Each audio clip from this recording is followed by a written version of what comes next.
Comes the money. Here we go. Money talk.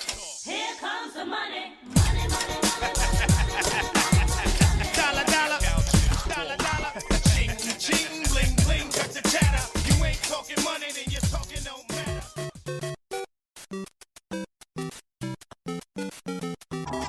Bonus track, bonus track.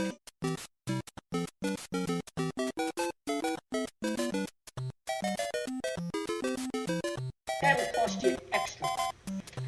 See you later, sucker.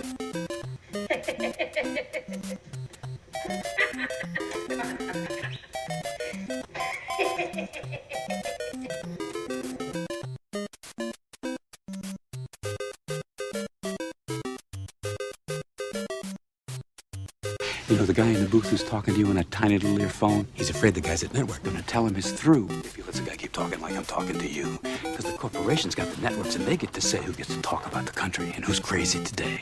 I would cut to a commercial if you still want this job. Because you may not be back tomorrow with this corporate mob. Cut to a commercial. Okay, flush him. Cut the commercial. Cut the commercial. Cut the commercial. Cut the commercial. Okay.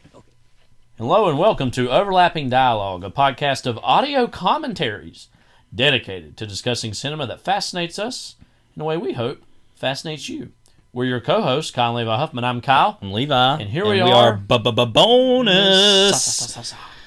Bonus commentary. In the aquarium. Well, not quite in the aquarium today. Yeah. Exactly. But more like in the tank that's out in Brentwood somewhere. They filmed this Yeah. They didn't film this in Brentwood. It would have been Malibu or something. Yeah. But yeah, or just on the back lot. Anyway, in the tank where the water was, you know. Speaking of water, You Jaws. know, those are not Richard Dreyfuss's eyes. From We're going to need to talk a little 1975. bit about that documentary, I guess. Yeah, we'll get into it. Anyway, yeah, sorry. Jaws. 1975, classic. We get into I don't there. know. I think that this is a pretty unknown gem. We were talking about this Kyle. last time when we were introducing it. This is probably consensus-wise among the most popular films of all time, even going beyond the box office, which is obviously BOGO box office. Yeah. Back in Buffo. the day. Yeah, Buffo.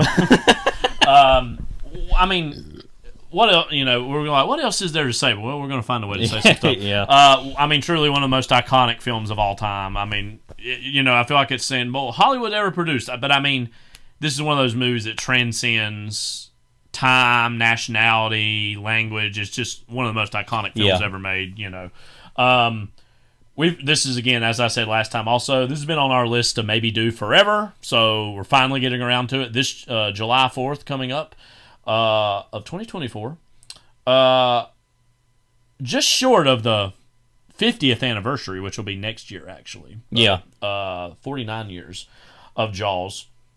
Just to get into the kind of the Because you've never heard preliminary of it, so we gotta tell you. stuff we'll go through real quick before we talk about the significance of this. Of course, 1975. The actual release date was June 20th, 1975. Thriller directed, of course, by Steven Spielberg, based on the 1974 novel by Peter Benchley. Stars Roy Scheider as Police Chief Martin Brody, who, with the help of a marine biologist, Richard Dreyfuss, and a professional shark hunter, Robert Shaw, hunts a man-eating great white shark that attacks beachgoers at a summer resort town, which is, of course, in the movie called Amity. Murray Hamilton. Amity, as you know, means friendship. Speaking of, Murray Hamilton plays the mayor. Lorraine Gray portrays Brody's wife. Screenplay is credited That was to... Lorraine Gary. What did I say? Well, you said Gray. Oh, it is Gary. Okay, You're right. I was misread making that. sure I wasn't crazy or misread something. that. Anyway. Screenplay is credited to Benchley, but if you know anything about the making of this movie, it went through all kinds of different iterations. Carl Gottlieb, John Milas, Yeah. multiple. Yeah, and Carl Gottlieb is in the movie also. What about The Beaches Chief? who rewrote the script during principal photography. The movie was mostly shot in Martha's Vineyard in Massachusetts. It famously had one of the most tortured shoots of all time, which it feels like, this happens in a lot of eras, but especially the 70s were, some of the biggest films of that era. The Godfather, not as bad, but one of those movies that had a lot of problems during the production.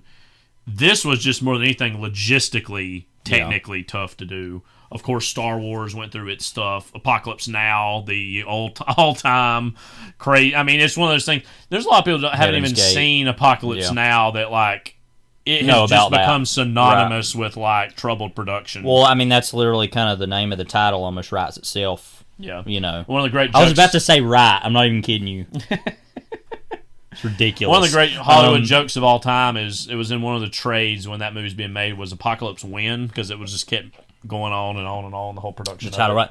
I can't even remember where that title came from, but it feels like it fit. Yeah. That, I mean, yeah, the whole production, but yeah. Yeah, wasn't there some, and correct me if I'm wrong on this, but it's been a while since I've seen the documentary. In fact, if we have time, because we're recording this intro a little bit before we're going to do the movie, maybe we should try to rewatch that documentary or something. Yeah, because we haven't seen it in like it's widely a decade. available. I know we'll talk about later how we first came to watch this movie. When it was the 25th anniversary, there's a double VHS set that came out. Yeah, yes. That was like That the would first be tape right. was the movie, the second tape was like the making of documentary. That was made. That was the first after making the of fact. documentary I ever saw. I think mine might have been the one for Jurassic Park. It was the exact Or same that, thing where yeah. it was like a double tape. See, that's the thing, because I've seen that, but I didn't watch that one as much. That was, I remember, narrated by James Earl Jones. I remember in that being like shocked in the Jurassic Park one about like having they had just, and speaking of, I mean, going back to our first episode, literally was Steven Spielberg, Jurassic Park. Literally like these whole rooms that were just computers, and they had to constantly just have fans going in there because of how hot the computers were to do the effects. And I remember as a kid being like, oh my God. This and how seems hot so Steven Spielberg massive. is, they just had to have the fans on him at all times. I mean, he is a subtly handsome man. I don't say he's not like obviously like a starlet or anything, or a starlet, a Starlet with two T's and an E, you know. But he's not a star. He's not an actor. But he's a handsome guy. He looked. I mean, especially in his younger days. Around this time, he was, I thought, pretty handsome. Before he grew the beard and go out the glasses. And then there was a point, like in the early '80s, where he became the Steven Spielberg that we've seen over the last 40 years. Basically with, I feel like, Raiders of the Lost Ark era, the Indiana onward. Jones movies and E.T. Yeah, that's only. Anyway, I don't know how we got there. Anyway, what I was saying though about that documentary, I think at one point they talked about how when they were shooting the by the way, on that documentary, all-time great performance for Richard Dreyfuss. Oh my is God. just Well, we've got to talk about we Dreyfuss, will. recent Dreyfuss news that is abysmal, but also the greatest thing I've ever heard. Or maybe we can talk about that here in a few minutes when we talk about each of these people in the movie. But in that it talked about how they were shooting on the boat, and there was something about the boat was sinking, and if they weren't able to, like I said, I can't remember exactly what this was, but if they weren't able to get the shooting done, they were going to lose all of it that was in the camera or something. Like they literally had to keep shooting. Right. I can't remember what the story was. Yeah. And then it talked about it had Verna Field's mother Cutter in it too a little bit, and she was talking about how she edited the movie and everything, and it was talking about that a little bit. But yeah, it felt like literally, especially the boat stuff in the movie, felt really like it was like it would have been made on a prayer almost. Like, and you can tell that while they're making it. It feels like it's part. I think it's too sometimes goofy to get into the metaphor about it, but it really feels like they're doing their own adventure. Making the movie, and we're going to get into this when we do the commentary. Famously, the mechanical shark had a lot of problems. Which he called the shooting Great that. White Turd. Yeah, which he skips without a beat, laughing about. Had a lot of problems as they were making it, which leads to one of the many reasons why this movie is great is the withholding of the shark and the suggestion of the shark. I mean, early on, and we'll talk about it later, like the whole scene of the two idiots that are throwing the ham in the water, like that was originally the shark was supposed to be in that scene, and it literally wasn't working. So literally Spielberg like, all right, well, improvise that scene, which is so well done. Oh, it's incredible. Well, and there's other scenes that were cut that I think were more like that scene, that were like the stuff with the harbor master, all-time mysterious personage. Like, literally, I want to go as that for Halloween someday, as the harbor master from Jaws. Yeah. Like, wow. Yeah. But there was an extra scene added, supposedly, where he was sitting in his office hut kind of thing on the dock. Yeah. And there was supposed to be a scene where the shark was going underneath the sail. Have you heard about this? Yeah. There was supposed to be that scene where the shark's going underneath the sailboats, and the sailboats are moving, bobbing up and down the water. And basically, it feels like that was going to be its own scene. So it's interesting how, like, building of suspense, and I don't think the shark was supposed to be in that scene exactly. Yeah. But it's funny how scenes turn out, you know, how it's like, it ended up being that scene Right. instead, which is even better. Yeah. There's also supposed to be that scene. I remember Spielberg talking about this. He said there was supposed to be a scene because I talked to him one time. I said that right. like You made I it. said that Hey, like Steven, yeah. let me I ask said you that something. like I was like, oh, I remember hearing him talk about this. Yeah. Like, yeah, of course. But that he said that Quint was supposed to go into a movie and watch a version of Moby Dick, Oh, right. and that It there was, was like, going to laughing be the a whole scene time. where they were like stabbing Yeah. a fake, Yeah. you know, and that he was laughing. One thing about that's a little bit goofy, and I'm glad it's not in the movie. One thing about that is it would make it funnier at the end when he's literally stabbing the shark with a machete. Yeah. But you know, Yeah. anyway, but like yeah, that whole, so anyway, the whole that- like due to the technical constraints, Right. minimalism of the movies, obviously why this movie's as iconic and influential as it is. I feel like obviously so many movies are trying to ape Jaws and kind of neglect and don't have that courage and ability to withhold, that they just want to show you right in your face. We saw that later on with Jurassic Park too, in terms of with Spielberg's career. I mean, one of the the most suspense is more thought out in that, and the and the more because they clearly have the technology to do what they need to do. right by that Yeah, point. right. Not to say it still wasn't Oh no, it breaking was new ground right. and hard, but they and had pushing up against the everybody limit. working on that. It wasn't Right, like right. it was a different world in 1975 than it was by 1993. And certainly I mean, for Spielberg too. Right. I mean, his cachet in Hollywood was Yeah. obviously infinitely more powerful as it should have been by then. Right. But because it was a lot to say, Mm-hmm. it was a lot to bet the farm on a movie like this back then. I mean, yeah, Right. you had like monster movies and disaster movies and stuff like that, but to make a big budget shark movie, Mm-hmm. that's a pretty big gamble. I mean, you know, and Being it, thankfully you know- they put it in the hands of people who were highly equipped Yeah. to do it. yeah. But who's this movie shot by again? Was it The cinematographer was Bill Butler, who Okay. did the Rocky films, The Conversation, because this movie looks amazing. One Flew Over the Cuckoo's Nest. He's kind of has a Right. massive- Anyway, but that yeah, like it was a big gamble to make a movie like this because, especially in the context of what New Hollywood had become, that you have somebody like Spielberg who grew up literally making television films and Night Gallery and whatever, and had made Duel. And was basically saying, yeah, so I want to do this New Hollywood thing, but I also literally want to make a movie about, which ultimately it was bought by the studios, Yeah. by Zanuck and Brown. Yeah. But that they decided, oh, let's do this. Like, that was still an extremely... And Richard Zanuck is seen as that now, as far as being very risky and making moves like that, but that was very impressive for them to do that and to say, oh, let's do this thing. It's kind of like what Bonnie and Clyde was even at the beginning of the New Hollywood movement, was to say, let's do the gangster movie, but let's do it this way, or let's do the monster movie, but do it this way. But what's genius about this, it doesn't feel very New Hollywood because it's ascended past that, But it's using the technique of New Hollywood, I think. Yeah, and really I think well. naturally, it just being a movie that came out in the 70s has a flavor of the time and the certain aspects of the cynicism, but it's like, it very much has a happy ending, and it very much is about a sort of a restoration of order in a pretty positive light. I mean, there is the whole stuff with the mayor, and we talked about this last time, played masterfully by Murray Hamilton in this, who he could be considered a, quote, antagonist to the story, but he's very much like, you understand where he's coming from, and you do have that scene where he has, in the hospital, or really the last time you see him, where there's that, like, shell-shocked kind of idea he has of him realizing how bad what all this was, and that, even he is the, quote, bad guy. It's a very sophisticated antagonist because you do still understand where he's coming from, and he's not totally made out to be like a purely, like, without any scruples Nixonian era villain of that time. You know what I mean? Yeah.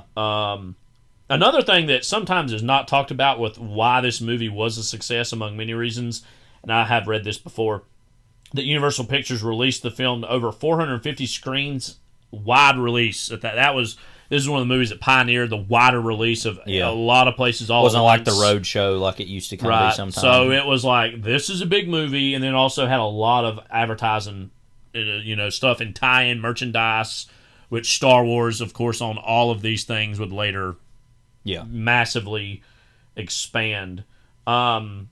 Just to real quickly go through this, also regarded, of course, as a watershed moment in motion picture history, Jaws was the prototypical summer blockbuster and won several awards for its music and editing. Highest-grossing film of all time until just 2 years later, the release of Star Wars. Both films were pivotal in establishing the modern Hollywood business model, which pursues high box office returns from action adventure films with simple, high-concept premises.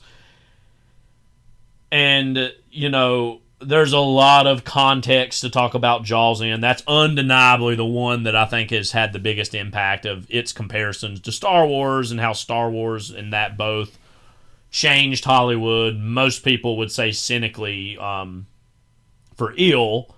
I think you would agree that it's a little bit unfair to like crucify two really great versions of this type of movie for all the garbage that came after in terms of ways to try to ape it and to say, oh, well, this is what business is now. Because there was, as we celebrate and talk about with New Hollywood, there was that like little stretch of time for a few years there where what the New Hollywood aesthetic was really successful and popular. But we all know deep down the studios wanted to make these type of pictures more, and certainly it did. Again, the movie was made at a $9 million budget. It made $476 million. That is crazy 1975 money. I mean, obviously that's why it was, it was the highest grossing movie of all time at that point. A lot of places to start with Jaws, Levi. I guess the single biggest one, just to ask the question, why has this movie endured over nearly 50 years now for you? Well, I want to talk a little bit first about it in comparison to Star Wars, maybe just to say that, and maybe to answer that question inadvertently, which is to say, don't you think it's kind of wild that Star Wars, as great as that is, still made more money than this did because it's a sci-fi movie?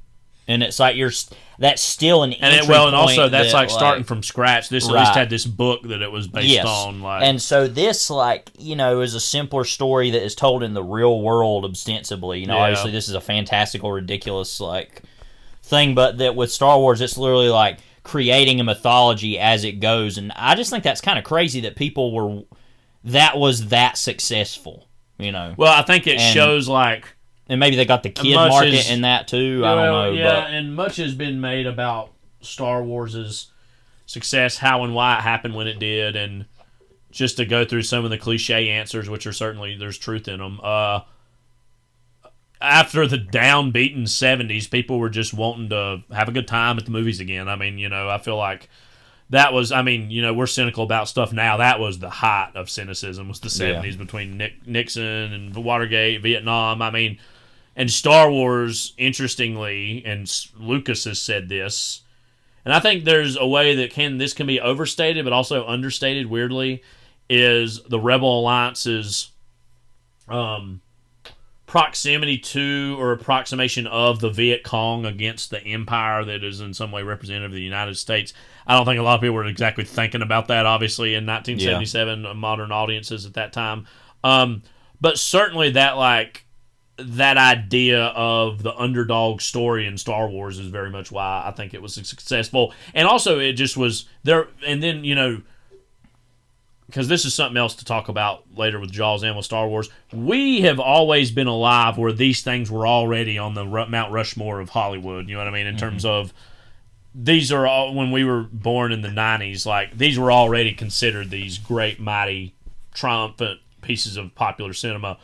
But at the time, you always got to go back in time to think about what they would have meant.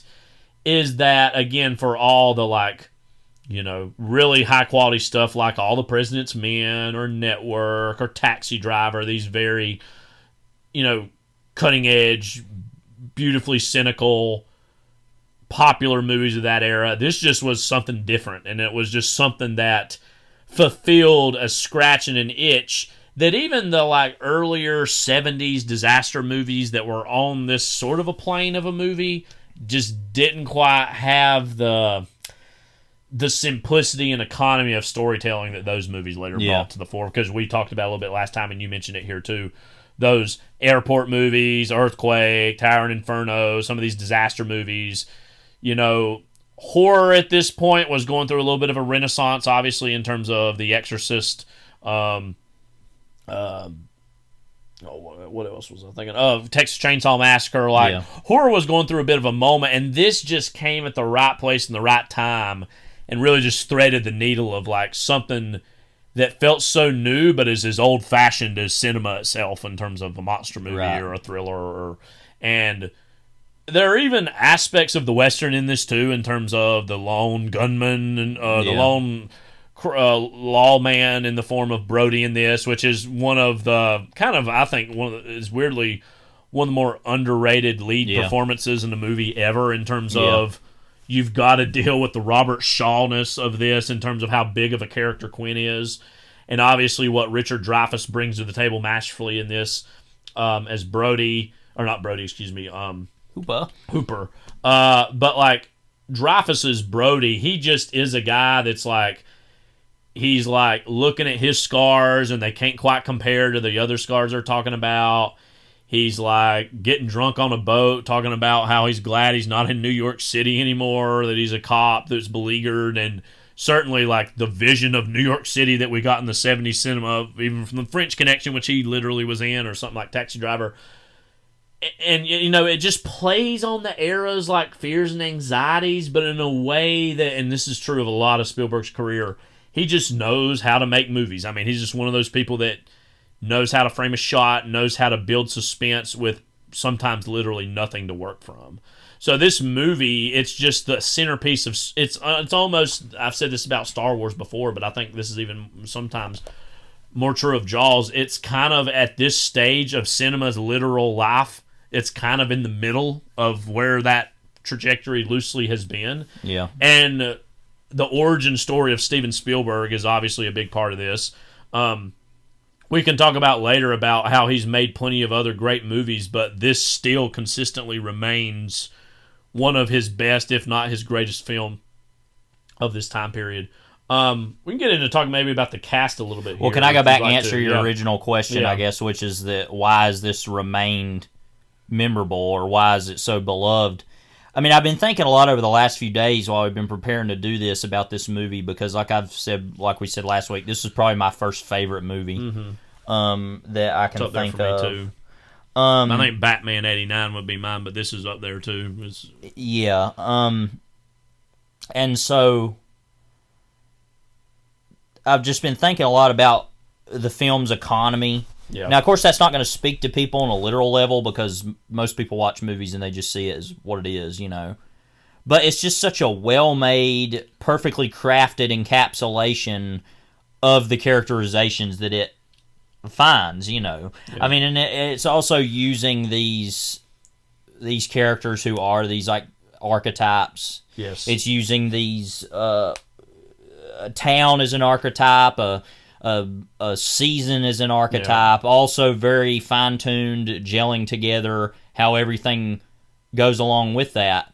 And then to totally almost break from that mold of the first hour and change of the movie, and to then engage with ostensibly the second half or last third, which is But you don't see many movies that are so successful at an abruptness of different. We're in a different movie now a little bit with these, because they don't go back and forth. Like in the book, they go back every day, and and the characters interact with other characters. At this point, once they're on that boat, we don't see any other characters for the last hour, and that's a lot to put on those three actors' shoulders to carry the rest of the movie, because it's all them. I mean, And we don't get some big moment at the end when, I mean, it's a glorious ending, but we don't have everybody waiting for them when they, swim back in at the end like another movie would do. Yeah.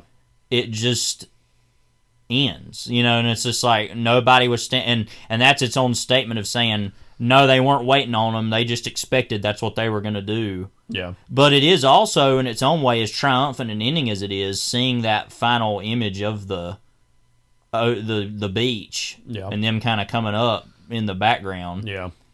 is to say literally the city's been, or the town's destroyed now because nobody's able to swim. And it's like this triumphant moment, but also a moment very contemplative of, yes, empty. It's like a ghost town, like you said in the thing of the Western, like kind of, you know, of returning back and there's nobody there, is just a very high. And all that being all these ideas encapsulated into very subtle turns of phrase or imagery that Spielberg Steven Spielberg Spielberg and Gottlieb are operating on. And so why it's remained so memorable, I think, is it's a movie that it has a really good sense of humor, but it's also really thrilling. It has a sincerity to it, too. Right. It's not like... Because I can imagine, like, certain other directors of this time, like, among Superman fans, he's kind of a dirty word. He shouldn't necessarily be, because he made some of the best films of all time. Richard Lester would, like... A director like that would kind of use this as a way to be more satirical about this town. And look how dumb all these people... Like a Mad Magazine come to life. Right. I've never read the Mad Magazine. There had to be one for this, I would imagine. You know, of course, Mad Magazine parody of this movie. Right. But it's like, yeah, like you said, it has a sense of humor, but it's not like, and it definitely is, I feel like, trying to say a few things about power and politics and even the family, but like, not in a way that ever feels heavy-handed or like all that dark or cynical, and that's a large part because it's Steven Spielberg who's making it, who doesn't, you know, quite share that idea. As we were saying earlier, I mean, for us, this has always been one of those iconic movies, and as you said earlier, this is not something that a lot of people, I don't think, pay attention a lot to the filmmaking exactly in general with movies. This is a movie that is a great primer for starting to understand film grammar 101. I think it was for us at a young age. And that you can just, the more you rewatch it, see in a non-intrusive way the decision-making unfolding of how and why things were shot and framed the way they were. Yeah. And like, again, as one example, something I think about a lot, and I think about the scene in general, is of Brody sitting in his office looking through books about sharks. And that's also a way to not only build the suspense because we haven't seen the shark yet and see what sharks do, what they look like, but also as a way to provide exposition that would normally be there. Right. Like, he could easily have Hooper sit there and explain it to him. Yeah. And you get the sense that sometimes he's bored by that, too. Mm-hmm. And he's more like, okay, I'm just going to read the books and see it for myself. And just how all that's conveyed and edited along with the men going out to throw the ham in the water, like, you know, kind of up to that. Yeah. And all that, that's just so genius, like, and so economical. Of a decision to do that instead of do everything the way it's supposed to be. And maybe that's why, ultimately, kind of answering the question why this movie has been so beloved, is that it is taking that style and genre and concept and taking it to its highest limit by saying, how can we still be a popular movie but really trim the fat and just... you know what's going on. We can convey this to you in the way that you'll understand it. Yeah, and it's probably the smartest blockbuster of all time in that way. I think. Yeah, that simplicity and economy. It's filmmaking. Yeah, you know, shot that a scene I keep thinking about while you were talking about that, and there's a lot talked about with the Spielberg Oneer, which is, you can find video essays about this, about how he stages scenes and how he blocks actors and moves the camera. One scene that in particular sticks out to me, and there are cuts in this, so you can tell that there are different setups, is the scene where Hooper and Brody are first introduced, and you have the kind of the other goofy deputy, that's like in there, and that whole scene and that introduction, and the way the camera moves, the way the actors are blocked, that'd be like one of a hand. If I had to pick 5 scenes to show students.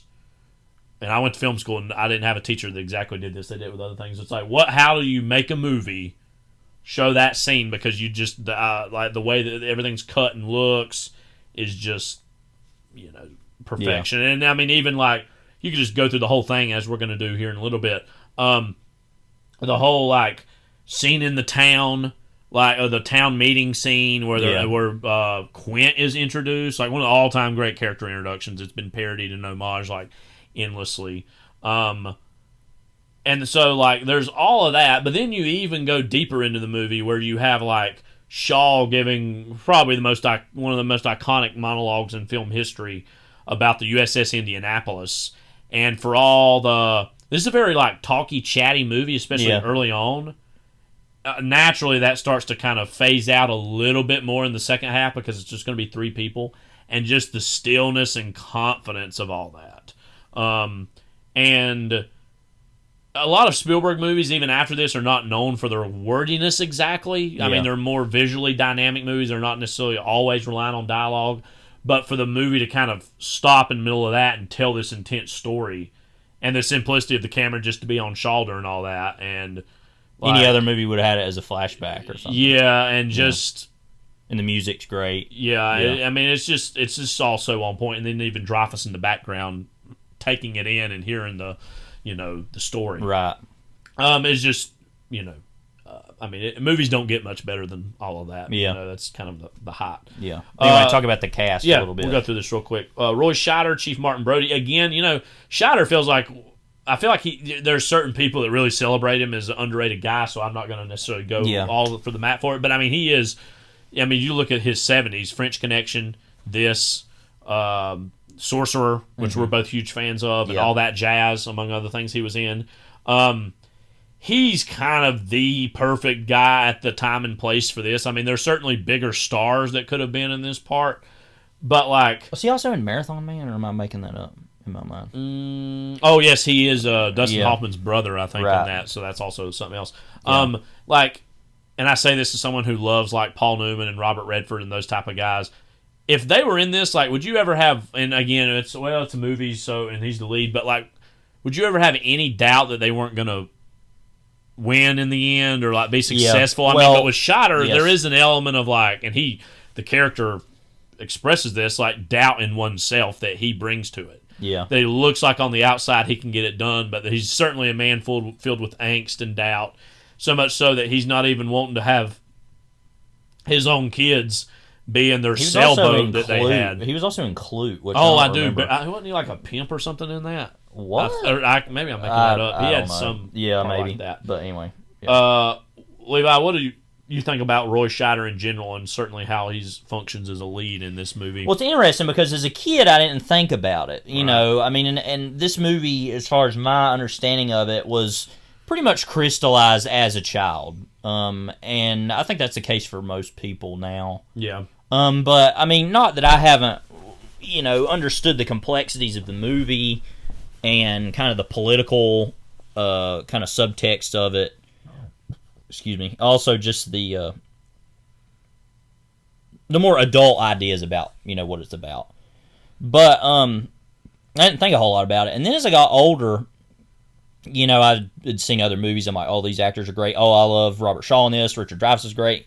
Like I said, you kind of forget about him. And then the more I watch it, it's... because you watch his other roles, especially at that time, and he's pretty... he thrives on anger and rage as his, outlet. Like a lot of those actors of that time. But especially him, he has a very specific kind of sensibility. Especially, I think of, the French Connection.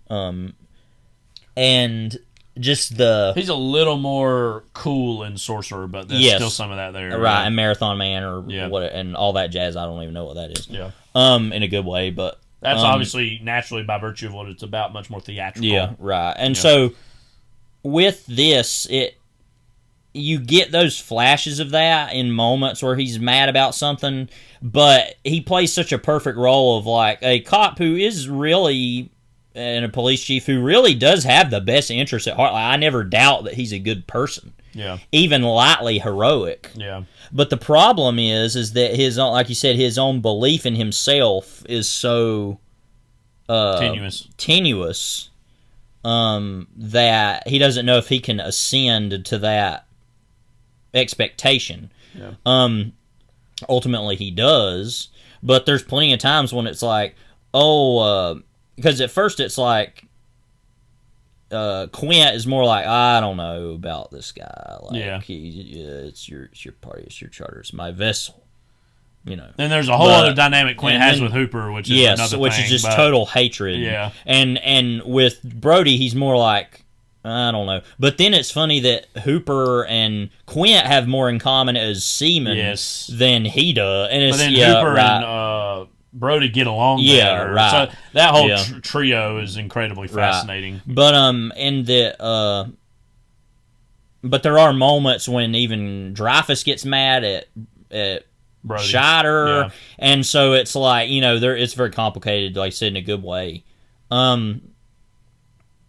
And there is that funny moment inherently when, you know, he walks out there and pulls out a revolver and just starts shooting at the thing. Yeah. And it's like, and even later, Quint does that with the M1 Garand that he has, but you get the sense that it's like, in that moment, he's like, well, This is all I know how to do. That didn't work. That's all he Right. knows how to do, and it didn't Right. work. And nobody even says don't do that. They Right. Just It's just like, let him do it, I guess. Yeah. Right.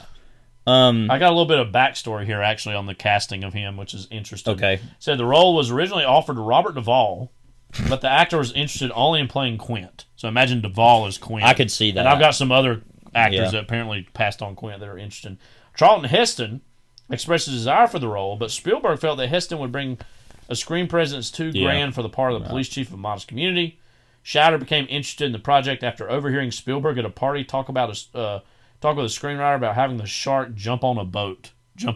Yeah, right. Spielberg was initially apprehensive about hiring Scheider, fearing he would portray a, quote, tough guy similar to his role in Right. French Connection. Yeah. So I think it speaks well of Scheider that he didn't just phone in Yes, that. that's what and I'm do saying. It's a something different performance for him among those types. Because we didn't even mention the 7-Ups, which I haven't seen. But like this is like the French Connection. He's very much like, you know, of a, I'm assuming, I haven't seen it, but an angry kind of cop character. Yeah. His own Popeye Doyle probably Yeah. in that movie because he's kind of the lead. Yeah.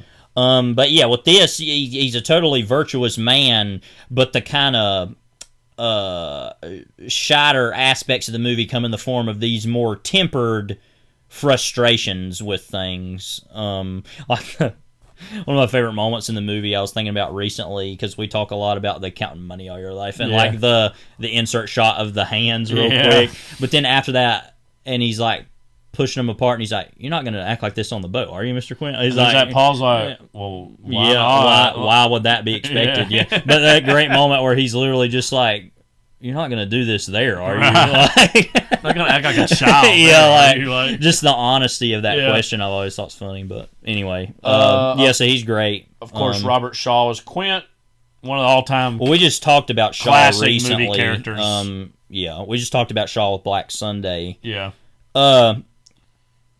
Yeah, I mean, this is the Ahab of the movie. Yeah. I mean, and it's very clearly that. I think that with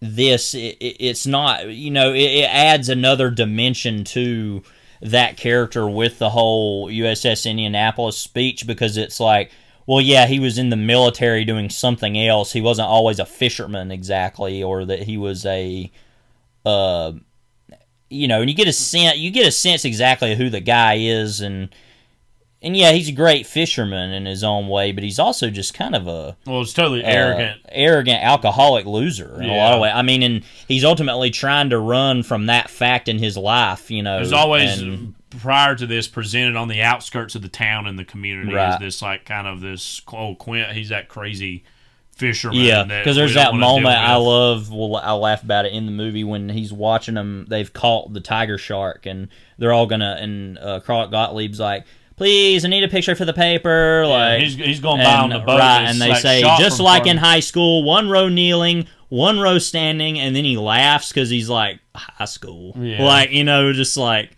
this is the dumbest thing ever. Like, so you get a sense of like he's always on the outside of society in his own way because of what's happened to him. Yeah, and that's a perfect thing, you know. Like Tarantino once talked about Daniel Plainview at the beginning of There Will Be Blood, and how he literally dragged himself all that way back to, and it's almost like, yeah, once you see that, you kind of almost forgive him for everything he does, which I don't totally agree with. Yeah. But like you think about that though with think this about how character, hard he fought and to get it's to where he is. right, and then you think with this character, and you're like, man, you're such a hole. And then you hear that story, and you're like, oh. Yeah, okay. and he talks Like, about he'll never put on a life jacket again, and then Yeah. later on when the ship's going down, he's like, I'm not doing it. not doing it. Right. You know, And it's kind of funny. It's like, why are you a fisherman then? I don't know. But, I feel like in the top 3 things people think about with this movie, I'd go as far as to say Quint is probably in the top 3 of any list anybody has, just because of how great Shaw is in it. Yeah. Some other actors I've never heard this before, so this is interesting. Originally offered to Lee Marvin and Sterling Hayden. yeah, I They can would see have that. both been great in Well, this. Sterling Hayden actually was a fisherman too, or a boater. Yeah. So, Lee Marvin. Yeah. But also, Zanuck Brown had finished working with Robert Shaw on The Sting and suggested him to Yeah, Spielberg. that's right. And he's also great in that. We didn't mention that. He's but, a villain in that. Yeah. So, like, again, similar with Scheider, there's probably bigger actors that could have been in it, but the beauty of Shaw in this, and I know he was heavily inspired by the guy that played Ben Gardner was a real guy, fisherman that was in part, he looked at him as like, oh, this seems Yeah. like, and he based a lot of his One of the performance off of great him. lines of dialogue of all time. When we get them silly beasters down in that rock pile, all that is literally like what? But and we'll talk about differences in the book in the movie as we go, because I've read the book and I really like it, but it isn't as good. Obviously, Yeah. We kind of talked about that last time, but when we were introducing it, but that whole sequence is actually pretty good, but it's totally different. Where they go to Ben Gardner's boat and find it just sitting there, and he's not there, Yeah. and it's implied. I mean, he's definitely dead, but it's like it never has a moment where the head pops out or anything like that. Yeah, but yeah. that is a really good sequence in the book too, when he takes Hendrix out there and they're like on the boat looking for him, and but yeah. Richard Dreyfuss as Matt Hooper, who's, of course, the marine biologist who kind of comes in, and he's obviously somebody who has a little bit more privilege, a little bit more wealth, and kind of looks at sharks more from this like anthropological fascination instead of an enemy, which, of course, it's immediately, I mean, and he sees this obviously as a problem that needs to be taken care of, but he's not necessarily hostile to the idea of sharks as much as the town is or Scheider is. That's what's interesting, as you said earlier, about the relationship Hooper has to Quint, is that they both like, and well, I don't know if like's the word, respect sharks in their own ways. Yeah. Quint respects them as a predator, the apex predator. In some ways, you have the idea that he wishes he was a shark. Hooper does because Hooper does more out of like just a genuine love of the animal, fascination with the animal, while also acknowledging we can't let this keep happening where it's just killing people. Before we talk about Dreyfuss and the character in general, I wanted to real quickly go through some other people that were offered this part. Spielberg initially wanted John Voight, imagine that, Timothy Bottoms, Jan Michael Vincent, Joel Grey, and Jeff Bridges were also considered for the part. Spielberg's friend George Lucas suggested Jeff Bridges would be suggested Richard Dreyfuss, who he had directed American Graffiti. So obviously this is, and we've joked about this before, he feels like he's at least 15 or 20 years older than that. Obviously he was playing younger for American Graffiti, and the beard and and he's the got hair, the beard and the hair, which adds. It felt like but no, years that to does this. still feel weird. Yeah. We've talked about him in that before. He's kind of the heart and soul of American Graffiti, as far as like the main between him and the other guy in it, the director Ron Howard. Yeah, I'd say like he's more of the beating heart of like. Yeah. I kind of love this town, but I'm also aspiring to go somewhere else, and that's like so much of what the whole drama of that movie's hinged on him. Yeah. Terrific actor. Real quick, I feel like out of those three, he's probably had the best career. Wouldn't you agree? As far as like his sum total of his career. Definitely. Yeah. American Graffiti, of course. Jaws, of course. Close Encounters of the Third Kind, later Spielberg movie. The Goodbye Girl, Competition, Stand By Me, Down and Out in Beverly Hills. I want to laugh every time I hear that. Stakeout, Nuts, Always. What About Bob? Very underrated. I like that movie quite a bit. The American President, Mr. Holland's Opus, a classic in middle schools everywhere. Not in my classroom. It's Well, not in yours, but that's just one of those when I think of like movies they showed in like middle school. That was like one of those. He actually I'm more of a Mr. Megorium's Wonder Emporium kind of guy. I don't know about you, but I think I forgot this, that he won Best Actor for The Goodbye Girl in 1977, which at the time he was the youngest ever at age 30 to win. The Goodbye Girl. Yeah. Never heard of that crap. What the hell is that? That was... Oh, that movie. Oh, that... Okay. All right. Okay. This is that movie that they were randomly watching in the first season of The Last of Us. You remember? They were like watching that movie. Right, they were at the his brother's... In popular culture. Footage from the film appears in the episode Ken on The Last of Us. Yeah, like where they go to... Jackson, Wyoming, and they're like they're having like a movie night, and they're randomly watching that. Yeah. Like, what? Because I remember a time we were watching, and I was like, "Is that Richard Dreyfuss?" And I was like, "What is that?" And then we looked it up. So okay, that's random, but it's funny because he looks a lot like he does in this movie. Yeah. In that. But before we get into Dreyfuss the Man, because anytime you look at somebody's personal life section and see that there's a comments, then you're all. Well, I'm going to read verbatim what the recent thing was. But what do you think he adds to this movie? I think he adds a certain, like, they're all, like, squirrely in their own way, the three leads. He adds a certain degree of unpredictability, and I'm not trying to just make fun of this. He feels like somebody who's kind of bipolar or kind of up and down. He literally is. And he adds, like, he's the brain of the group. Again, as we said, the complexity of the trio. He definitely gets along more overall with Brody. But then he kind of shares more connections with Quint, but then him and Quint kind of hate each other. What do you think he adds to this trio overall? He once again adds the money aspect, right? Because the whole...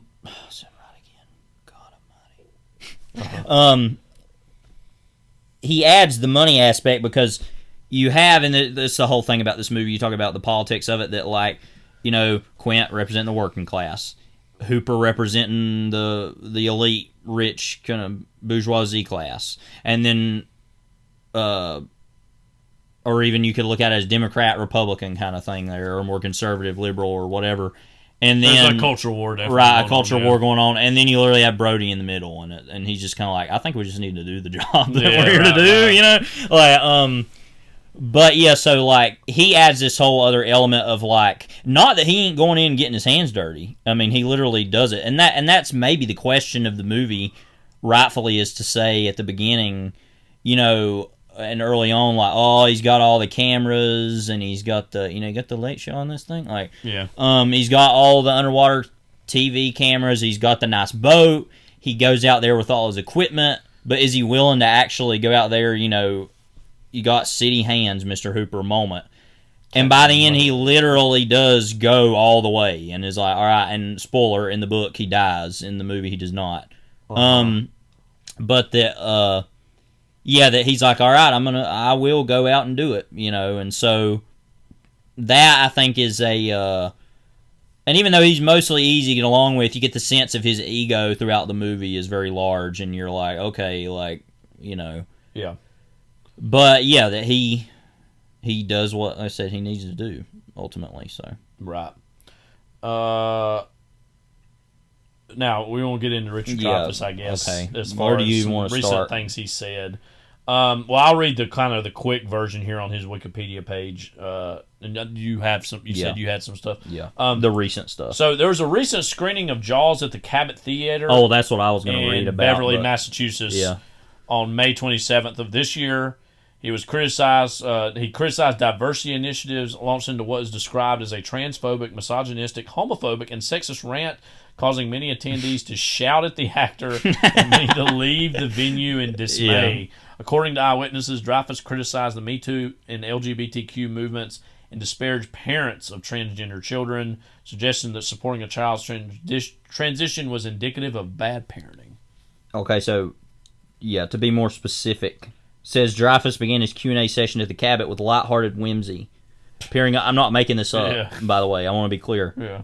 Appearing on stage in a floral-printed blue dress, which he wore over a long-sleeve button-down shirt and pants according to footage of the event shared online.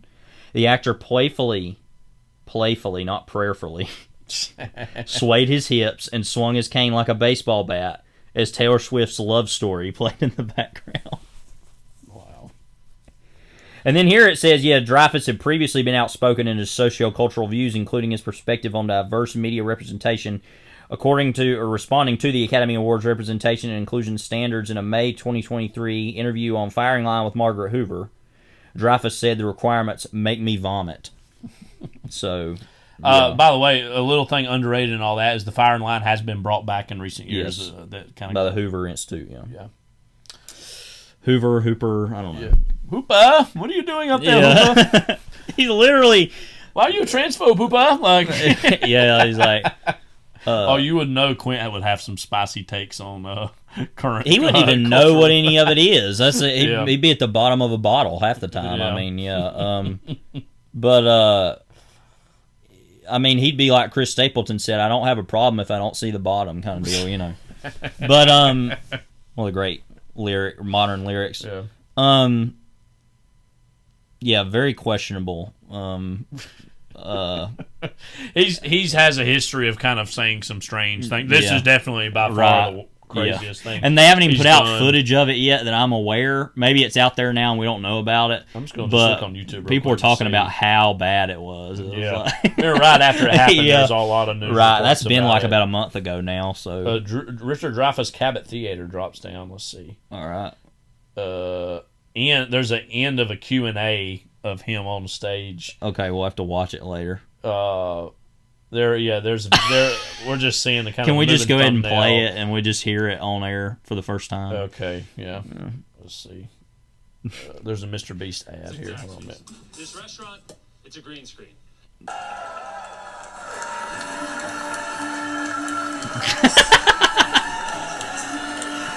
wonder if someone were like, "Oh, is he just having fun? Like, Yeah. what's he doing?" But he had an agenda.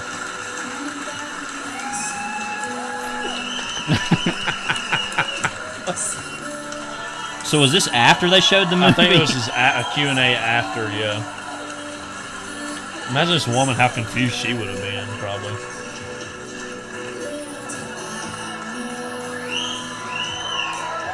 Those whistles. I wonder what Taylor Swift would have thought of all this. Like, She probably would have flown in a really expensive jet to come there to stop it.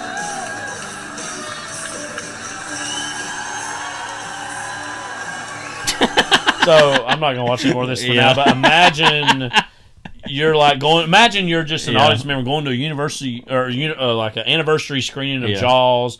Oh, Richard Dreyfuss is there. Well, deep down we would have known. Well, something's gonna happen. Right. But like, and then like, let's like see a little Q&A, which, to be ever so fair to him for about 2 seconds, how many more questions is he going to get asked about Jaws that he hasn't answered before? Right. And certainly, he's now has to be one of the oldest living cast members in the movie, period, in terms of because Scheider's passed away, Marie Hamilton's passed away, Shaw's passed away. I don't even know if Lorraine Gary's still living. She might be. The guy that played Hendrix had to have died by now. So he's kind of the last guy. Lorraine Gray is still alive. Gary. She's... I keep saying that. She'll be 87 this Lorraine year. Gary, right? Right. Yeah. Only 70? Mm-hmm. No, well, she's 86. She's going to be 87. Oh, okay. I was dang, yeah. So I mean, again, he's been asked questions about this his whole life and career. That doesn't mean, though, you've got to turn that into whatever he was doing. That just was that we just saw. And that's not even the actual stuff he got in trouble for. Yeah. But, we'll run through the rest of this cast real quick. Murray Hamilton, we've talked about him before. That picture of him on Wikipedia. Very memorable in his small amount of time in Seconds, which we've talked about in the past. Also in Anatomy of a Murder, The Hustler, The Graduate. Oh, we talked about him in The Hustler a little bit too. Yeah. Amityville Horror. Have you seen that? No. I've still never seen that, I need to. What I like about him is he has become a caricature for a lot of people to describe like government incompetence sometimes. But again, I like that there is a little bit more humanity to him than sometimes the caricature would suggest. And the movie awards him more of that than the book does. Well, I won't say that. I think the book does in the end. There's this great final scene with him and Ellen in the book, Brody's wife, where he comes and sees her. It's like towards the end of the book, and Brody's not there. I think he's either just gone out to get on the boat, or it's that night right before he's going to get back before the last day. Yeah. And him basically coming and seeing her like, yeah, I'm finished. It's kind of this really great sad scene between them. Great dialogue scene. Yeah. And like in the movie, you get the sense that it's more of and that's disconnected from all the mafia aspects. We talked about this last time. Is that one of the wiser decisions this adaptation made was to make it just about like, listen.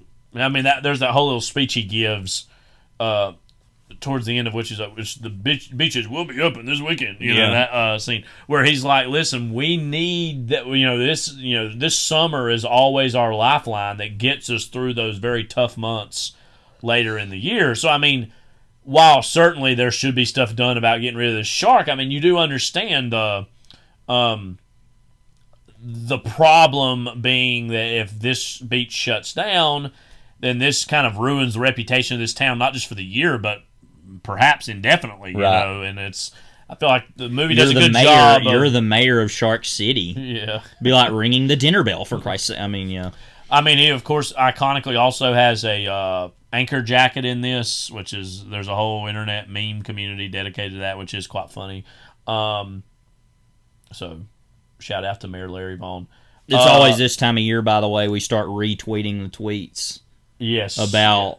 I love that it's like it's just year, quotes. It's just like nothing, and then like all of a sudden, right? And it's always the same stuff. I mean, it's like, stuff like, Martin, are you going to shut down the beaches on your own authority? Like, it's asking me that. The day this episode drops, tomorrow's the 4th of July. Like, tweet will be in circulation. Right. So, Carl Gottlieb is Meadows. Carl Gottlieb. He's more of a character in the book, obviously. But he's like works for the co-write this newspaper screenplay. He was known as a writer. We talked about him a little bit with Amazon. We were on the Moon. Also, his involvement in that. Just as a writer, also he's involved with Which Way Is Up, Jaws 2, which I think out of most of the principal creative people behind the camera, he was one of the biggest ones who was involved with that. The Jerk, Jaws 3D, and Dr. Detroit. Came out the same year as Jaws 3D. He directed The Absent-Minded Waiter. That's actually a short film. Caveman, which I think I've barely heard of. Yeah, I have heard of that. The film is set in prehistoric times and revolves around the rivalries between cavemen. Is what Wikipedia page. And then, of course, he was a co-director on Amazon. We're on the Moon. As an actor, he was in MASH as Ugly John. Yeah, I do remember him in that. He's in that. The Jerk, of course, he was Iron Balls McGinty. One of the great names ever. Yeah. Into the Night, he was one of many people that cameoed in that. Yeah, he was that one agent at the end of the movie. I forgot he was in Clueless. I It has to be something very small. And then he was in the Tim Heidecker comedy action thing, Decker. So he's in that.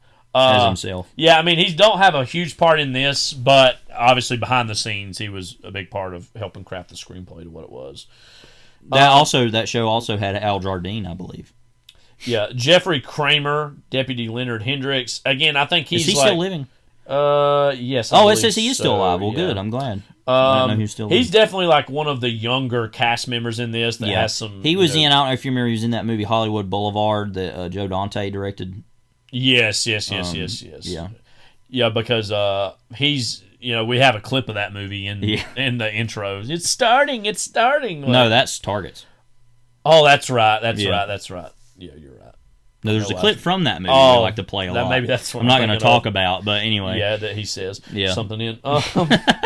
Yeah, so you're right about that. Chrissy Watkins, played by Susan Backlini, who just passed away back in May. Yeah. Age 77. She's, of course, in the very first scene. She's like the first victim of the movie.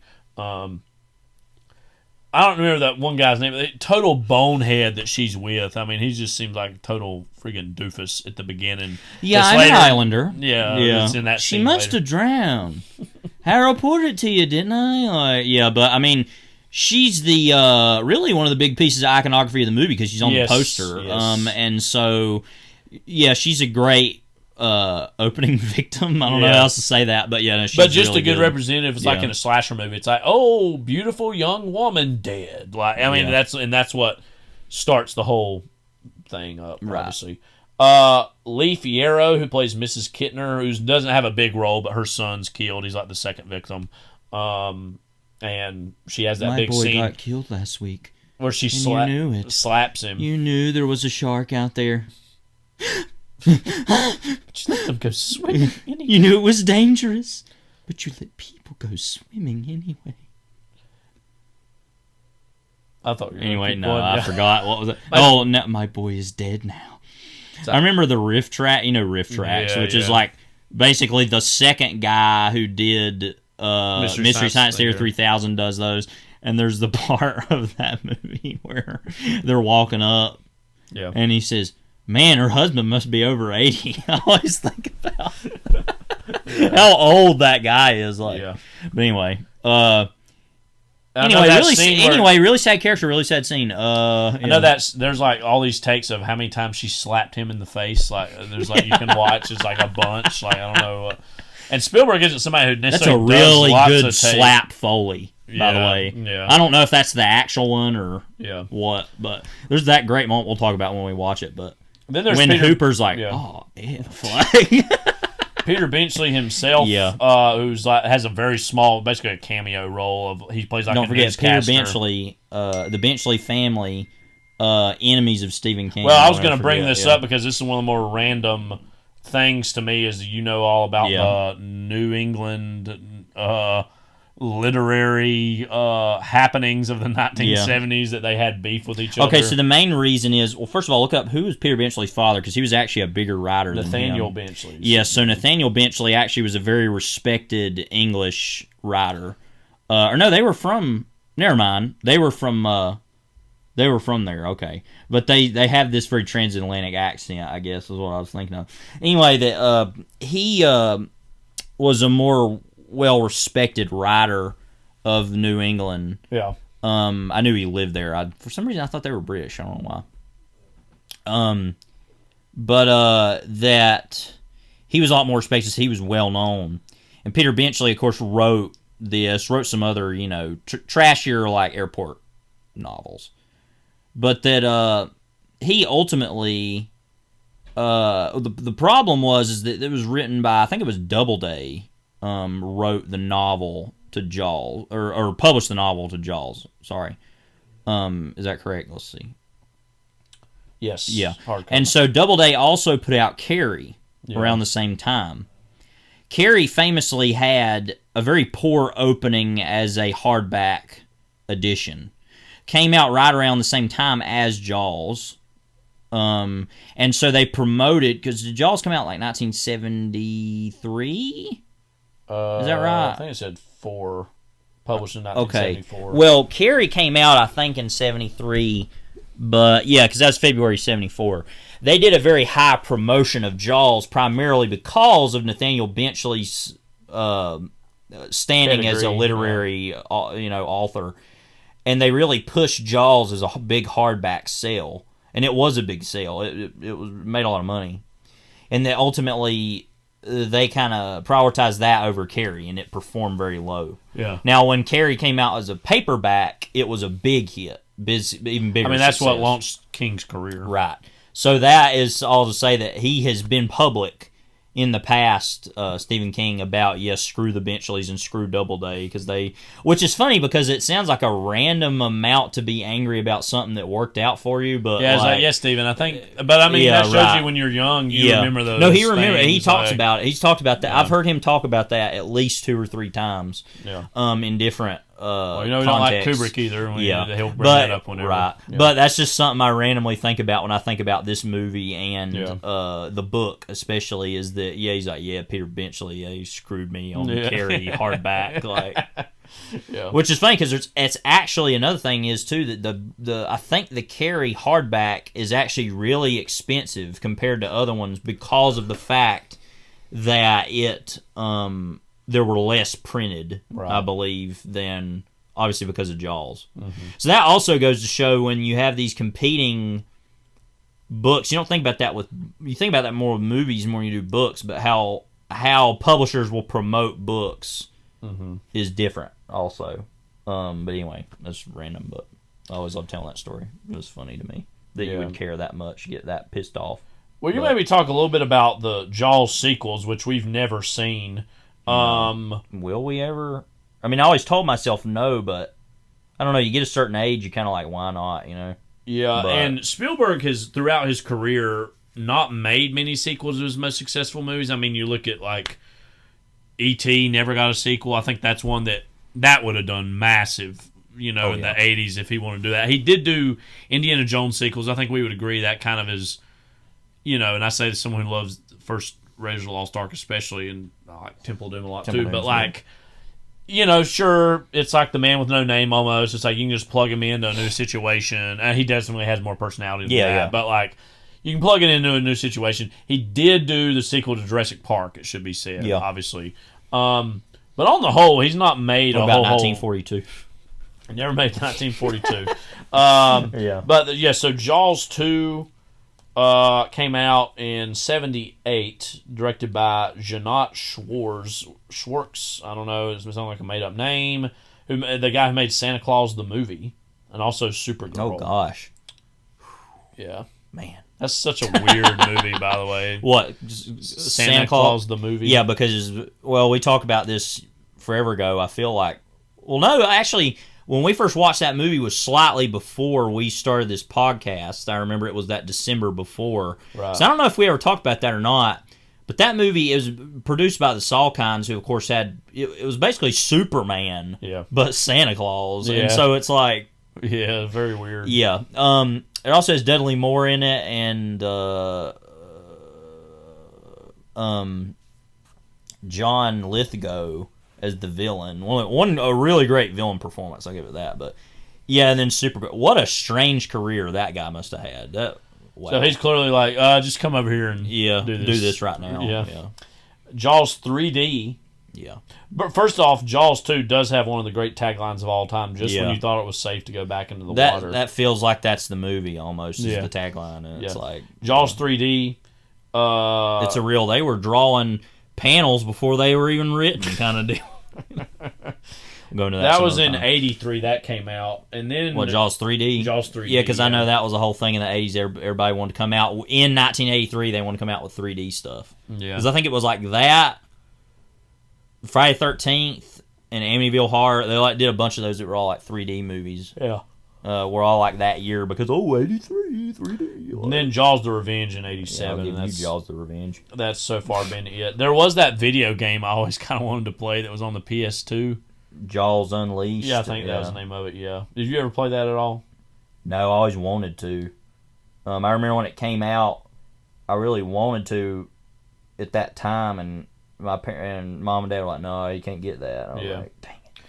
Okay, yeah. So they had, just to be clear, Friday 13th Part 3 in 3D was in 82. Then you had Rottweiler 3D in 82 also.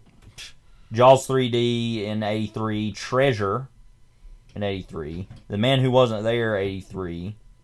Amityville 3D 83. Space Hunter 83. Dang. So I didn't know there were that many. Most of those are in that time period. Yeah. But not all of them, but were there were some that were other times. But yeah. Anyway. Any other thoughts about Jaws, Levi, before we dive in? What about the movie Coming at Ya, Spanish American 3D Western? 1981. No, don't act interested. I mean, I mean, yeah, I feel like there's a lot more we could say, but I also feel like we're gonna do that here in just a few minutes. But listen, I know a lot of y'all haven't seen this movie. We've made a tradition of, like, for a long time, I mentioned this last time, we watch this every 4th of July, and the last so many years we haven't done that as much. We did see it in theaters. Actually, have seen this movie already this year, believe it or not. With your kids at school? Yeah, it was like January. I don't know. It was a weird day where it's like we didn't have anything to do. Right. or it was like a celebration day for something. Like testing and afterwards. No, it was like some. I don't remember what it was. If it was like a canned food drive thing or something. Yeah. Anyway, we were going to give the kids a whole day, a whole free day, and I was like, "Yeah, I'll just show you Jaws." Whatever. Yeah. I'd done that before. I did that at the end of my first year teaching. I showed a class. But yeah, it was just funny. It was like January. And it's like, yeah, let's just do Jaws, whatever. But so I've already technically seen this movie. There's a lot of consecutive years where we watched this on the 4th of July, and I think for about a decade. Yeah, but I think for a lot of movie people, it is like a classic, quintessential 4th of July movie, which is why we're doing it here around Independence Day. So yeah, go ahead and get your tickets to the regatta.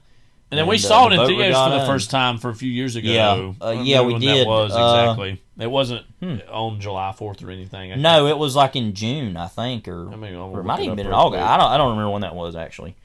That's why we got Letterboxd. Yeah. September 2022, actually. That's the last time I've seen it. Yeah, that's because the other times before that wouldn't have made sense. Yeah, it's funny. Oh, that's weird. Oh, yeah, okay, because yes. Oh, it was right after school had started. Right. I was going to. So yeah, we saw that. It was like Labor Day weekend. Yeah. So we saw it then, and then I've seen it. Yeah, I just saw it January 26th. Yeah. So yeah, it was literally 2014 was the first time I logged. I go back to 13. Mine does. Okay, so. You did it then? Yeah. So literally from 2013 up to 2020, we did it every July 4th, I think. Yeah. So that's 8 years more or less. Maybe real quick, I forgot about this. Just the other movies that were nominated for Best Picture this year in 1975. Mm-hmm. I think most people agree this is kind of like overall the apex of 70s filmmaking, 75, because things were still made after that were great, but this is kind of it. Right. Other Best Picture nominees: One Flew Over the Cuckoo's Nest, Barry Lyndon, Dog Day Afternoon, this, and Nashville. What do you even say to that? Yeah. Like, what? I mean, what's crazy is the weakest movie here is the one that won Best Picture, One Flew Over the Cuckoo's Nest, because all these, it's great too, actually, but all these other ones are even better than that. No, literally all those other ones are 5-star movies. So I will go as far as to say, and I still think this is truly one of the greatest movies ever, I would be more inclined to watch Nashville between these two now. More partially, if I had a choice between this and that, because Nashville's still a little newer to me, even though I've still seen it a decent amount of times. I get that, yeah. And I do think it is among maybe the top 3 movies of the decade anyways. Yeah. Even slightly above this. So and maybe even a better July 4th movie. Who knows? It actually is a more... A bicentennial we would all agree it's a more sophisticated... Oh, yeah, definitely. Thematically rich movie than this is. Not to take anything away from this. And then there's movie that has an ending where it pans up and it's like... Oh, because have we done Nashville on here? No, we have not. What? No, we've not. We've talked about Altman a lot, but... Hello. Yeah. Another emergency pot? No, let's get in another wire. Yeah. No, but that any movie that ends with, it pans up to off of the Parthenon, and then it cuts back real quick to show, the cops are here now, and then pans back up again. Right. It's going to be some complicated view of anything. I don't know. But you know what's funny is like Cuckoo's Nest, Dog Day Afternoon, Jaws, and Nashville are very 70s. Yeah. Then there's Barry Lyndon, which just feels like it's from another planet, which is how Kubrick operated. So One Flew Over the Cuckoo's Nest is set in the 60s, though, isn't it? Or the late 50s? Well, the book definitely takes place in that. I would go as far as to say the movie's kind of vague enough where it's... I think it technically is, but it doesn't really matter. Yeah. It's like in the 60s, I think. Yeah, well, the book definitely was released then. And maybe the movie does take place then, but it could easily be... Oh, yeah, no, it's not that too. far off. Yeah. 1963. Okay, yeah. I don't. The movie does not make a big deal about that, though, in any way. So it's kind of one of those things that it could easily... Right. Yeah. But then even, like, every time I watch Barry Lyndon, I don't need to be reminded of Stanley Kubrick's greatness, and I'm not saying that in the least bit ironically, because I think he's... he's on the Mount Rushmore all-time of filmmakers. But, like, every time I watch that again, I'm like, oh, wow. Barry Lyndon, that exists. You know what I mean? And that's as great as it is. Dog Day Afternoon, of course, quintessentially 70s. I mean, that's like right there. That's a movie that when I think of like summer heat wave, the city's about to friggin' explode. I think of like that and like Do the Right Thing as far as like quintessentially New York. One has He's gonna drive us crazy Elton movie. John starting it. One has Public Enemy. Yeah. It's like, yeah. But just what do you even say to a year like that? That those are the best picture And nominees. then the lesser movie wins. That's so Then Hollywood. look at the next year. Was Yeah. 76 was Rocky yet Yeah, again. right. All the President's Men, Bound for Glory, Network, and Taxi Driver. You know. Yeah. Awesome. Go back to 74 because I know that's a good one too. That's of course we're going to see The Godfather Part Right. 2. Chinatown, The Conversation, Lenny, and The Towering Inferno. Which That's does weird. not- Those last two not I think it's good. just Go back to mostly- 73. All right, 73. We get The Sting, American Graffiti, Cries and Whispers, The Exorcist, and Touch of Class. That is actually a pretty diverse group of movies there in terms of what they are. Yeah, A Touch of Class. What was that? That's Never heard of that. let's see. That That's a George Segal? Yeah, George Segal movie. Melvin Frank. I've never heard of some romantic Tells the comedy. story of a couple having an affair who find themselves falling in love. Never heard of it. That's one of those that Yeah. sounds like it's fine, but it kind of Yeah, falls through the right. cracks Oh, that's a of very time. Hollywood movie, yeah, of the time. But I mean, look, The Sting, which is, it's not as good as like Butch American Cassidy, Graffiti or Oh, even we're talking thinking about- like, oh, right. like Yes. Butch Cassidy, but Yeah. like is a terrific movie. Yeah. Of course, American Graffiti, I think, but even like an Ingmar Bergman movie being a Best Picture nominee, that's and then Jack Lemmon won for Save the Tiger. I've wanted to see that movie for a long time. And then, of course, just The Exorcist even being Yeah. nominated was pretty shocking, Yeah. I think. We're just going through the 70s now. Let's look at 72. Godfather, of course. Cabaret, Deliverance, The Immigrants with the E, Yeah. and Sounder. That's a pretty good little group there. Yeah. Bob Fosse won Best Director for that year. Up against John Borman for Deliverance, Jan Troll for The Immigrants, Coppola, of course, for Godfather, and then Joseph Mankiewicz for Sleuth. So, I love, if you look at Best Actor that year, it says Marlon Brando, The Godfather's Vito Corleone declined. Oh, And there's right. like- yeah. And then you can click on it, and it takes you to the Sasheen Sasheen Littlefeather. Littlefeather.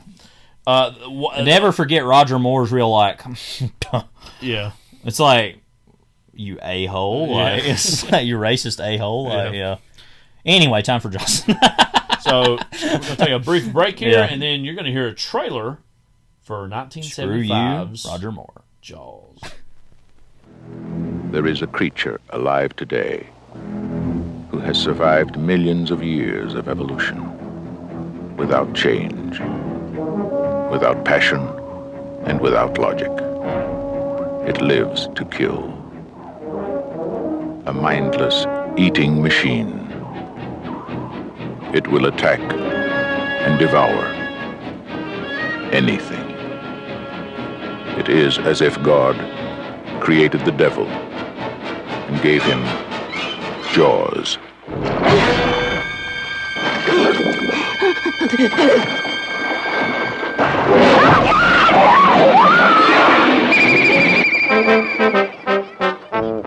This is Universal's extraordinary motion picture version of Peter Benchley's best-selling novel, Jaws. I just found out that a girl got killed here last week. And you knew it. You knew there was a shark out there. You knew it was dangerous. But you let people go swimming anyway.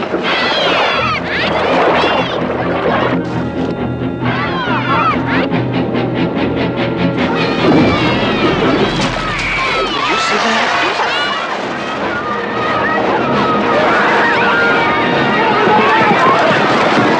It's all psychological. You yell barracuda. Everybody says, huh? What? You yell shark. We've got a panic on our hands on the 4th of July. Is it true that most people get attacked by sharks in 3 feet of water, about 10 feet from the beach? Yeah. What we are dealing with here is a perfect engine, an eating machine. We're not only going to have to close the beach, we're going to have to hire somebody to kill the shark. Bad fish. But I'll catch him and kill him. Did you hear your father? Out of the water now! This shark, swallow you whole. You're gonna need a bigger boat. That's a 20-footer. 25. 3 tons of them. Hurry up, he's coming straight for us. Don't screw it up now. Don't wait for me. Now! Shoot!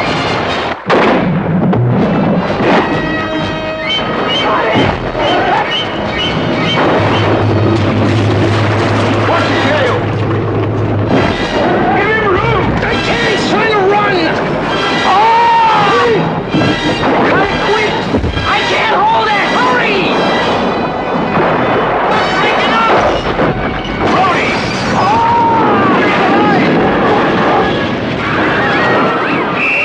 Everybody out of the water! None of man's fantasies of evil can compare with the reality of Jaws. Roy Scheider, Robert Shaw, Richard Dreyfuss, Jaws. See it before you go swimming. As expected, beautifully 70s trailer there.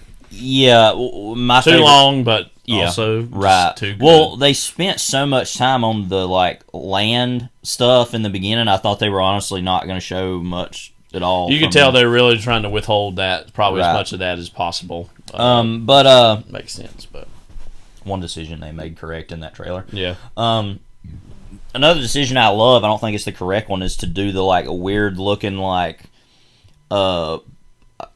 porthole picture of them in the right. and then the looks their like a name. Love Boat. Yeah, that's what I was trying. Yeah, it's like the Love Boat there. Yeah, speaking of portholes. Yeah.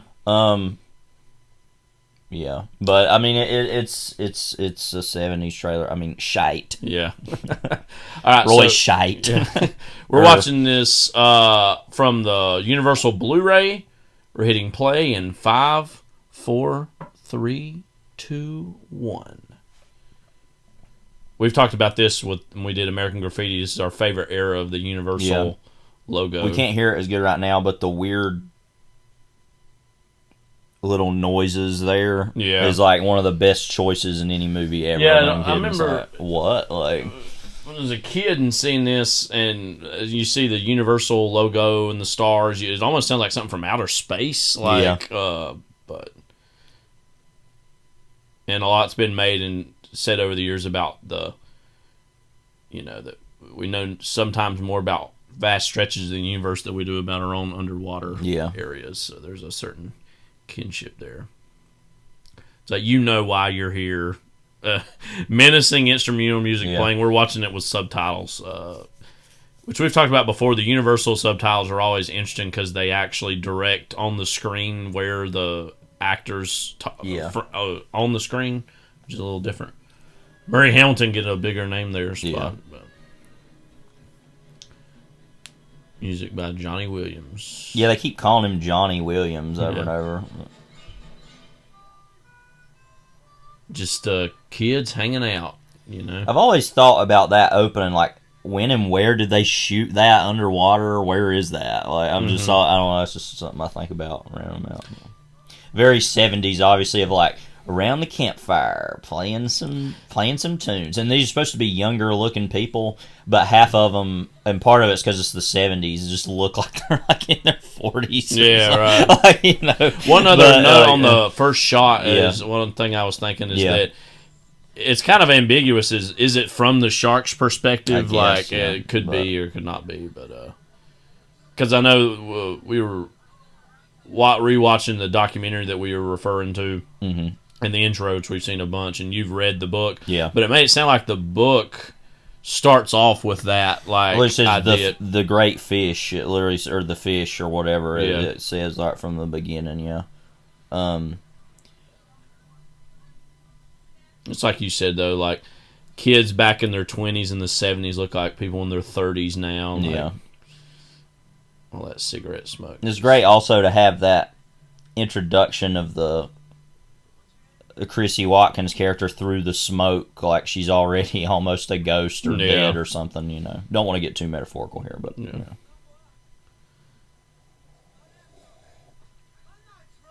Yeah.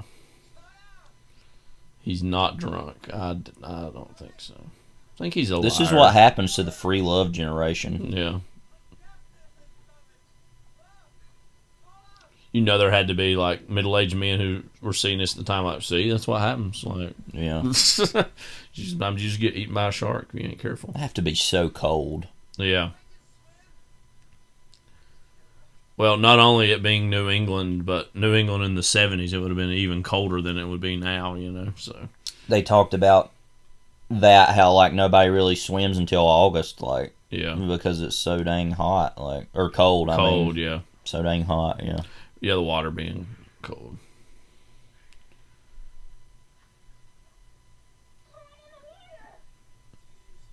It's one of those classic things that I'm sure, you know, even in the earlier months like May, June, July, like it's cold, but then you're in it for a while and you don't even think about it anymore. But yeah.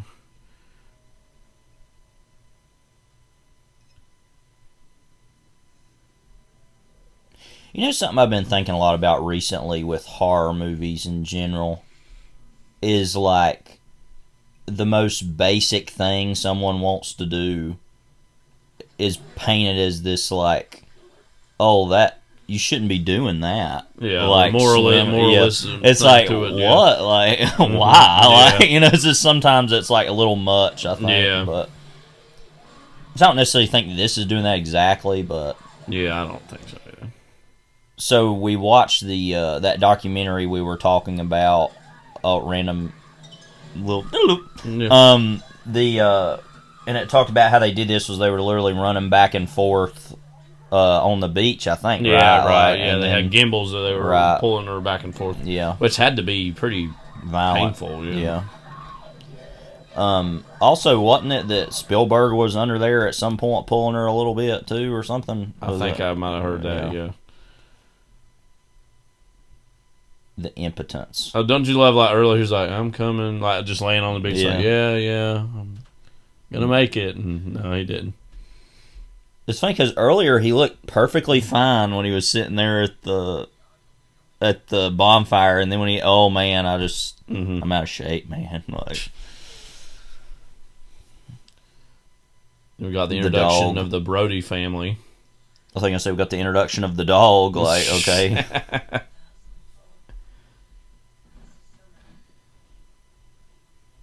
Okay. Kind of, getting some exposition out of the way there that they've been there for a few months. But this is the first real summer that they've been in this community, in this area. Yeah.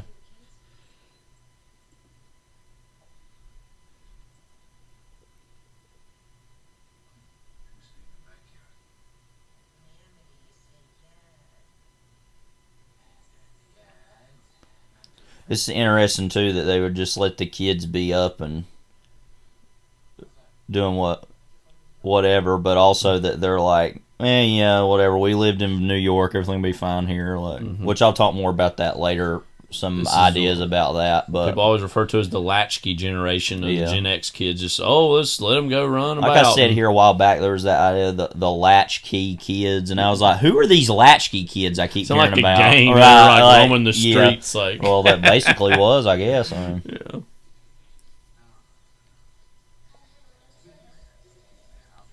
Even a simple shot like that is terrifically done on Spielberg's part.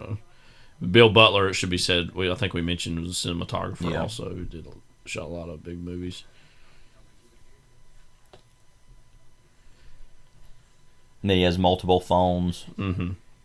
Because I know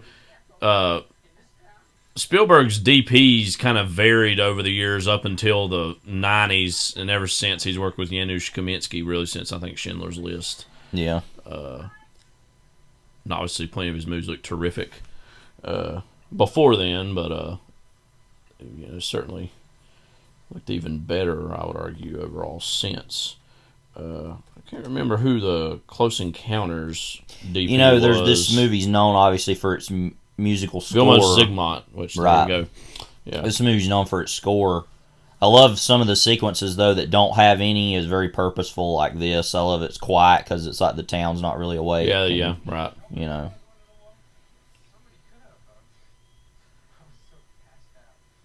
This guy's even more pathetic in this scene, I think. Yeah.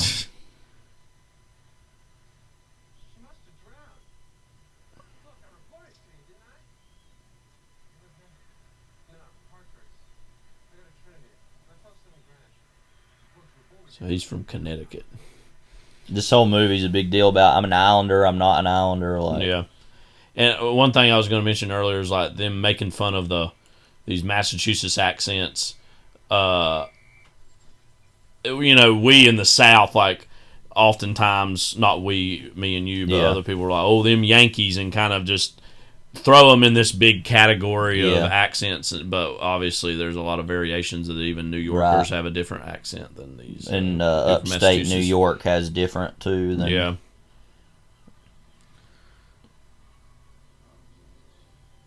Now, in the book, it described it even worse. Like, part of her head and torso were there, too. Mm-hmm. It's like, all right. Yeah. It's like, we got to make this PG. Which is kind of funny to think about. This is obviously pre-PG-13. Yeah. Well, we'll also talk about later things that had to be cut out to make it a PG. Mm-hmm. It talks about they all vomited in the book, too. I guess it's implying that, drinking that stuff.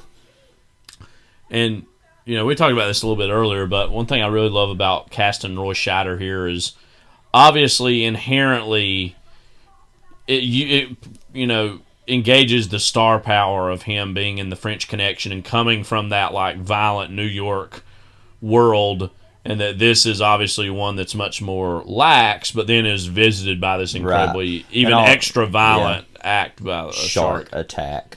I was thinking that in the sense that, like, for him, it's kind of saying, oh, yeah, he's used to seeing things that are that violent because he's just already in there working, and they're like, oh, my gosh, I can't believe this, like, because they've lived there their whole lives and nothing really that bad's happened, like, But then he's dealing with it, like, the education he goes through about the implications of for this community if this is called a shark attack and what all that's going to entail and whatnot. It's funny also in this you hear a lot in this movie randomly, like you were saying earlier about accents. You hear a lot about these people from New Hampshire, these people from Rhode Island, these people because and they're like, yeah, screw all them, and everybody's like, oh crap, what's going on? That kind of sums up the whole movie. Everybody's like reacting to everything rather than doing anything. Yeah. Bad Hat Harry. Yeah. Such a nasty old man. Of course, that's Brian Singer's production company's name, Bad Hat Harry. Well, he's also a nasty old man, as it turns out. The Summer Ginks. For a second, I almost heard that as the Summer Geeks. Yeah. And I'm currently reading American Tabloid by James Elroy, and he uses geeks a lot in that book. Like, oh, this geek, blah, blah, blah. Like, I remember that shot, I know, was like apparently accidental. Like, he didn't mean to do that, but they kept it in the movie. Well, because when I was a kid, I remember asking you that question. Because, like I've said, we were talking about, we've seen this movie so many times, we've kind of, I feel like I was even, in a way, not to, like, say I'm some, like, prodigy or something, but... Yeah. What's the matter with my printing? That as a kid, even then, I was like in my own way analyzing things about it because I was learning how to do that through this movie. I always wondered about that shot. I think I asked you once. I was like, "Why did they keep that in?" Because even then, I knew that was something that shouldn't be don't seen see that in movies. Yeah. But the whole point, and you said is like, well, he's, and it kind of proves the point is that he's a kind of a clumsy, not that he's like a loser, but he's just kind of like, oh, he's always like, even not on top of everything. Even too, he's just out of place in this place in general. Like, love that jacket. A lot's been said about this shot over the years, as far as the Spielberg one, or about how this is a scene of fairly dry exposition that he managed to make visually much more interesting by putting it on this boat and having the background change, and again, just classic Spielberg.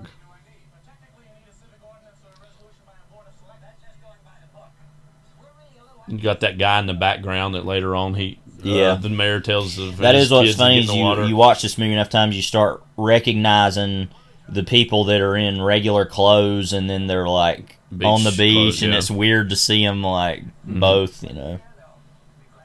which I think is in its own way. I mean,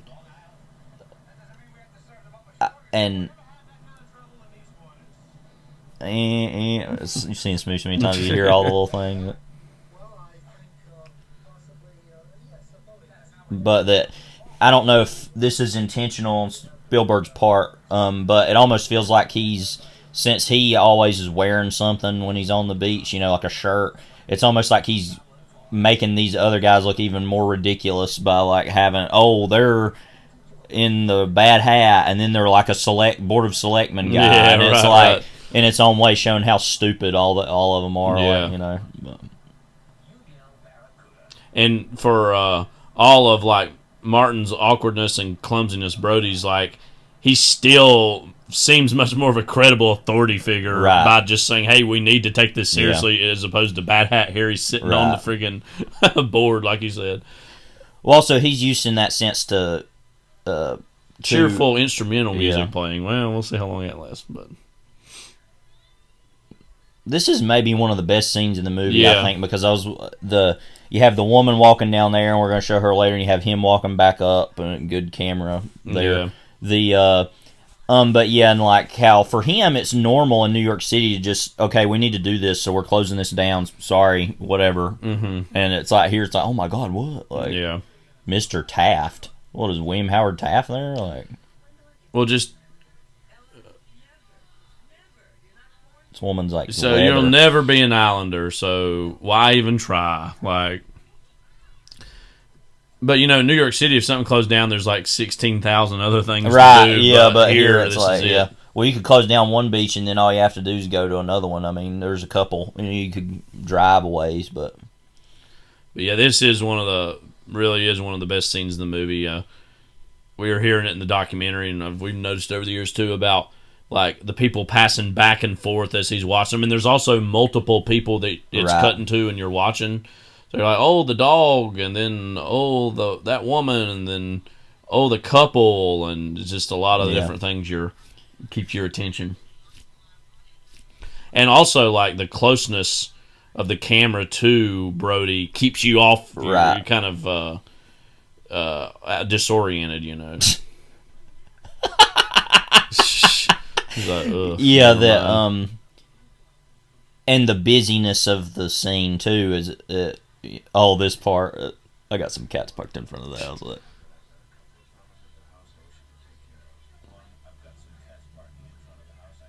Some cats parking. Yeah. It's really deeply hilarious how much he did not hear any of this. And that he, like, didn't care that he wasn't paying attention. Yeah. And he's like, oh, yeah, you definitely got it. Yeah. He's like, no, I wonder if that ever got dealt with. Probably eventually fell through the cracks when he came back. I don't know. No, like right when him and Hooper come back, like after everything they've done, he's like, all right, so I've got these cats parked out. Like, you're gonna take care of that new now? Hampshire plates smack in front of my store. Yeah. No, well, Bad It's Hat cold. Harry should He's want like, breast picture. Yeah.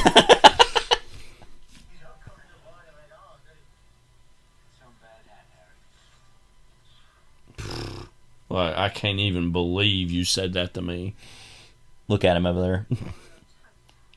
That's such an old beach thing, is to have all those, like... Yeah, you don't see those anymore. There's that in a SpongeBob SquarePants episode. There's some that look like that a lot. Clothing station is what we're talking about. Yeah. Right, yeah, and it's kind of like, you just don't... And that's a very, I guess, New England thing, too. I don't, but... now everybody just friggin' undresses right there. You got freaking Cardi B on TV. People have been like walking out of the movie naked. now if they realize the dog got eaten. Yeah, back then they were just like, oh, good. They just didn't care. I know. They're like, huh? Well, I'm going to be talking about start my third cigarette. I'm randomly going to be talking... or for the last 5 minutes. Yeah, let me have my third affair. Yeah, we're going to talk about Straw Dogs later, but it's like there's that scene in that with the cat that gets killed, and everybody be like, we don't care about that, like, wrecked. That's actually a really impressive shot and then of course a Virgo shot there. Yeah. Blood. Everybody out. Oh, now we want to get how he's acting here. Everybody out. And also too, like, he just doesn't seem in authority at all. He's just like, oh, everybody out, but it's like they're gonna the parents are naturally running in and grabbing their kids out. Yeah, I think they're dragging people. Yeah, getting dragged.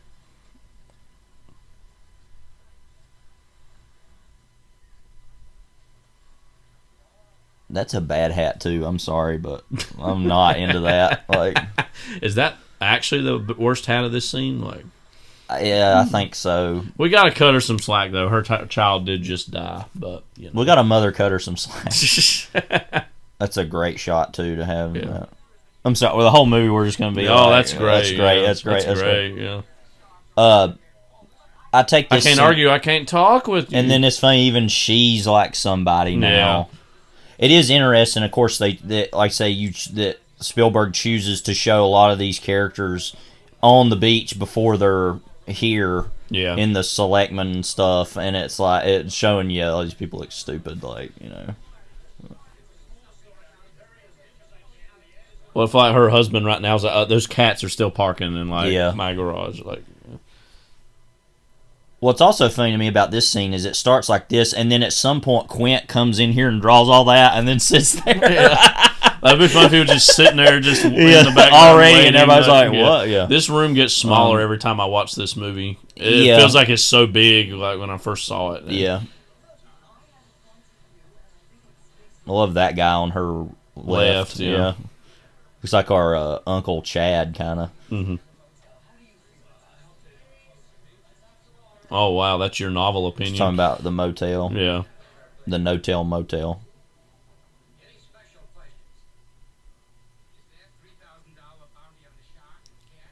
Well, this movie actually tells us about the response to COVID. Yeah. You know, what Jaws actually tells us about. Like, Bad Hat Harry's just, like, taking it in. Like, the guy in the middle. He's the only guy we don't get any more backstory on. I feel like he's back there doing it right now because everybody's like in the way. Yeah, I mean, you can draw it real quick.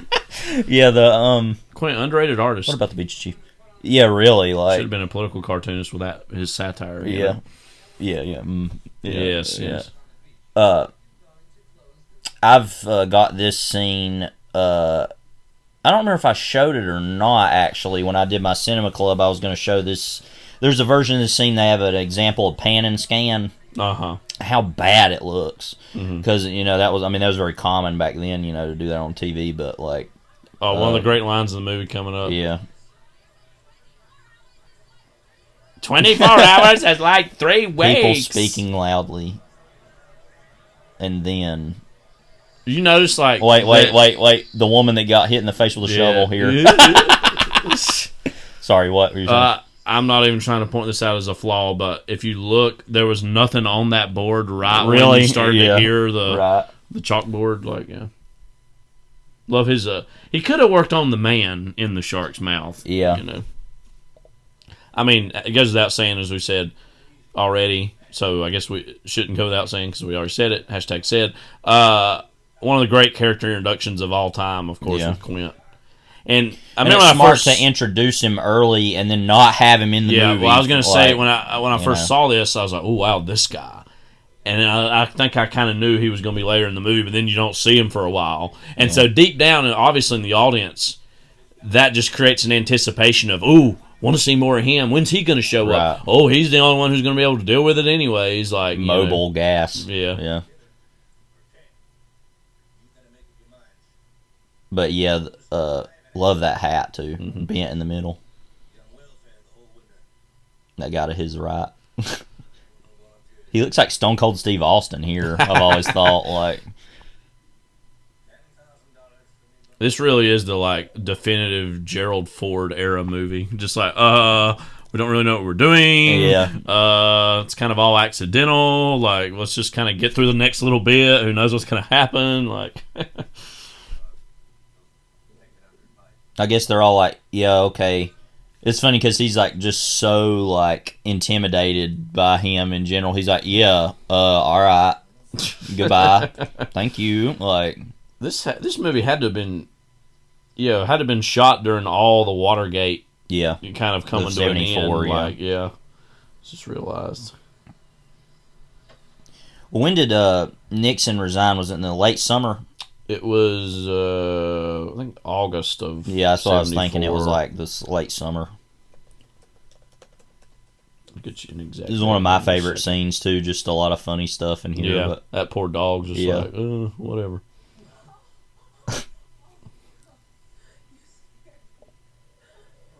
They don't know. I love those windows. Yeah. Like, They don't know. they don't even know. Yeah. Like, what the hell's wrong with them? Like, it's like, I can't even friggin' believe it. I'm so done. Oh, I love that. Want to get drunk, fool around? Oh yeah. I mean, arguably the definitive dialogue exchange of the 70s. Yeah. It's like, oh yeah. We gotta get drunk first. Because we can't stand each other. That's not true, obviously. But. August 9th, 1974 was the Yeah. day he resigned. I think I said maybe later August. It'll be the 50th coming up. Mm-hmm. Don't worry, we're not even going to go into the fact that the Supreme Court literally just said yesterday that presidents are above the law, so... Yeah, John Dean, who of course was worked in the Nixon White House and kind of left in the middle of it, everything. He was on TV yesterday and said, "Oh, well, according to this, then Nixon would have got off back in '74 if that's what the Supreme Court back then would have said." But yeah, I don't want to get into all that right now. This is funny. Really yeah, funny. and his look on his face. Like, I can't believe it. Two great hams coming up, or three great hams. Yeah, I was going to say there's a third ham in the scene. So I don't want to spend this whole time talking about the book exactly, but there's a great little scene in the book where it was talking about some kids basically this scene, but a little bit different, where some kids were out on this skiff and they had like attached something to it they were going to try to catch the shark with, and roast. Don't worry about it. $2,000 buying half a lot of roast. Don't worry about it. And when Brody arrested them, they said they wanted to take the shark on a, quote, Nantucket sleigh ride. You've mentioned that a lot over the years. Yeah, but I'm like, wow. Nantucket sleigh ride.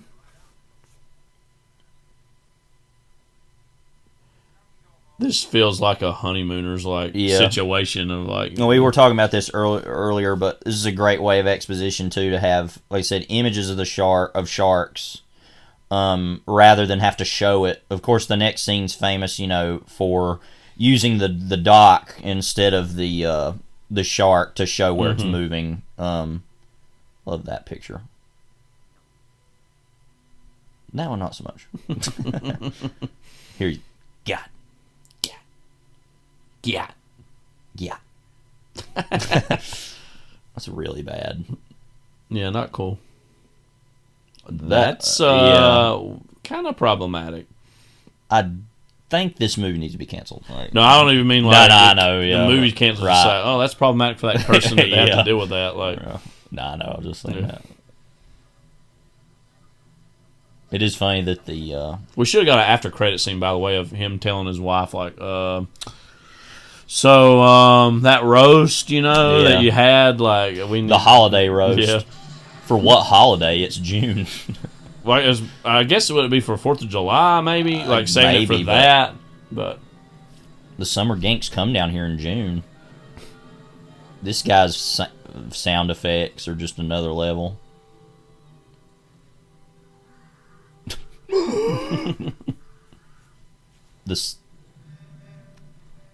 That sound of it turning. Like, what even is that sound? Like, I don't know. It's very weird. Like, it almost seems like it's part of the, like it's supposed to be part of the soundtrack, like the score, but.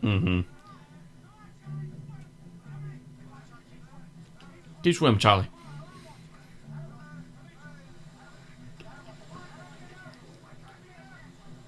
It's crazy how tense this is when really all it is, you're seeing just part of a dock like go back towards. And then towards him. It's great also to have the next shot here where it just goes up against the beach. Yeah. And it's not there anymore. Yeah.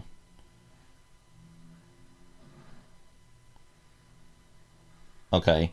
The greatest character ever we never get anything out of right here. Frank Silva, Harbor Master. He literally looks like a Gordon's Fisherman type like mascot, like you know. Well, since you can hear in the background somebody like Harbor Master, and he's just like totally ignoring him because he's got all his food. He's like, I'm gonna make a killing off all these people, like as I master my harbor. Docking, yeah, really. That guy on the middle there, like, as he masters his fishing bait, you know what I mean? Yeah. Hello back. It's a good introduction for him too, to show he's shorter, like And that guy there with Ben Gardner, and also the basis for a lot of Shaw's performance was inspired by kind of hanging around him. This is insane.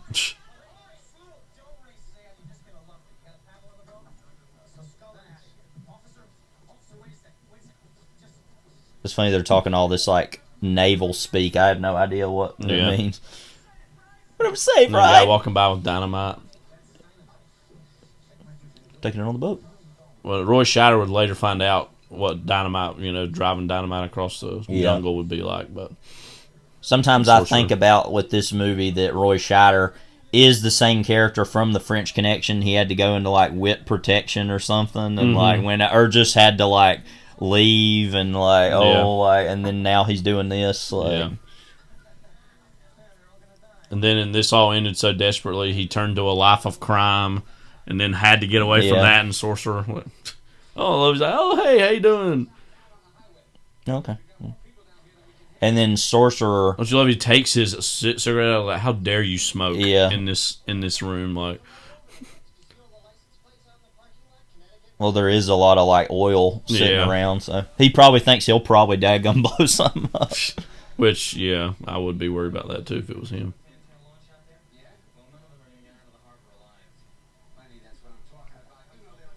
That when Dreyfuss is smiling, something's about to happen. But then he smokes a cigarette. Yeah. Maybe he just wanted one. He's like, give me that one.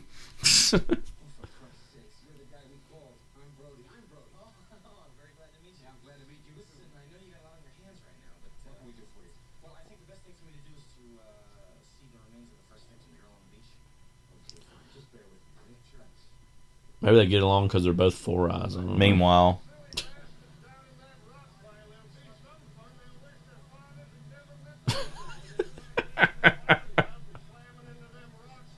boy, I love that shot. Easily could have been lost and not put in, but I'm glad that it's literally like I'm convinced. I've always wanted look at the dog on the boat. About this guy in this shot smoking a cigarette, like, you're chumming right now. Like, what's his backstory? Looks like a henchman out of an 80s action movie. Like a Joker goon. Yeah. Like he's working for Hans Gruber or something. So the late 80s is what we're talking about.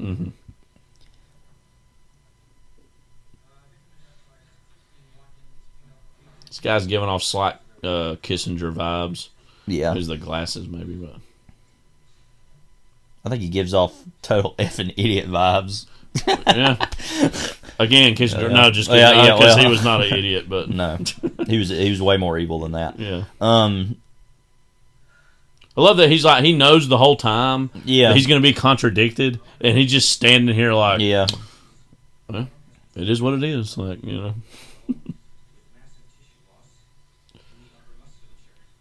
Yeah, and essentially he was told by the powers that be, you need to change this, like a denuded bone.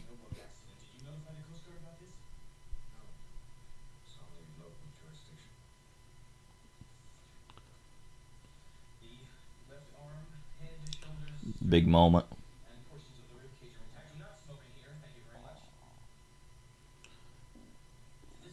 And that's pretty grisly, but it's amazing that that's all that we see, and there's still all this angst surrounding everything. Yeah.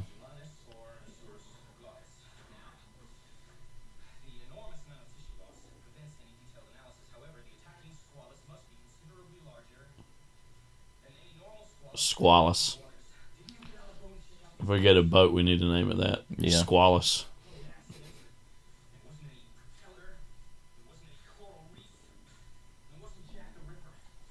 Oh, good. We know it ain't Jack the Ripper now. That's good.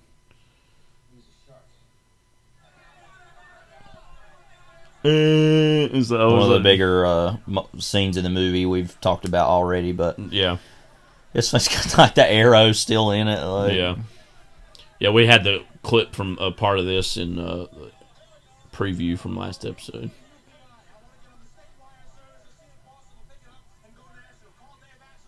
Dave Axelrod, Obama's future advisor. No, we don't know. Probably not. Flies on it. No, Ben Gardner got, but that's another story. Well, that's later. Yeah. But there he is. Yeah.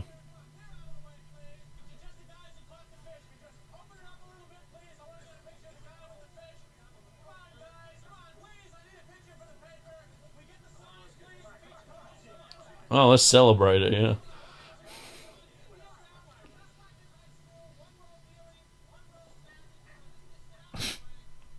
He's a high school. Take your rake with you.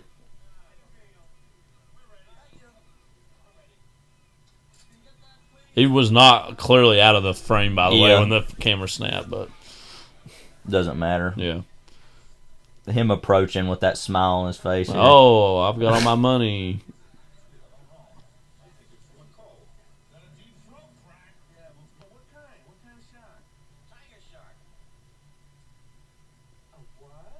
Oh, what? You can tell he's like, no, that's a shark. It ain't no tiger.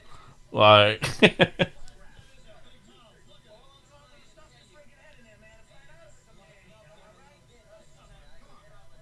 They got blowing on the back of his head. I didn't notice that until a few years ago. But.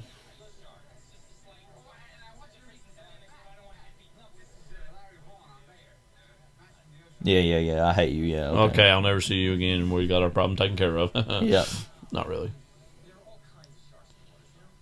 Yeah.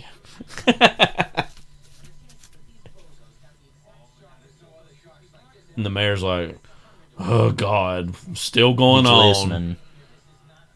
It's BS science crap. His bowels are percolating now. He even understands it before Brody does, Yeah. it seems like.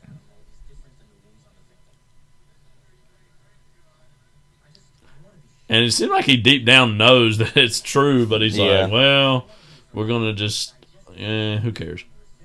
We got one. Great acting from him. Keep blinking, like Tony blinking over here, like winking, blinking, and nod, you know. Winking Hamilton over here.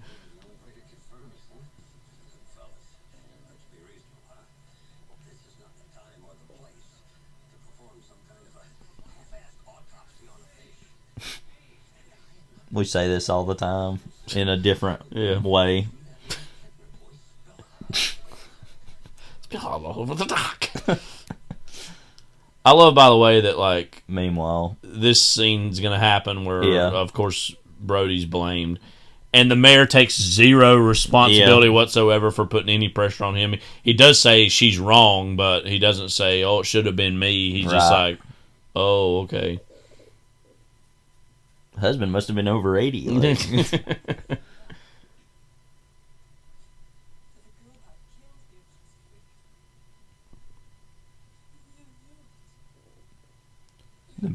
Brian Wilson brother back here. Dennis Wilson on the cover of Ocean Blue or Ocean Boulevard or whatever it's called. There's a tunnel under Ocean Boulevard. I don't know. Mm-hmm. That guy. Yeah, kind of looks like Jimmy Buffett. Yeah, or like Elton John in the 70s. Like, oh, well, then why are you telling me? Said goodbye Yellowback Road, goodbye to your son forever. Goodbye to Alex Kittner. Dang. No, I didn't know that. But. It's like he's straining to hear. Mm-hmm. Okay, well. Take it under advisement. I literally saw him become shark food in the water. Before like, she did, yeah. And they're all like, ooh. Hooper just ripped a massive fart right there. And it's like, Peter Fonda looking guy with the harpoon. Look at that. Yeah.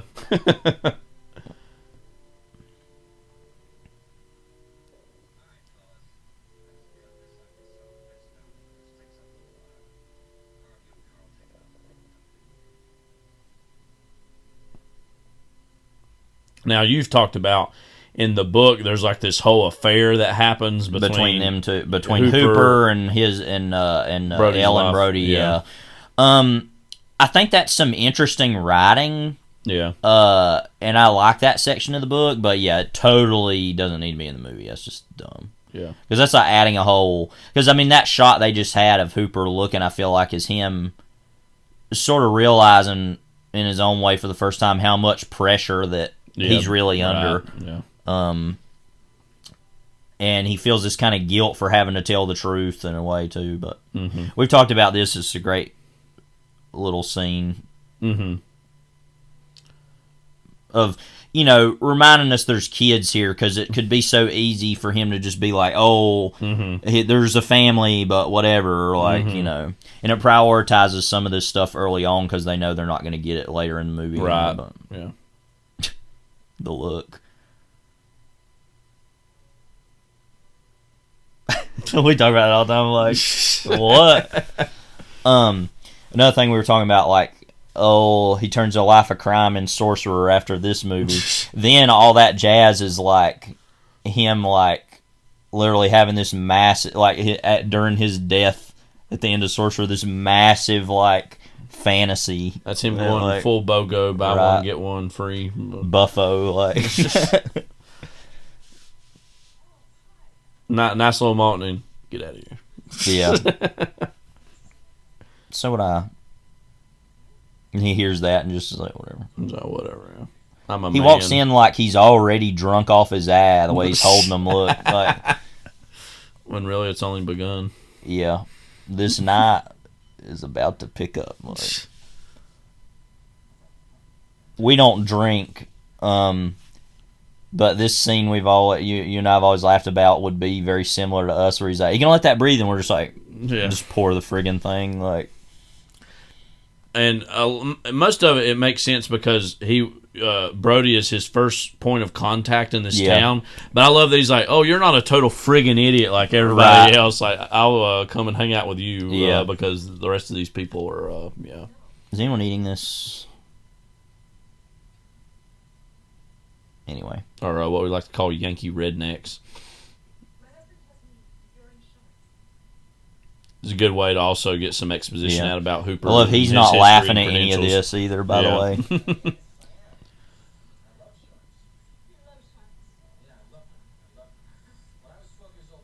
Is that right? Look.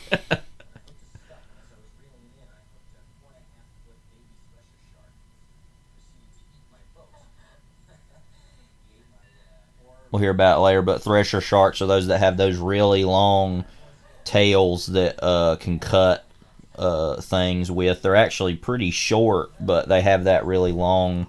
Because I actually kind of became, as a child, a low-key shark expert as a child about, like, because I was obsessed with this movie, so, like, I learned a lot about sharks, but I don't really know that much now, considering... You did that instead of getting into dinosaurs like a lot of kids? Definitely. I was way more into sharks than dinosaurs. I was never a dinosaur person, so... I wasn't that, or sharks. I feel like theoretically I should have been, and I love this and Jurassic Park growing up, but I was just... Let that breathe. But as a kid, I was just like, oh, I like them in as much as they're in these How movies. much he poured that in there. Yeah. Plus, that was on top of whatever he was drinking before that, too. Like, yeah. But, yeah, you were more into space stuff, I feel like. A little bit, maybe, yeah. But how much wine that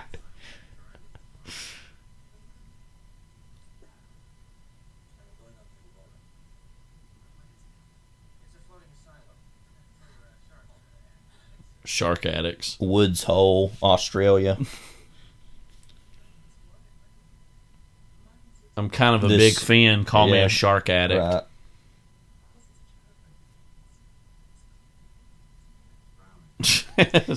Clinical name for it is drowning.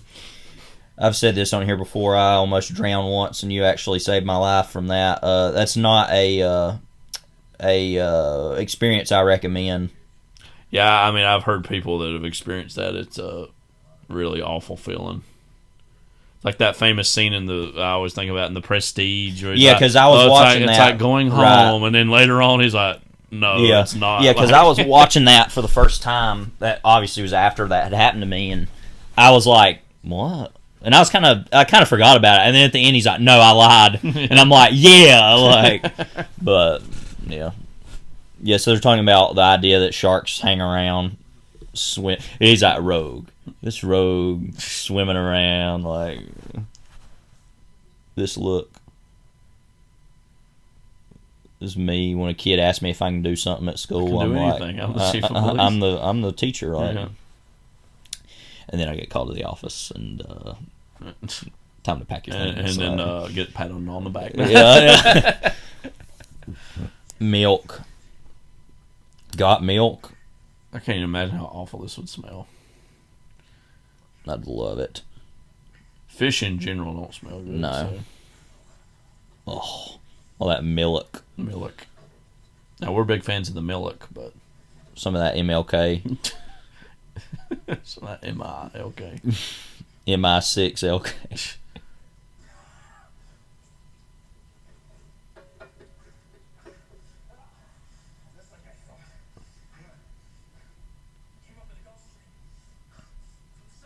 Isn't it bull sharks that can be in salt or fresh water too?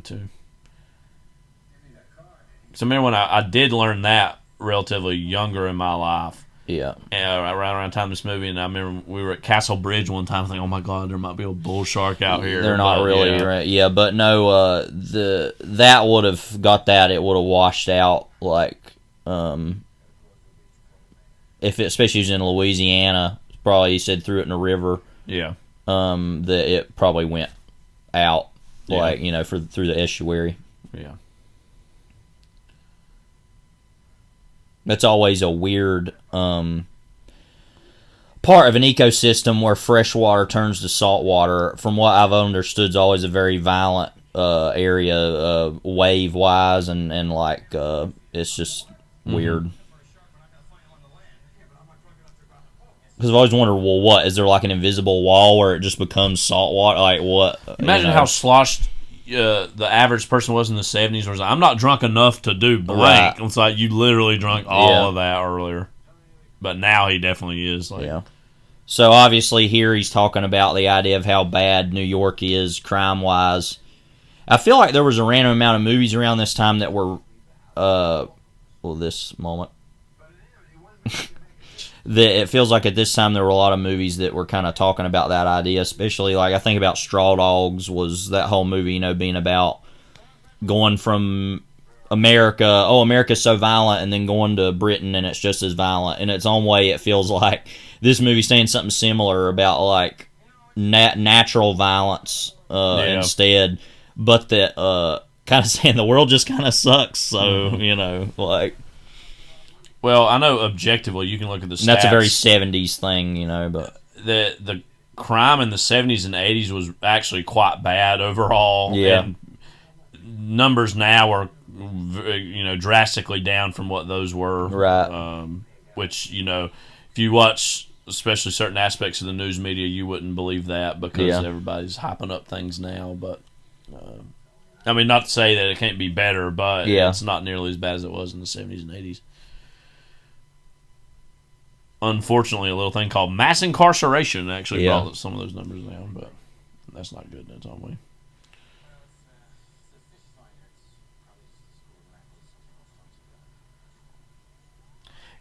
There is something unspoken too. I just thought about this. Obviously, this is a natural phenomenon, but it's almost like portraying the shark as a serial killer too, which was obviously very active in and I don't say this with any bit of celebration. The golden age of serial killers, of course, was like the 70s.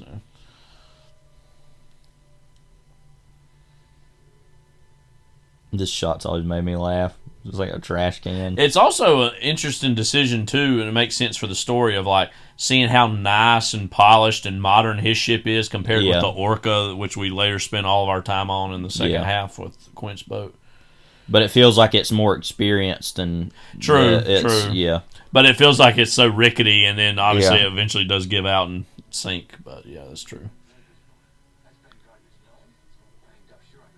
What happened? Yeah, he's the first guy you literally met. Hello, back. young feller. Looks like a piece of junk. Looks like it ain't been dusted in like 40 years. Yeah. Like my TV in here. Yeah. So we were watching the, we weren't doing anything. We were watching the, that documentary. Well, we did do talking while right. we were watching yeah. it. Yeah. That, it talked about with this scene, it's great, won't have the bite mark on the boat. Yeah. That originally, they had shot this scene a little bit differently. And they actually went after the test screening and reshot, I think, this scene to have the head appear quicker to get one more. That was one screen. of the biggest jump scares for me as a kid. Oh yeah, yeah, it was for me too.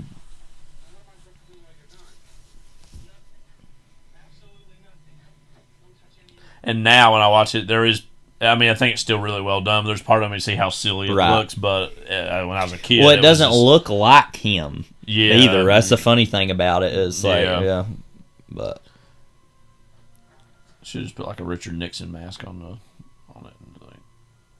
That's the funny thing too. Is I guess Ben Gardner's been missing for like a day or two, and nobody's reported it. They're like, "Oh, that's just the way he is." Like, was this scene in the book? Yeah, well, it was, but in a totally different way. They had Hendricks and Brody went out to find the boat and look at it, and then they basically could tell something had happened. Yeah, but there wasn't any. It wasn't like this or anything, and Hooper wasn't with him. Right. And they just went. They didn't even go underwater. They just like were on the top of the boat, and were like, "Yeah, it's clear that something happened." Yeah. And obviously, if he held on to this tooth, that would be a little bit more proof. But of course, he drops it after what he sees here. He had an accident in his pants.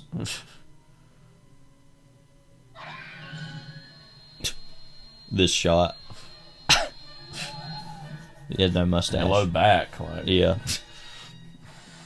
Goodbye back, like this moment where he's like, "Oh my God, what is it?" Like,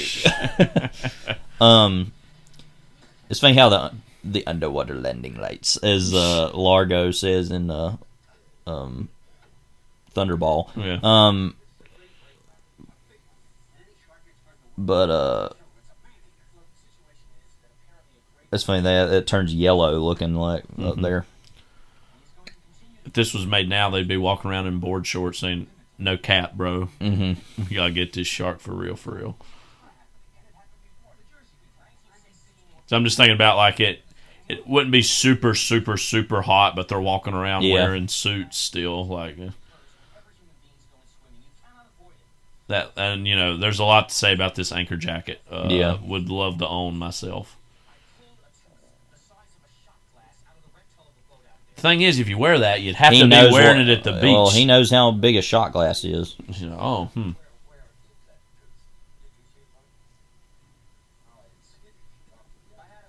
In his pants. In his drawers.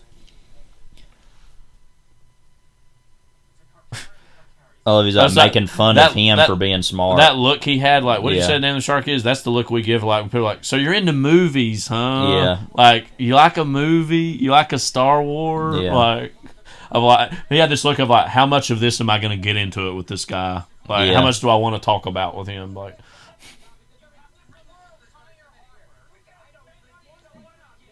this scene, among many other great things, does a great job of expressing the growing hysteria of the situation. Yeah.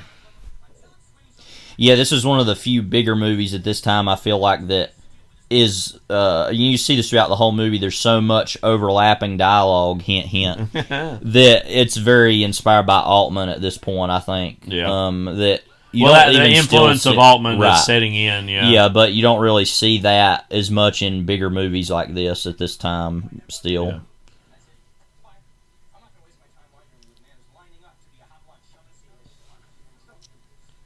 But yeah, I mean, Altman definitely... Don't do this. He's not. He changed the game in terms of... Or the game changed him one. But, I was going to look see where the actual overall box office for this year was. So I was curious if Nashville was in the top 10. It's not, actually. Even though it was successful. Yeah. This, of course, number one Flew Over the Cuckoo's Nest. But look at the difference: 133 million to 59 Yeah. million. That's almost Rocky Horror 100 million Picture more. Show. I'm a little surprised that was as good as it was. It Number was, 3. yeah. Shampoo 4, Dog Day Afternoon. Shampoo is 4? Yeah, it was a pretty big. That hit. feels like that isn't that big, but Dog Day Afternoon, Return of the Pink Panther, 3 Days of the Condor, Funny Lady, The Other Side of the Mountain, and Tommy. When you're hearing this, yeah, maybe. Well, we don't know when you're doing it. I love this. Beaches will be open this weekend. Yeah. Well, this weekend. This is a really great little montage sequence here where they have all the people coming in for the 4th of July, and the music's good. The regatta. I always wanted to go to a boat regatta. Yeah. It's funny, then they put that big picture up out there. I'm sure that the Gazette printed that. Yeah. Shark Souvenirs. Yeah. It literally had a sign that said. Or Brisbane was what I meant to say earlier, not Woods Hole. They were showing other things. I always thought that one guy got George Lucas standing there. Yeah. Oh, yeah, back there. Yeah. So, randomly, this is an important moment to talk about. There's that whole story about there's a woman in this scene that was killed by a serial killer. Yeah. That randomly Joe Hill, the son of Stephen King, kind of helped to solve or something. Yeah. By looking at this scene, I don't remember what the whole deal is. Anyways, yeah. There was something about that. I remember hearing that. Yeah. Even the nuns are coming out. Yeah. This guy in the car here. It's like he drove off the he looks Godfather like, 2 Havana section. Yeah, he's like that mixed with Gennaro from Jurassic Park. Yeah.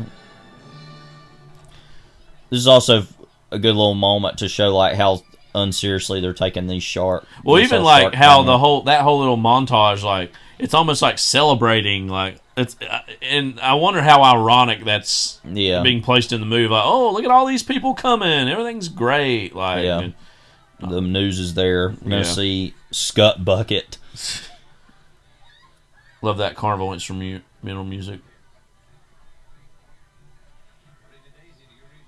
So I looked this up here a while back. I don't know if you've known this or not.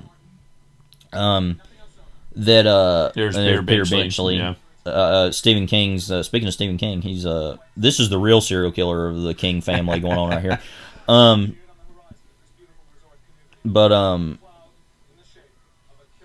that is kind of a funny coincidence, though, isn't it? That Joe Hill then later is doing this thing, and it's then Peter Benchley's there, and it's I would imagine. I don't know what Stephen King thinks of this movie. So this baseball game I looked up was made up, wasn't real. I don't know if I told you that or not,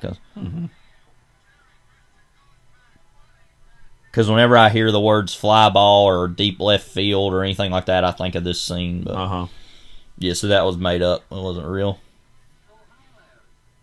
Because I looked up Larry Christensen, and that's not even a real baseball player. So yeah, our friend from earlier. Yeah, do it. Wonder if this man feels complicit in what happens later. No, I mean he shouldn't, but I'm saying it is interesting seeing these older parents in this movie.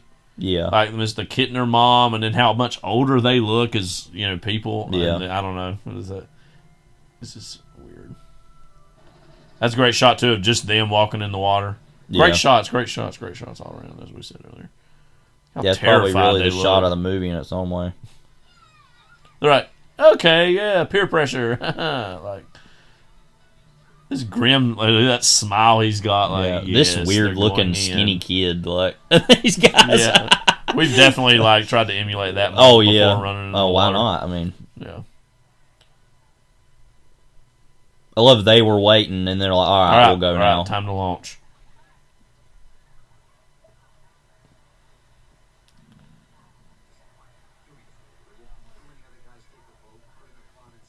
Funny enough, that ends up putting him in more harm than. That's the interesting. Obviously, the pawns for old ladies. Kind of a good misdirection in this scene to have the fake people with the fake shark, and then you have the real one being the estuary over there. Yeah.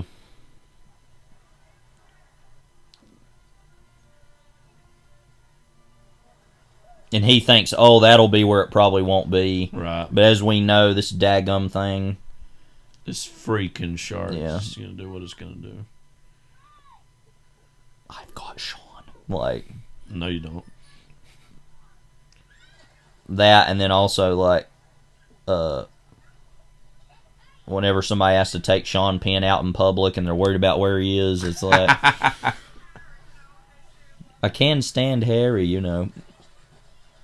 Bad Hat Harry. Yeah. Literally. I mean, who else? Another other He's Harry not in town? this scene, notably. Yeah. He's probably off smoking dope or shooting up. Yeah, shooting the big having H. daggum track marks on the ceiling from the blood splurting out. Like, I was reading something here a while back that talked about that, about like you could see the blood marks on the ceiling from the blood shooting out. Like,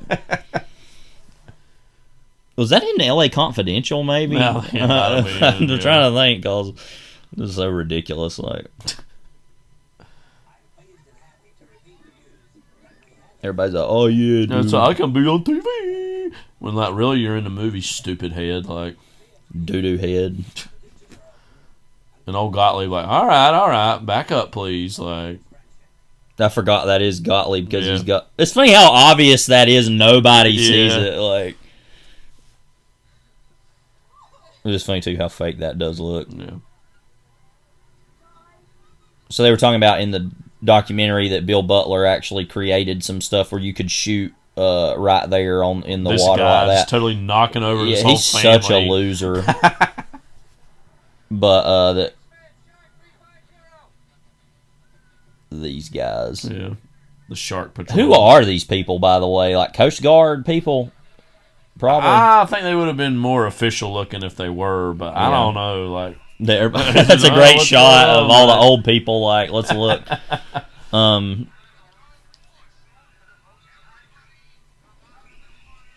But we had seen in that, talk about Bill Butler created a lot of these like cameras where you could shoot this kind of like POV on the water line. We had seen also there's a moment of the making of moment here, and then the guy gets on this. Go move like we talk about that all the time, but so it's like an assistant director's like, what's all this? He's like, the shark's been killing people. There's limbs bitten off and there's blood all over the place. Background action. Yeah, but there's blood all over the place. There's blood all over the place. Why they dressed up like that? That's so 70s. Like, we'll have some people helping out, like. Some stewards at the beach, like literally do it walk yourself out. Now, if this were made today, it'd be TikTokers. Let's. They'd have a GoPro on it. Yeah.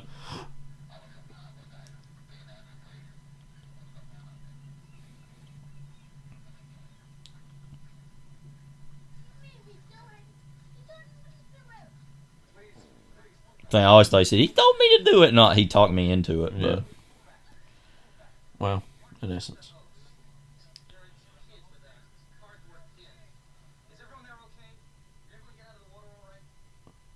This and then woman. you got the artist that no one believes.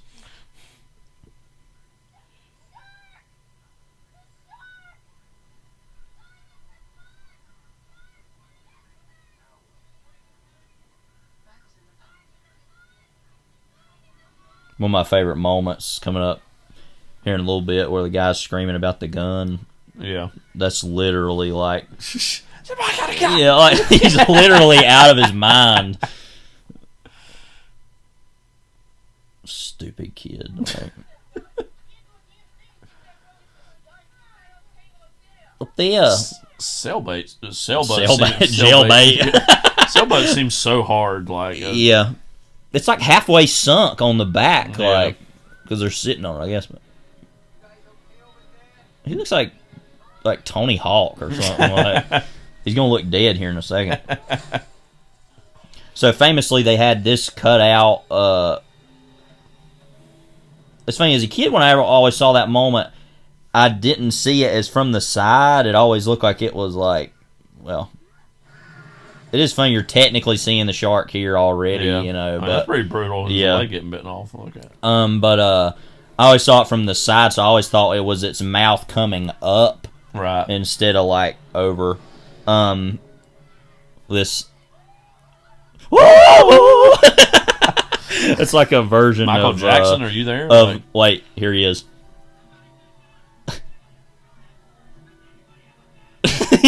Losing his mind. Sounds like some random guy yelling in Titanic or something. Like, anybody got a gun? Yeah, like shoot the iceberg. Like. Yeah. We were watching some of Titanic last night on TV. Mom, Dad, and I, and we were. You were towards the beginning, was it? Yeah, it was like the very beginning of it when it started. Never forget the time I was channel surfing and it was on the Country Music Television, CMT. So yeah, Beetlejuice has also been shown on CMT before too. So that would make a little more sense of it being rustic. That'd make about 1% more sense. Yeah,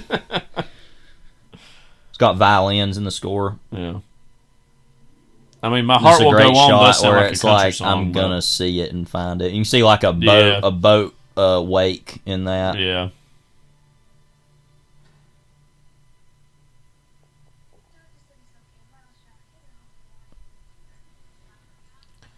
And it also is obviously he's cared already, but to make it even more like applied to him, it affected his family in some regard. Yeah. Yeah.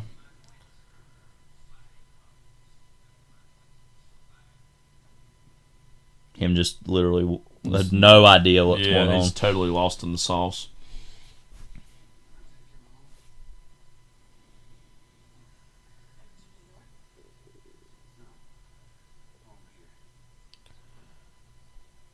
It's like, no, we can't run away from this situation. Mm-hmm. We got to stick it out. It really looks like he might kill him here.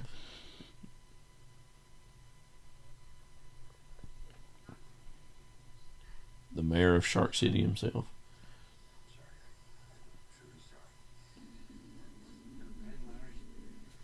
That's Kyle's stomach, not the shark. Yeah, a pin, you know what a pin is. Yeah, a pin, Basically, like, you sign boy. That's all the time. Like,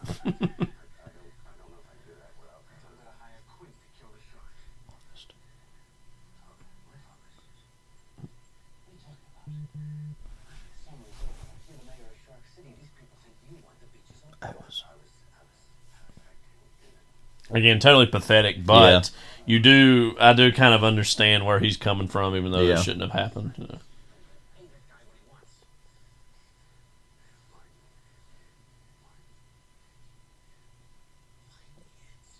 We've never met his family in the movie. But whatever. He might be lying about that. Maybe we talk about all the time. Children whenever we're like signing something, we always think about Foley sound is so good.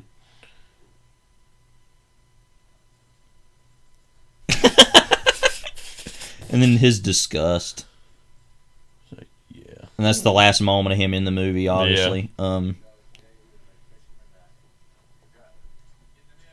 There's a lot to talk about in this scene, so I don't really even know where to start. This is his domain. This is where he makes his bones. He wants apricot brandy. Yeah. It's funny. He comes in, he's like, thinks all this is kind of cool, but then it changes very quickly. Iranian caviar. Don't forget the color. You can tell he's like, all right, this is my chance to be flush. I'm going to get everything I've ever wanted. Like, yeah. You know that is some stank. Oh, yeah. This funny moment where he like, Quint, don't drink that, and he does. He's more confused with There's everything. like a Narragansett beer can sitting there. Yeah. Is that taxidermy in it? Yeah. But how many sharks did you kill this week?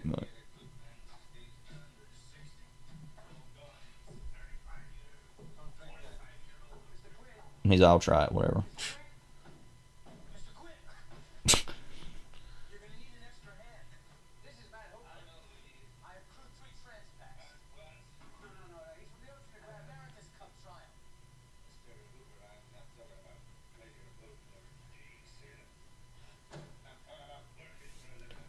Look at how dirty it is in the background. Yeah.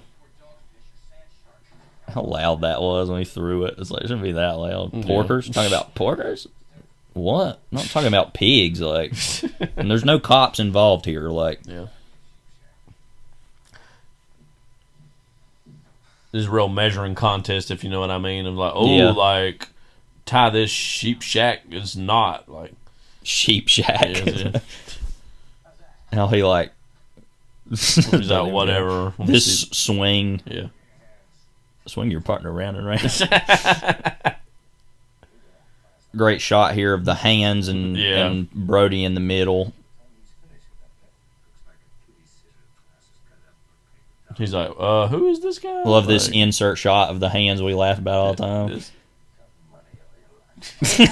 How quick. That's a Mother Cutter special. We didn't mention this. Yeah. Like, you're not going to act like this, are you? He's just like, well. Well. That's like a face you make when the sitcom goes to commercial, like.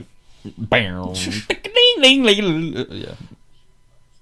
Or the Jackie Gleason, like, going to commercial, yeah, like sitting at the table, like, oh my God, I can't believe I'm totally facing the consequences for my own stupid actions, like.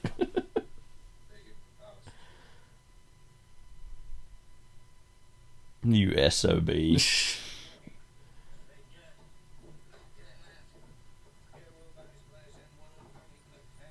So also there was a deleted scene where his little like Shmee or whatever you want to call him wouldn't go with him, like what was the reason in that? Do you remember? Pay or something, I think. Okay. I don't remember exactly, but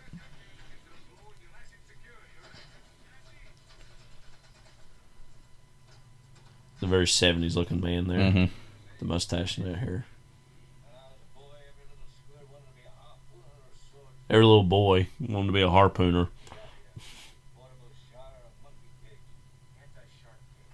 Portable shower.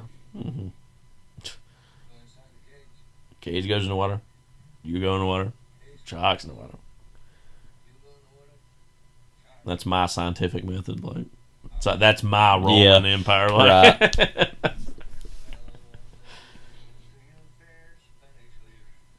One of my favorite like decisions in this movie is later on when that sound cue is used when everything's gone. Yeah, and there's that great. We'll talk about when it happens. There's that great shot of the boat like from below, and it's like literally like it feels like it's like barely even working, like going in the swell. Like he's like, you know, what are they literally doing there?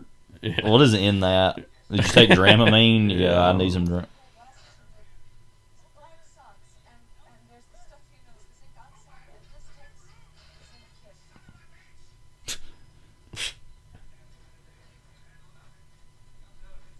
It's like brings one woman along for 2 seconds, and he's like flipping out.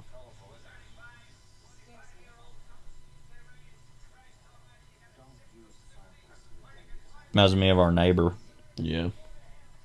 Like you barely walk outside, he's mumbling. This is obviously the last we see of her. Mm-hmm. Said it really is a pretty bold choice to only have the final, let's check the timage exactly. Pretty much hour, about 50 minutes of them three, and that's it.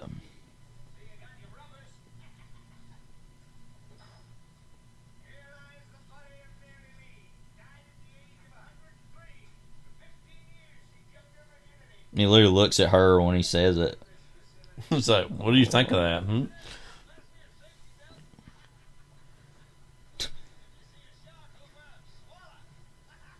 It's like he's laughing in his own material. Yeah. Like,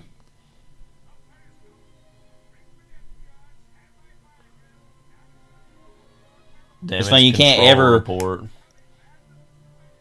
Bad news from Madison Avenue. I don't know if I've ever really heard. I have, but I always forget about it. Well, when you watch something with subtitles, it clarifies sometimes the sounds that you hear. What? Tranquil instrumental music playing. we mentioned this earlier, and then we saw it in the documentary too about Spielberg wanted to make sure that you never saw land in the background, right? Because obviously it's like makes it feel like they're like totally I've said in the book, it's like they go in and they go out every day. Here, it's like they're planning to only be out for a day, and they're there for like 2. Mm-hmm. I'm going to take this moment to take a quick break, go to the bathroom. Okay, so I'll be right back. I'll keep it going. Talk about movies. Yeah.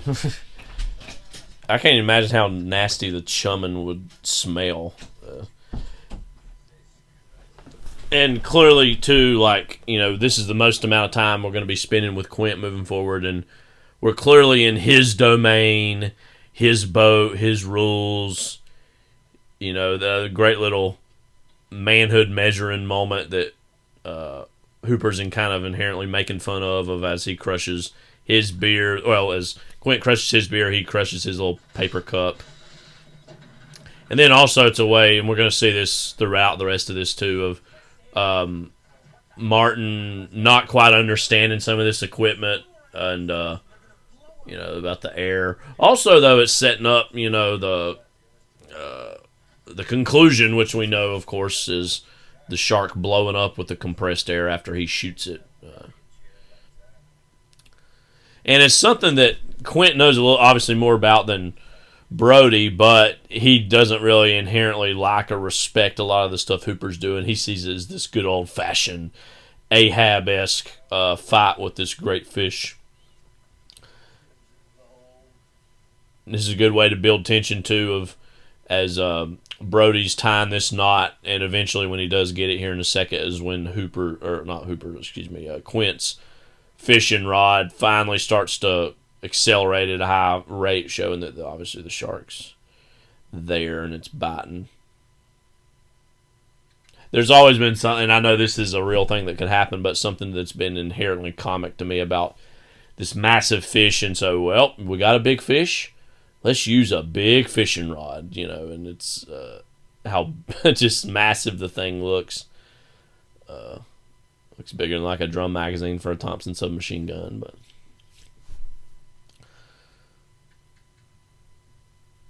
and how more than anything else he's like, well, I better strap in. I'm not gonna let this thing rip me out of here.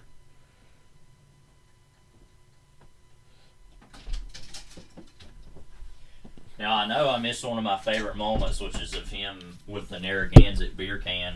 Like, yeah, I was talking about that. So I looked into that here a while back. You can actually buy, I think they still make that anyway, but like you can still buy some, I think they made some older kind that had the Jaws logo on the packaging, and then you could buy that type of beer or whatever. As I was saying, he's strapping in. Yeah, like, I know. I heard you were saying it's like, got a big rod. Like, yeah. So another thing to mention here too is how, what was it they wanted to do? I can't ever remember when they shot this. They wanted to have it. They didn't want to exactly have the camera stationary because it would make the audience kind of like dizzy or seasick, from the horizon moving, the water moving the boat, and like, so they decided to have it more handheld. That way it would flow. Yeah. Which also, being handheld is honestly easier to shoot in this space that they have too than to kind of have the camera bolted down like they normally would.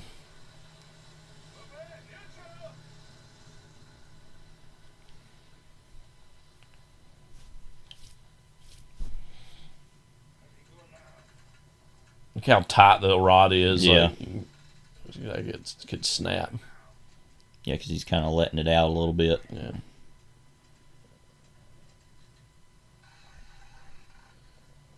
We were at the Outer Banks recently, and on the beach, not that far from where we were, there were people that were just like fishing out in the water that weren't even that far away from where people were swimming, and I thought that was very strange. You get caught by a hook. Yeah. But we weren't even in the water that much because the current was so but you're talking about them guys that went out there and put their rods in the sand. Like, yeah.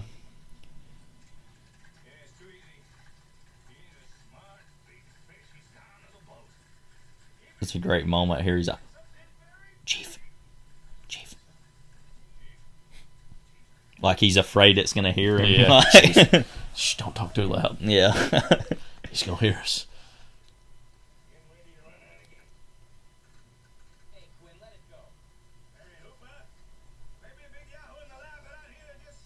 Supercargo. Just supercargo out here. If you don't want to backstroke home. Unbuckle me.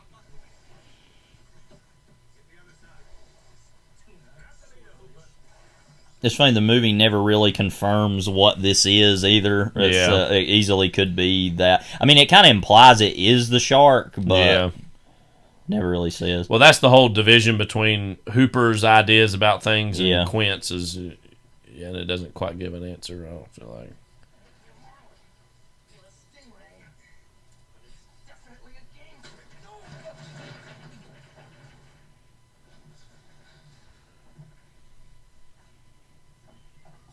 And that hit his head, cut his head open. So he's like, I could hear you. Yeah.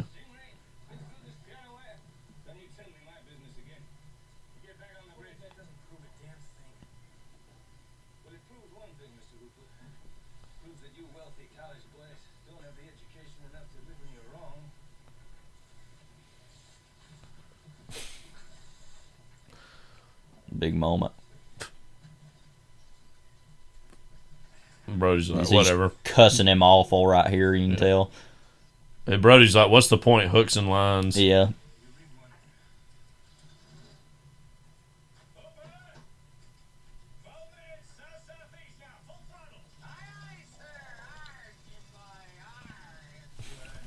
All smoke. Yeah.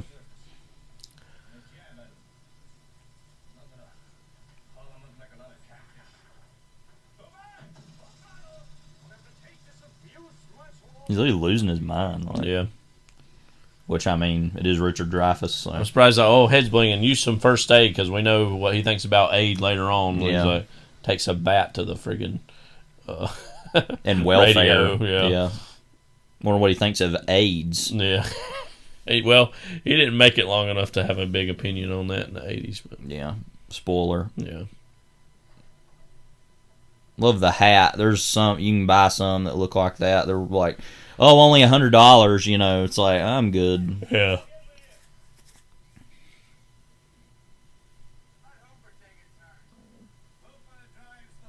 The ominous shot of him up here. I am God. Like, you will do it. God, that stuff have to stink. Mm-hmm.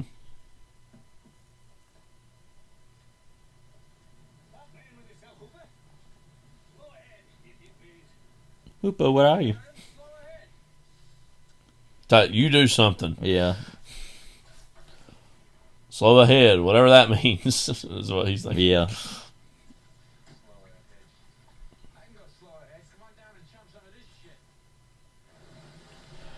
Obviously, one of the big reveals of the movie. That's the kind of best look we've got of the shark so far. Know that was going to happen, but because that's one of the most famous movie moments ever, anyway. As well as this, hooks and lines.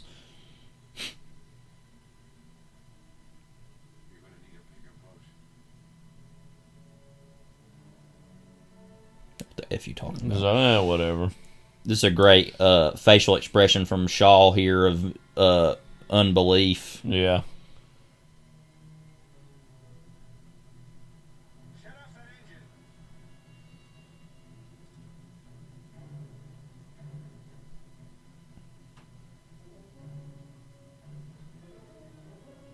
So even he's finally met his match.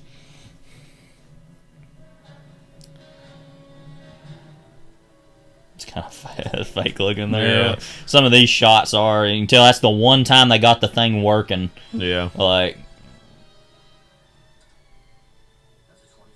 they talked about also in the making of how they had a couple different shark models. They had one that was what they called the left to right and the right to left, that was like one side of it was open where they could get to the gears of it.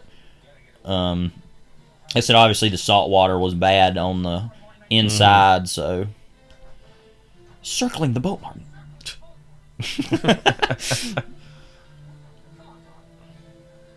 And some stuff they obviously shot in big swimming pools and stages. That's another funny moment of it's like he's got the rubbers on and he's just got some Converses on. So you got your rubbers. Steven Spielberg here. Yeah. This is a great moment of like him talking to Ellen Brody, like, oh yeah, Mrs. Martin Brody.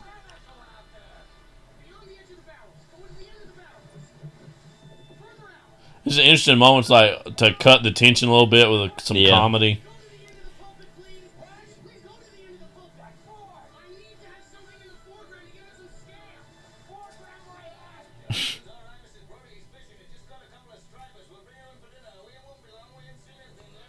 Literally what? He's darling. like, oh crap. This is my darling. He's like, this is my darling. That's one of those great moments where it's like in the Four Feathers of like, you want to face them or you want to face me? And it's like, I don't want to face Quint. Like,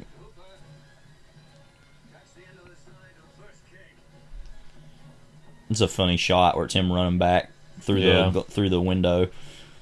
There's a lot of shots through the windows actually. In this, and all the alcohol sitting there. Yeah, I mean that's what it's all about. Really, this is all just a big extravagant. How quick he's getting that out. Go for a drinking trip. Yeah.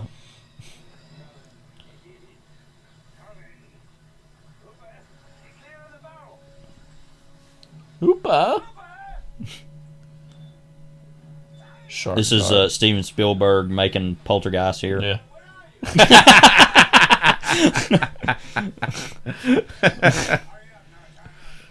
Hoopa, where are you? Like he's talking to me. It's like, whoa, back up. You know I had to get him right in the mouth.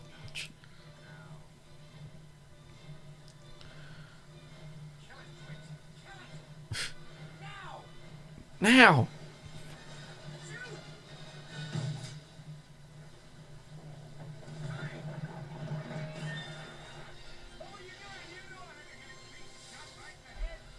And obviously, they talked about that. I think Richard Zanuck talked about that in the, son of Daryl F. et al. Zanuck, as Henry Fonda once said. But that they had really the barrels kind of, they said, saved them a little bit because of having to have something visual to pull. I don't know if they said how they actually did that or what they did to actually pull the barrels around. Yeah, but obviously it was easier. They probably had a rig similar than the shark that they wouldn't have to surface, that they could kind of drag, or they might have just had somebody drag, or they could have had like what they did, those gimbals attached to it and drug it like they did the Chrissy Watkins. There's some land there. That's not good, but yeah. Great shot here.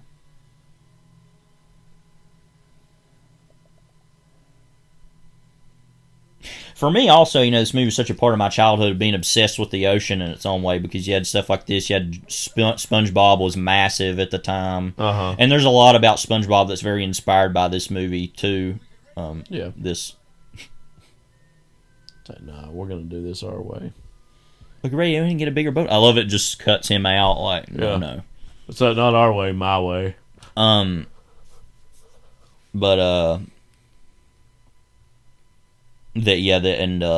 20,000 Leagues Under the Sea. I'd seen that when I was a kid, and the Pirates of the Caribbean movies. Me going to Myrtle Beach, big era for the ocean for me in the 2000s.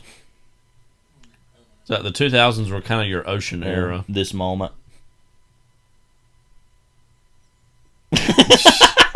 Look at what I What can are you do. doing? Like, it's like one of his dozen parlor tricks. Yeah. Boom, boom, boom.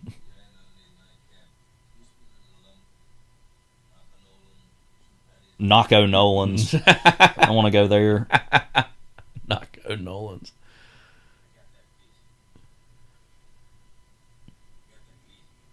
Showing their scars. Classic male bonding exercise. And I said we've said it's a way for them to kind of bond a little bit. Yeah. Hoop.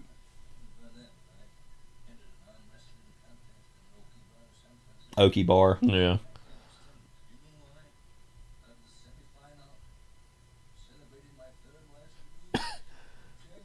Had to be third wife.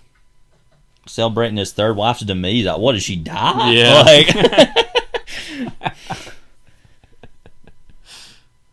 So I can get back on the water where I belong.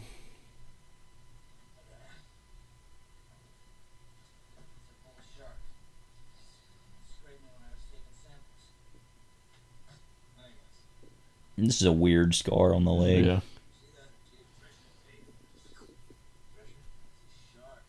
We say that all the time. That's a Like shark. when somebody says something dumb, Yeah. we're like, and we've talked about this a lot, but this moment where he's like thinking about a scar he's got, but he doesn't say anything about it. That ain't worth even telling. So what's the story there? You think he got stabbed or shot Yeah, or probably something? something like that. You're wearing a sweater.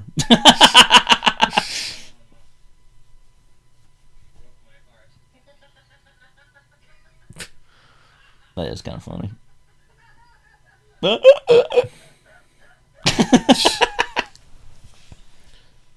It's like, let's ruin a good time. Yeah. Quickest way to ruin a good time.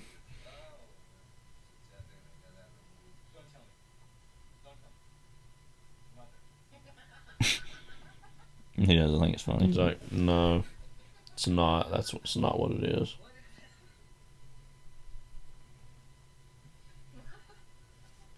And he, of course, knows what it is, Yeah. but that he's like, what happened? Oh, whatever. Yeah. This cut between where Dreyfus is here, and then it goes back And he's to like him, sitting like, yeah. holy crap. Yeah.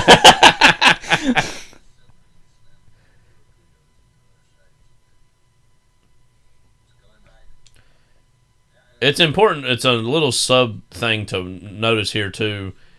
The importance of World War II in Steven Spielberg's filmography. Yeah. Obviously, he makes World War II movies later on, but like, you know, obviously he was a generation as a boomer. His dad was a veteran, and so this is a very early example of the mythology of World War II weaving its way into his career. Yeah.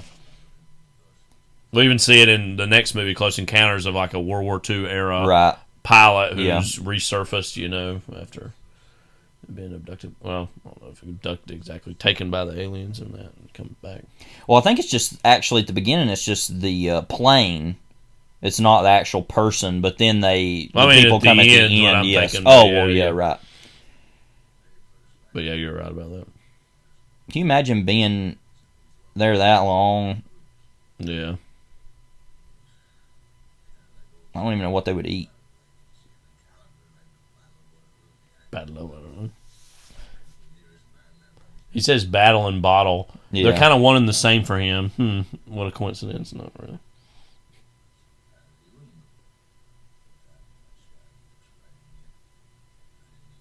Of course, John Malice, he did a pass on this. You know, he's one of the most iconic screenwriters of this era, certainly.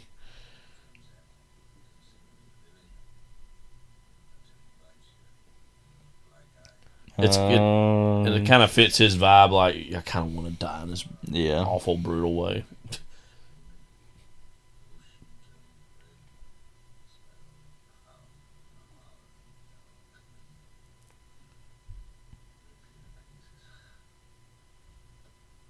Huh. Well.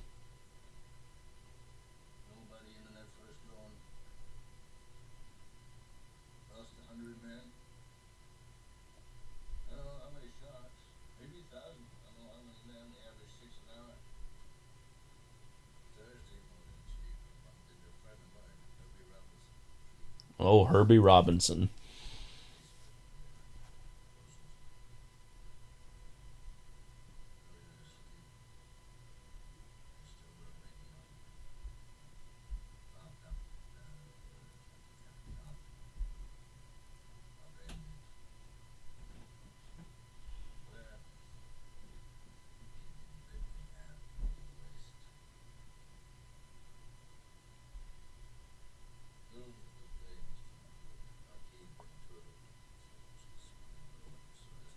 Lockheed Ventura. That sounds like it'd be like Ace Ventura's like really upper crust father who really doesn't like that he's become a pet detective.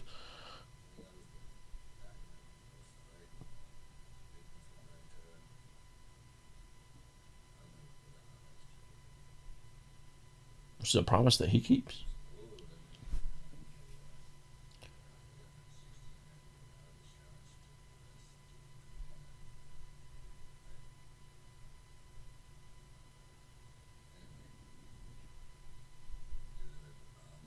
That wouldn't have been the anniversary of that. At this time would have been like 30 years. Yeah. A few days after 30 years. So Yeah. Maybe a week after.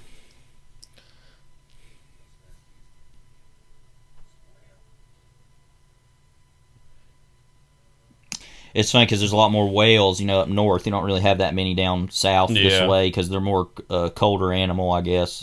But and that was a huge industry back in the 1800s. And there's a lot of them are dead now, but because of that.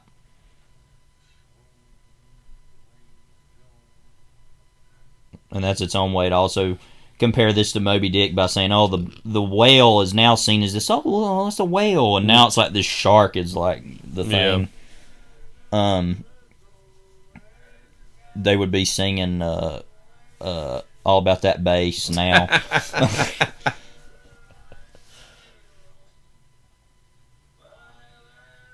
Maybe a Morgan Wallen song. The tone of this scene is so funny because it's like them being drunk. They're like, oh, whatever, we'll sing now after hearing that. Also, what's interesting, too, about that whole story, obviously, is that it's like World War II, and the big thing is like the Japanese or whoever, whatever is like the villain, and then, actually it's these sharks that kill more people in that case than, Of course, the fun had to be ruined.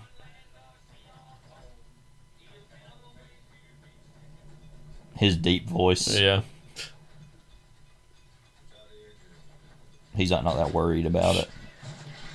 I love how he falls and there's already water. Yeah. Here. Like, what? Like, yeah. Busting the shaft. Chief, put out the fire, will you? Drop. So, no, don't call for help. Which that is the more immediate thing needs to be taken care of is the fire, but still. No, you're not calling anybody.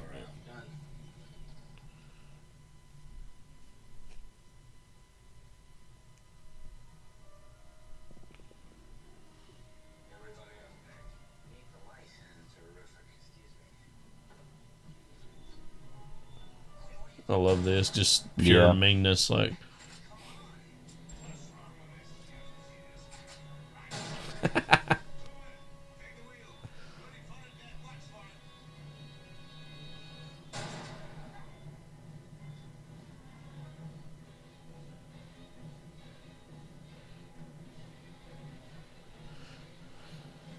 A shooting star or meteor or something you see flying through the background here. And it looks like they get another shot of it from further out too. Here, unless that was added.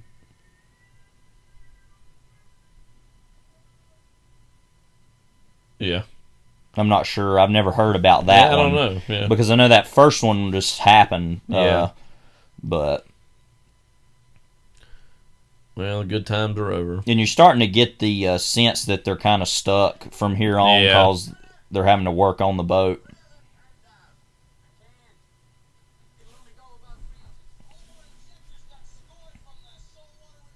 Cool.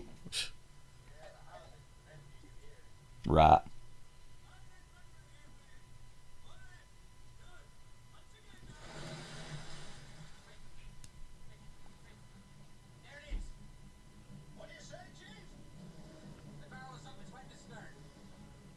So they're obviously going to have to shoot more barrels in it so they can see it more easier.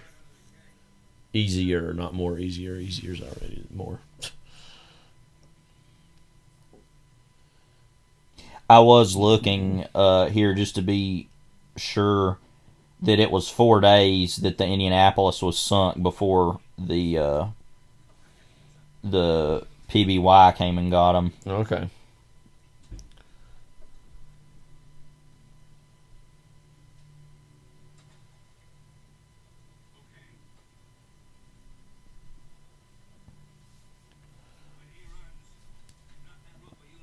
This is a good little jump scare coming up too.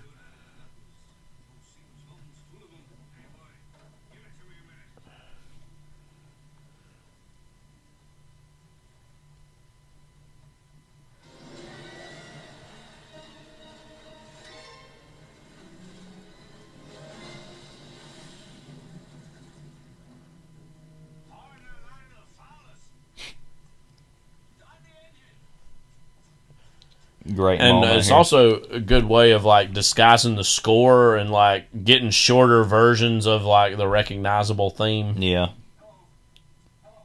And not prompting us as much like as Yeah. it was in the past.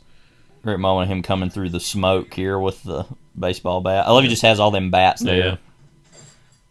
He's literally insane though. I love here he's just like, here you go. Excuse me, Chief. Excuse me, Chief. Yeah. Literally the epitome of I had to do it to him.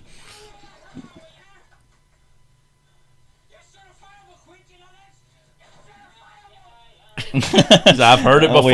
My third wife told me that too. Before Demise. Yeah, we used to talk about that a lot, about how maybe they're like, it's barely still working, and he starts hitting it, and they're like, oh, yes, and then it wouldn't be, obviously, but because it exploded. But just his pure uncut masculinity of, no, we're going to do this ourselves. We don't call anyone else. Like, how stupid that is. He's like, give it to me. Immediate. That's me when a kid's stapling something, they don't know how to do it. And I'm like, all right. Yeah, boy, give it to me a minute. And then he does it from the hip. Like, yeah. You see the shot of the camera there on the shadow. Don't tell Berliner that we mentioned it.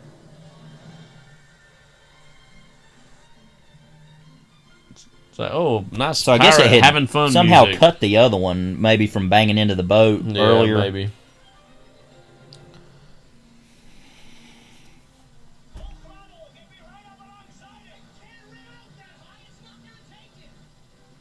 Putting it like on. Going savage mode here. He could easily fall off of that. Yeah.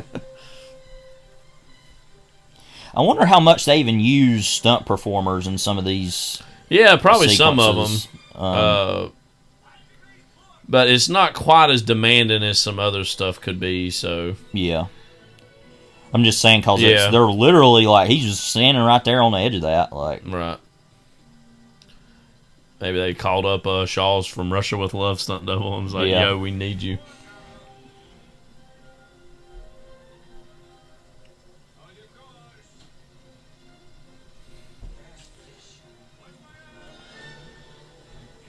He don't have many lines in that, he's one of just the henchmen. At the end, he does, a little bit. Yeah, it's such a great scene in that, boy, that shot. Mm-hmm. The Bond movies used to be so good, Mm-hmm. This shot of him aiming. How did it turn around and come back? Yeah. Here we go. I'm going to do things my way. The New York way. He does hit it, though. Yeah. I mean, it's not moving that fast, but...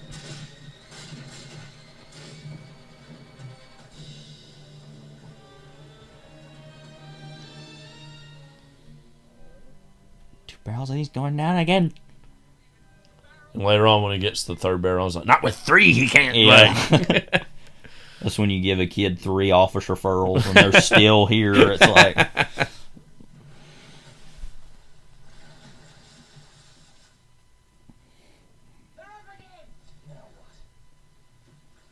Tater tots. Yeah.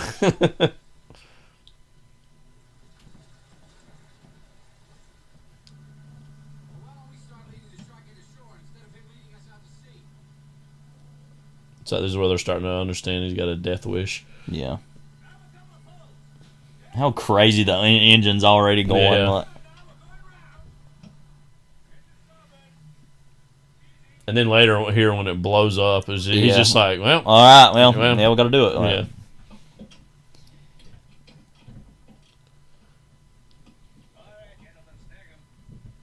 But what's great about a lot of these sequences, too, is how organic some of the set pieces are. Like, you can have stuff with the shark, and then you have stuff with it pulling them against the cleats, and you don't have to show it. It's so dumb, though.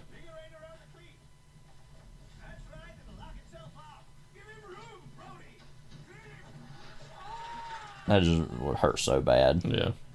It snaps. So what was the point of it? And then I love there's that one rope's a little further out because This is my bowels when it makes a noise. It's going to blow. they talked about when they were shooting this that they could they had something they could do where they could sink the boat and bring it back up and re-sink it and bring it back. I don't even know how you do that. Yeah, I wouldn't either. He explained it, but I wasn't paying attention. Yeah, your own body, like. Yeah.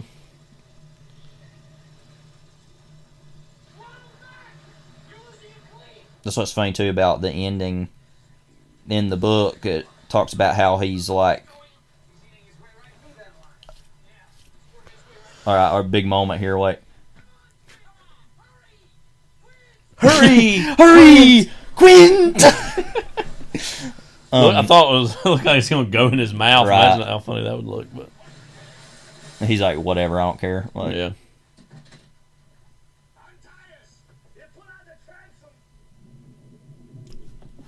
That shark's like, yeah.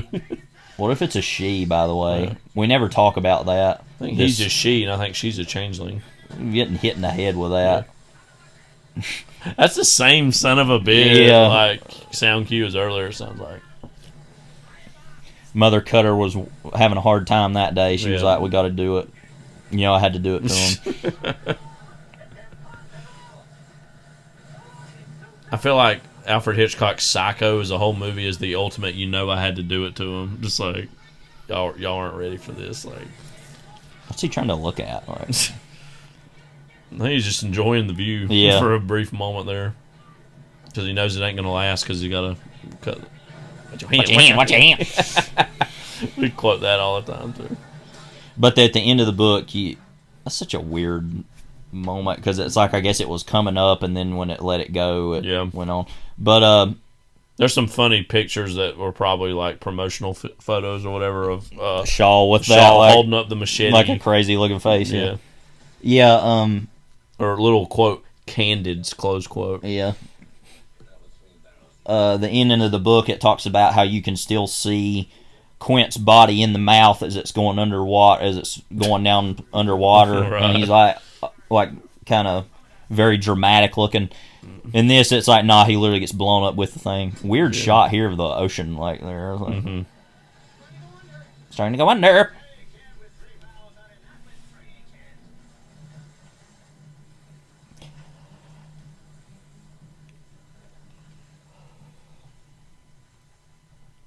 Well, I wonder how much each of them barrels weigh. I don't know. They probably actually don't weigh a terrible amount. They're probably just hollow with the air. Yeah.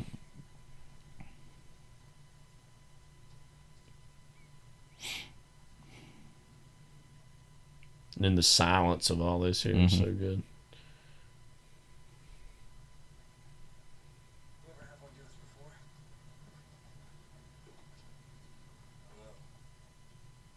He said no. His thing, he said don't know, like what, you're not sure.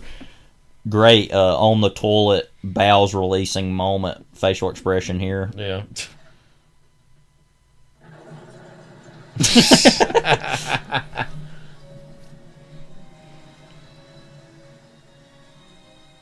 Would it literally rip them off again? Mm-hmm. This is a funny shot of like the work ethic. Yeah.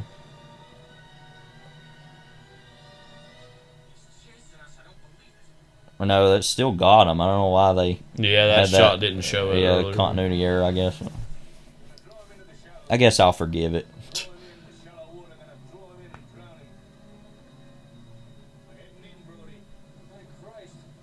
So yeah, we're gonna finally go back. See land there. Yeah.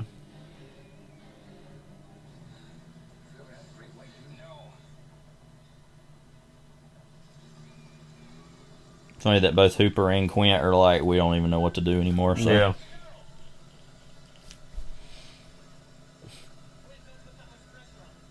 I'll put more on now. How about that? Yeah.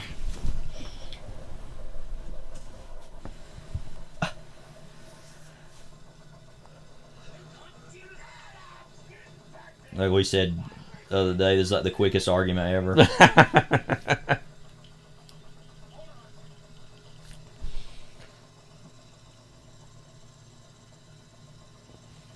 Real into it. Mm-hmm. Totally lost in the sauce here when he starts singing.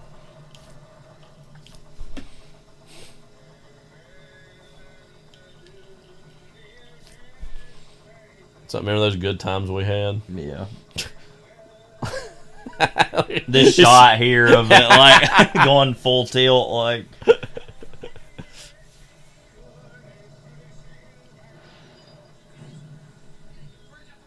You idiot.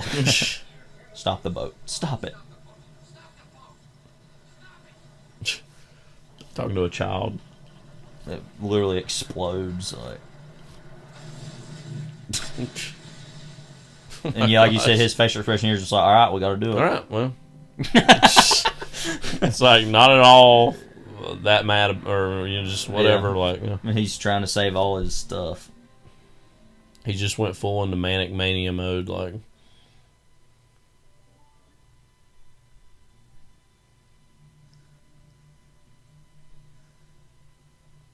Ripper's like, I don't know if I need to go on that trip later on this summer. Like, Brisbane. Yeah.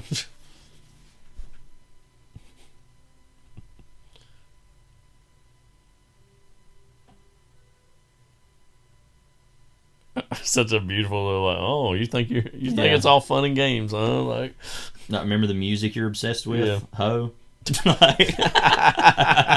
Such a hoe. Like, yeah. He's a shark hoe. He loves hoe cakes. It's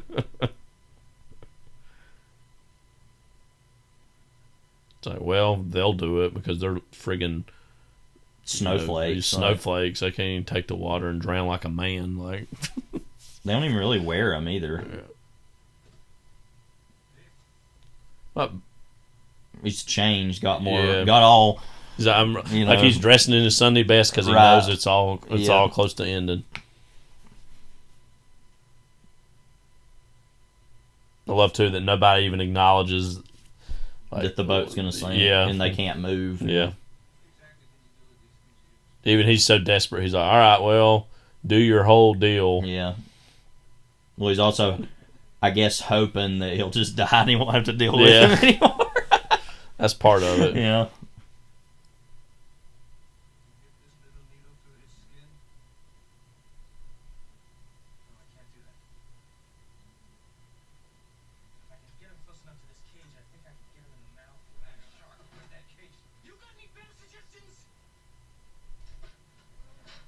Like, all right, putting together a entertainment center or getting rid of one.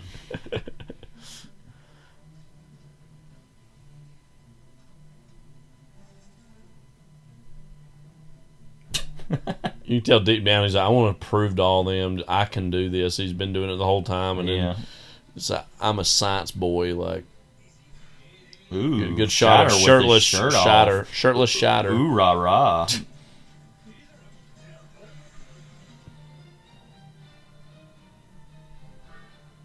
If this was made now, they'd have to have the actor work out for months for that one shot. It's just like, no, that's just when he's just an average man, just no big deal. Like,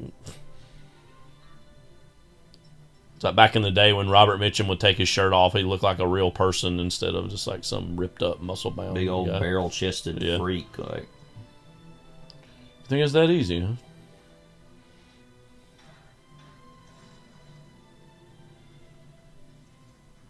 Burt Lancaster. Yeah. Oyster crackers. Come now. Gotta hold those glasses for you. Quit playing with yourself, Hooper. Get in the cage. Mentioned it, just how disgusted he looks. Yeah, here. he's like, this is the last moment I'll ever see you alive. And he thinks he's talking about him, but he's actually talking about himself, like whether he knows it or not. So it is funny, apparently, and we'll talk about this a little bit while we're watching it here, that they had used for these sequences coming up a lot of shots of sharks in Australia where they had some second unit. Shark experts go out and shoot some stuff underwater of sharks, and then they film some of it also in a tank in Hollywood. Mm-hmm. With a guy who wasn't Dreyfus, like a stand-in. Mm-hmm. But so that apparently they changed the script to actually have him live because of the fact that there was a point where the shark was attacking the cage and there wasn't anybody in it, and so to keep the continuity, they decided to let the character live. Yeah. Yeah, because as you said in the book, it's He only dies, yeah. Brody that lives. Yeah. I think it's a better decision to keep him alive. Yeah. Just why not? Well, the movie gets to end on a bit of dialogue as opposed to just swimming by himself. That works more for a book. Yeah. But yeah, you can tell that some of these shots, it's a different looking kind of shark. Yeah. That's a weird, really scary, weird shot there of it going into, you can't see anymore there. Yeah. That's a real one. I can't even imagine how terrified I would be if this was me. And the silence in this part without the music. Well, it would be silent anyway in his life. It just comes up. Yeah, very slasher villain here, obviously. It honestly looked like it broke one of the teeth off there. Yeah. Whoops. What do you do now?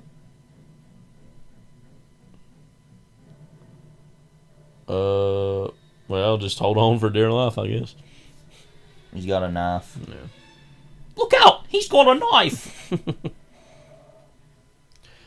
I was at a Hickory Crawdads game last night. You were there quoting Austin Powers, International Man of Mystery. And for some of the, visiting strikes or whatever, they'd be like, yeah, baby. Yeah. Like, sound clips. This ramming itself into it. It's like, gimme food. Because it shows it here in a minute, but how Where's my much this girl would be dinner? shaking the boat. Yeah.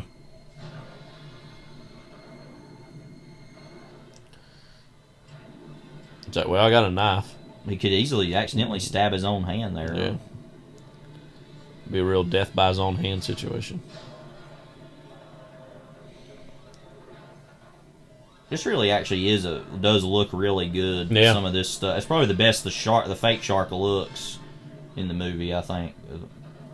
It naturally goes with the setup of the scene, I think. Yeah. Yeah, there's that shot we were talking about. Right.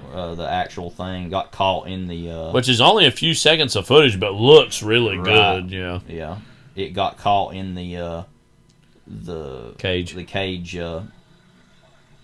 whatever you call it.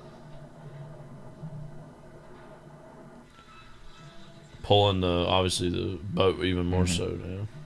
It's going to rip the mast. Yeah.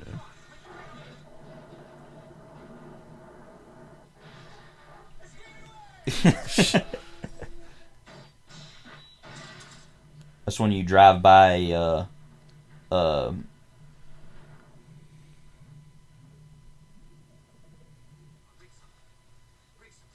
green the water looked there. Mm-hmm. It's where you drive by a yard sale. It's giving away, like they're giving away, like slower, and he doesn't slow down. He's like, nah, I'm going all the way. I'm cranking this hog like as much as I can. Yeah.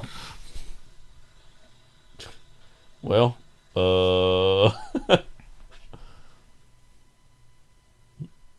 don't even have enough time to really react because the shark jumps up here on the boat. Which is, apparently, this was the moment that Roy Scheider was like, yes, I'm in, when he heard Spielberg talking about... That would be really difficult to do. That's why they only really have one shot of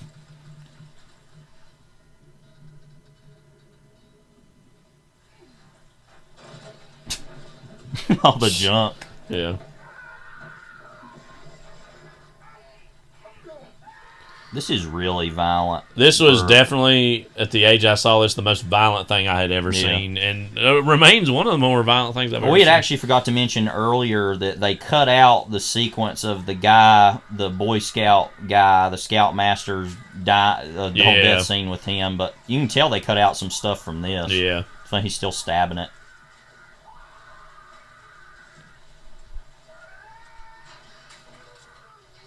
Yeah, I remember when I saw this as a kid, I was like, oh my God. Yeah. This is awful. It's still pretty bad. Yeah. Yeah, the movie barely got a PG rating at the time. I've seen some outtakes before of Shaw shooting that scene and him just kind of sitting there for a second, like, and like all this blood's out of his mouth, and they're like, before and he... they've got the close-up. Yeah. Yeah. I always thought that shot was really scary. You see Yeah. its eye. Dang, it already had him. Yeah. He's probably in pieces out there. Now, it should be said, there was a whole Mythbusters episode where they were like, I was gonna mention actually, that. you can't shoot. Right. But even they were like, kind of like, whatever about it. Well, that's what Peter Benchley said, too, apparently. Yeah. And that Steven Spielberg said, I've had these people for 2 hours. They will believe whatever I do in the next 3 minutes. Yeah. So, yeah, I mean. Well, also, we just want it to happen so bad. Well, who cares about the logic of it? Well, I mean, I don't know. It makes enough sense to where it's it's plausible enough. Where it's like, if you have compressed air that's so tightly packed and it just releases that quickly, I mean, yeah. I don't know. Big triumphant moment here. Oh, this is it. This is it. Also, something that is kind of inherently metaphorical about this is that he uses the M1 Garand to kill it. Yeah. What is up with that shot? Why is it there? Well, it could be. It could be there. Like, it could be anywhere. But that to use like a World War II weapon to actually kill the thing is like in its own way a full circle of Quint's legacy. If he finally got a shark, like, yeah, it's true.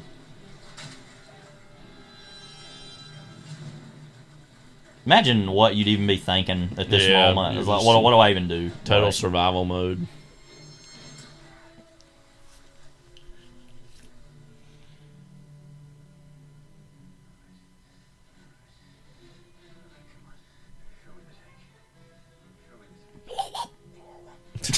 What is he doing?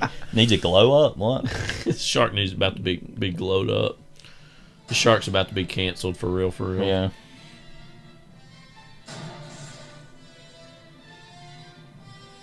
This seriously is the coolest thing ever, though, actually. John Williams' scores here is really terrific.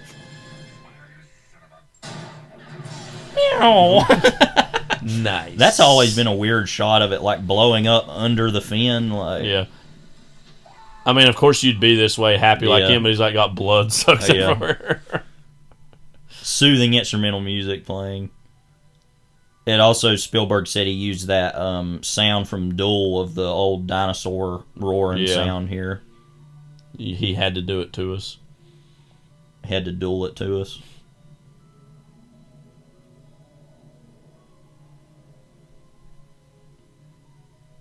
Dinosaur, as he says. I've said this before. I do actually think, and we haven't remarked enough upon it throughout watching this, how this might be the best score for any movie ever, I think, sometimes. Yeah, it's terrific.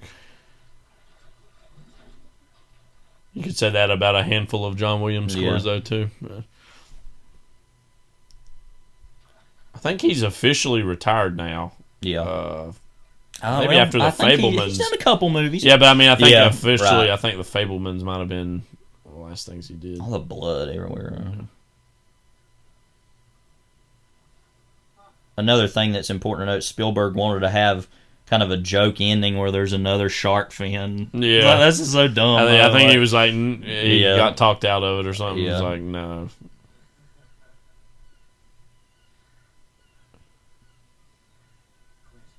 No.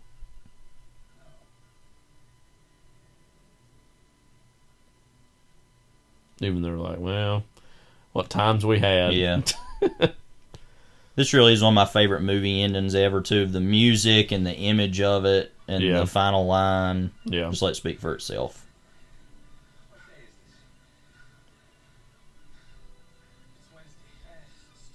Actually, it is Tuesday. Yeah. Today.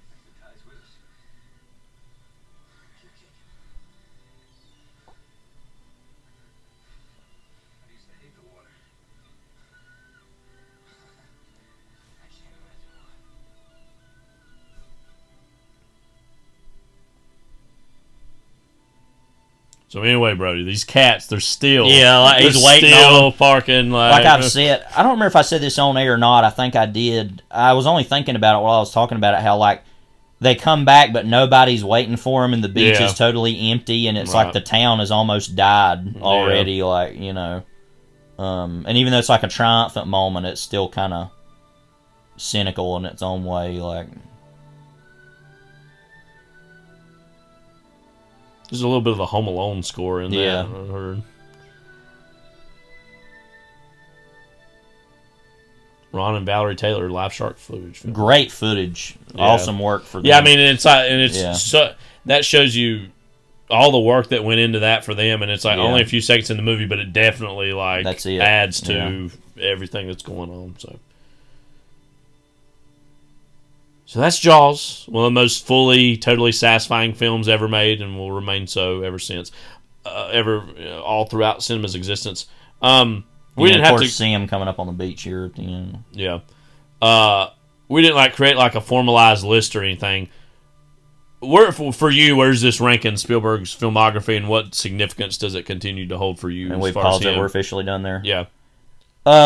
It's very easily his best movie, my favorite of his movies. I think what speaks so much about this, other than, obviously Jurassic Park is up there, Schindler's List, even E.T. Raiders of the Lost Ark. Raiders of the Lost Ark. I think, let me speak on Schindler's List quickly. That's a movie I think that it was his big Oscar movie. I think it honestly kind of sometimes gets forgotten as how great that movie actually is. Yeah. So let me say that in the terms of that, because people would be like, oh, it's the big Oscar movie, it's the big Holocaust movie, okay, blah, blah, blah, But that movie is really great.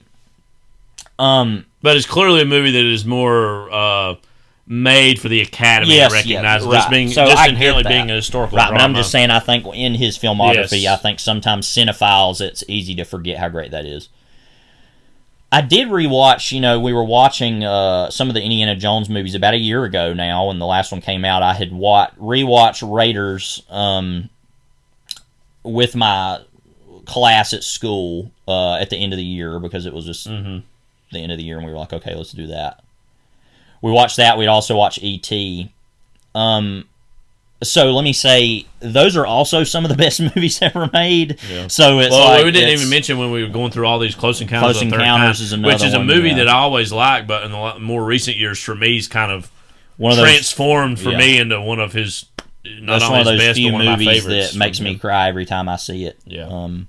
E.T. does too, but and I think E.T. is his prototypical movie. I think it kind of has everything that makes him great. It's a great kind of sort of action-ish, thriller-ish movie. Doesn't have a lot of, set pieces throughout as much, but is about the themes he's about family and kind of fatherhood and on a technical level, I mean, it's like one of the main characters is a non-human, puppet, and so that's so impressive. Like I said, Raiders, I kind of got lost in that. The best action movie ever made, more than that or Terminator 2, very clearly. The total reinvention, and that's all obviously also due in huge part to George Lucas, them co-conceiving of that movie, Philip Kaufman as well, of the importance of that movie as an exemplification of action adventure cinema in a modern context, just as Star Wars was, obviously, for the this was fiction. To an extent too, and this was too. So I think going back to that, I think what makes this movie so great is it's obviously not Spielberg's debut feature. Sugarland Express, quite good, but pretty fits into those movies of the 70s, of the Badlands, kind of Bonnie and Clyde-esque, that's 60s, but. So coming off of that into this obviously isn't his debut feature, but just a total command over the conception of what popular cinema can be. Mm-hmm. And he would go on to, I think in certain ways, further exemplify that through those other movies we've mentioned. But I think this has a fully formed world, has a narrative propulsion, has the actors, it has everything necessary to make, I think, what is the greatest, not only the greatest high concept movie of all time, but one of the most effective, trim the fat, perfect movies in a certain way that I think is why it's his best for me, is that even despite all those other movies we mentioned, this coming so immediately early in his career. And I don't want to say he never topped this either. I mean, I think this is his best movie, but I think to say that would make his other movies sound lesser than, and I don't believe that either. I think they're all more or less, a lot of them are very close to this, but I just think the power of this movie is so vast that it's kind of hard to put into words, especially in comparison to his other films, which just goes to show how he is the greatest director of all time, that he was able to make movies on this level. I think, sometimes can be lost in these discussions is how he's evolved and changed also as a director. I mean, obviously the last 20-odd years, he's made a lot more historical dramas that don't evenly fit into the kind of action blockbuster that something like this pioneered and that he went on to perfect. But obviously also one of his greatest movies was The Fabelmans, which was, at this point, his most recent movie. Came out back in 2022. Yeah. Terrific. Obviously dug into his own personal history. And you see that almost feels like a movie he's been building his whole life towards, and it kind of creates this shadow that you go back and watch a lot of his older stuff and see the breadcrumbs and the puzzle pieces that would go into The Fabelmans later on. Yeah. Another movie of his, too, to shout out that I think can sometimes be weirdly underrated is Lincoln, which I think is a terrific...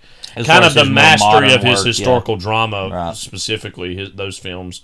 And it is weird that this is his best film, but he still always pushed the boundaries of his own style and his own aesthetics, and while always remaining true to himself. And spoiler alert, we'll be looking at another one of his movies a little while from now. So we'll talk about him later and kind of how becomes a little bit more sophisticated in his themes, but he always remains true to himself, I feel like, and that you can see it over the course of his whole career for all the he's very much kind of, more so inspired by even some of his contemporaries of this time, by the whole classic Hollywood structure of kind of having a, quote, styleless movie, more so in the way that classic Hollywood movies are made as opposed to Scorsese or Hal Ashby or even Coppola and some of those big directors of this era. But I think that underrates how recognizable his style is and how they're all filled with his personality, which I think shines through in all of his movies. Maybe that's another reason why this movie's so impressive to me, is that he was, like Coppola with The Godfather, kind of working against the film, working against the material. Strangely, it seems this had as troubled, if not even a more troubled production than The Godfather. But interestingly, that it seems everyone got along. Like there wasn't a problem in that case. It was more they were fighting against the nature of what they were making, rather than The Godfather was a lot of different creative ideas clashing in these very violent fashions. Whereas Star Wars was literally like a combination of those two. Right. Also, yes. And so with this, the fact he was able to make the film and it be that successful by nature of its impossibility of being made, I think is even more impressive than his other films, because he had not that there weren't issues with making any movie, but that he had the money and the experience to do that by then, and had the faith. This was totally going on Zanuck and Brown giving him, and Universal in general, giving him the green light to say, let's just do it. Let's do the movie. And having the faith early on. Right. Whereas there was no reason to have it yet, other than the fact he had worked on the Universal a lot, working for them and making movies for TV, and they were like, okay, we're willing to do it with him. There's a video that it was made a few years ago. I think Entertainment Weekly might have done it, of driving around the Universal lot with Steven Spielberg, and him talking about various movies he'd shot there. And this came across in the documentary we watched also. He kind of sees this movie in a very interesting way, as I imagine anyone who would have made it. That obviously he recognizes it was this grand success, but I think he sees it as almost like he says when he watches it, it almost gives him a form of filmmaker PTSD, where he doesn't even want to watch the movie because he thinks about how scarred he was making it. I know he said one of the few movies that he can actually kind of go in and rewatch, and kind of have fun with is Raiders of the Lost Ark is one of the few movies that he can just watch and take it in as what it is. And well, enjoy he told it, this great story in the documentary about, he said after this movie had come out, literally in the week after, and he was knowing all the success. Yeah. He was having these nightmares that would literally wake him up in the middle of the night of being on set. It was the third day of shooting, or it was the fourth day of shooting. Yeah. Being so in this movie, and the nightmare aspect of it, that interestingly, the making of ends on kind of a randomly downer note of like, yeah, it was kind of hell to make, and yeah. And it doesn't quite have the connotation that something like Apocalypse Now has in terms of that it ruined his sort of his soul. I mean, obviously he's went on to do great and mighty things, and seemed like a pretty healthy person mentally after all this. But it is something that the scars of anyone who were to make this movie undeniably would be there. But certainly, as far as us on our end of things, seeing it as a consumer and as a viewer, it always holds up no matter what, you know. And it is one of those movies. I mean, I can't say it was worth it because I wasn't in the moment making it, but it is for us. So, and for everybody else too. I mean, I think that's why it remains so. And as we said earlier, it kind of just defines the summer movie season. It not literally and figuratively in terms of the background and the set pieces of the movie and when it takes place and what it's about, and then when it literally also came out and how it changed Hollywood forever. Yeah. And, you know, as we said, it and Star Wars get a bad rap sometimes, but you can't blame the great versions of something for whatever else happens after that, I don't think. So that's going to do it for this episode of Overlapping Dialogue. But before we wrap it up, we have to remember that Jaws is great, in case you didn't know. It is great. It is very, very great. But, Jeff, what have we got next time? Stay tuned for scenes from our next episode. That. Jesus Christ! Fuck! Shit. Damn it, Rick. I swear to God.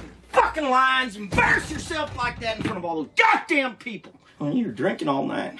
Fucking drinking again. 8 goddamn fucking whiskey sours. Fucking bullshit.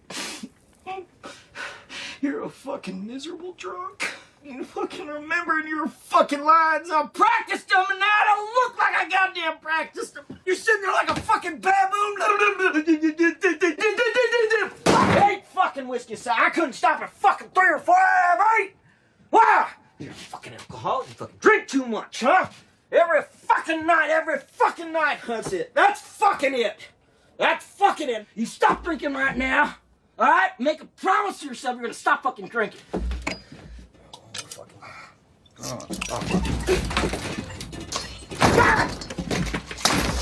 That little fucking girl. You're gonna show that goddamn Jim Stacy. You're gonna show all of them on that goddamn fucking set who the fuck Rick Dalton is. Alright? Let me tell you something. You don't get these lines, alright? I'm gonna blow your fucking brains out tonight. Alright? Your brains are gonna be splattered all over your goddamn pool. I mean it, motherfucker. Get your shit together. Ha! That there is George Munn, the best producer in the biz, and my oldest pal. Set patrol over there is Jim Kidd, legend of the Wild West, made his name killing Apaches. Lives in Brentwood now. Georgie, what's up on Cheeseburger's ass today?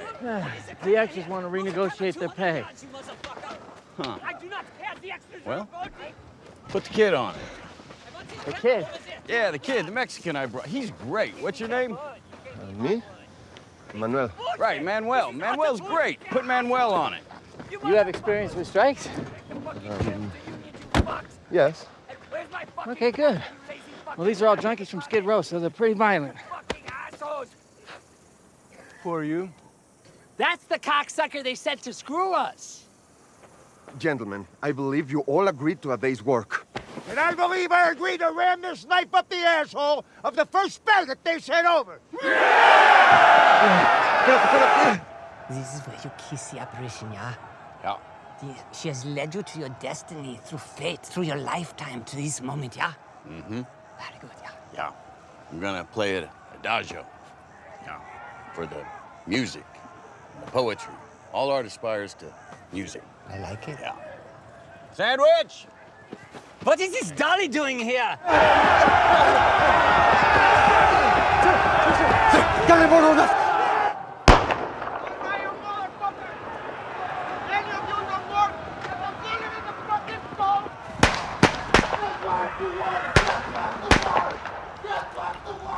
Man, well, great. Speaking of movies, yeah, Once Upon a Time in Hollywood from 2019 and Babylon from 2022.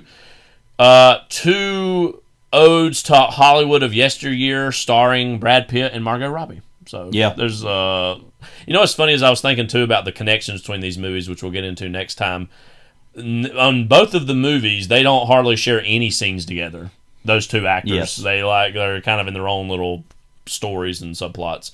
I feel like we've talked on and off about Once Upon a Time in Hollywood ever since this podcast has been around because it's undeniably for me one of my favorite movies. Period. Yeah. There are very few movies that, in the anticipation to them coming out, and the coming out of them, and then even now looking back 5 years later, and that was another reason we want to do this. It's like the 5-year anniversary of when it came out. It's great every step of the way. It's very rare that you anticipate something. It's actually great. It holds up years later. Of course, follows the fictional Rick Dalton, who's kind of this fading Western TV cowboy star, and him navigating the changes in his career, all within the backdrop of 1969 Los Angeles, with the Manson family looming kind of in the background of the movie, and so much of the anticipation of the movie itself, and literally as you were watching it for the first time, is what's going to happen, how is this going to resolve itself. As we head into thinking about Once Upon a Time in Hollywood, Levi, what sticks out to you is within Tarantino's career and just is its own kind of Hollywood movie, a movie about Hollywood in some meaningful way? Like what about it sticks out for you? Well, and this is only going to be our second Tarantino movie, is that right? Yeah, we did Django Unchained way back when. So, which is funny because that movie's bad. But we've talked about him a lot on here and there throughout the history of the podcast. Of this movie you're talking about? Well, here and there, but Tarantino specifically. Well, I remember this movie was a big event when it came out. I remember very specifically, and actually we could talk very briefly about our experiences of seeing both these movies that we'll probably talk about next time as well. I had seen this movie, we went to see it on the Thursday afternoon. I remember we were about to go to Tybee Island in Georgia, in Savannah, right after that. This was the summer between when I graduated from App State and I was getting ready to start teaching for the first time, too. Summer of 2019. I saw this movie that Thursday, and then the last day of me working at Target was the next day, and that was the last time I ever worked for them, because that was just what I was going back to college. And then the next summer, I had assumed I was going to have a job anyway, with teaching, and I kind of did because of long-term sub position. That was also in the middle. I'm looking back on Letterboxd when I was watching through all of the Universal Monster films, a lot of them for the first time. Just one last thing I want to set for undeniably, this movie had no idea when it was coming out, that it was the summer before COVID. Yeah. So there is this extra textual end of an era aspect to when it came out that even Tarantino obviously couldn't have predicted, or the world couldn't have. So the movie came out then, and it was a big deal when it came out because we had been anticipating it for a long time. I remember the first on-set photo I saw of it was Leonardo DiCaprio in the Lancer show as the villain smoking a cigarette. Caleb Ducatu, right up on the balcony or whatever. Yeah. And so seeing the movie, we kind of had an idea what it was going to be. We knew it was going to be an ode to Hollywood in the ways that a lot of Tarantino's films are. But also specifically about TV, that was an aspect that we weren't quite as aware about. And it was also, even up until The Hateful Eight, all his movies had some kind of criminal or action-y aspect to them, right? Yeah. Every one of his movies had some version of that. Or horror in the case of Death Proof kind of issue. Right, so this was the first of his movies, and will more than likely be one of his last, according to him. Yeah. That was a hangout movie. in its own way, and was more about just slice of life people, living in the world of 1969 in Hollywood. And that ultimately by the end there is a big, sequence at the end that's a action-ish sequence set piece. Yeah. But it proves that all of his knowledge of cinema, which he's peppered throughout his films in more impressionistic and literal ways of appropriation, could be told in a way that was so outright and direct. Mm-hmm. I still think that Reservoir Dogs is my favorite, and possibly maybe even in certain ways his best movie. I think this, though, is ultimately his best film as a piece of work.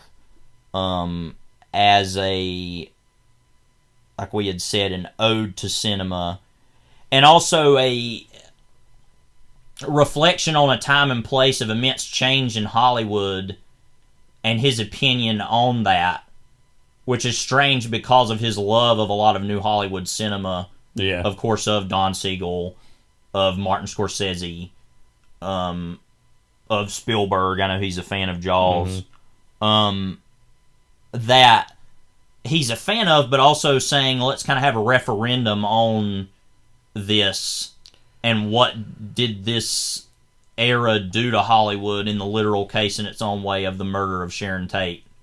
Also, too, real quick to jump in on what you're saying. Yeah. Like, you know how, like, in the past he was known for, like, he's bringing up actors that had, like, been forgotten about and reusing them. Of course, the biggest one ever is John Travolta in Pulp Fiction, Robert Forster and Jackie Brown. Michael Parks throughout. Kurt Russell in his own way. Yeah, but this time he was, like, looking at a whole, like, subgenre of, like, the TV Western.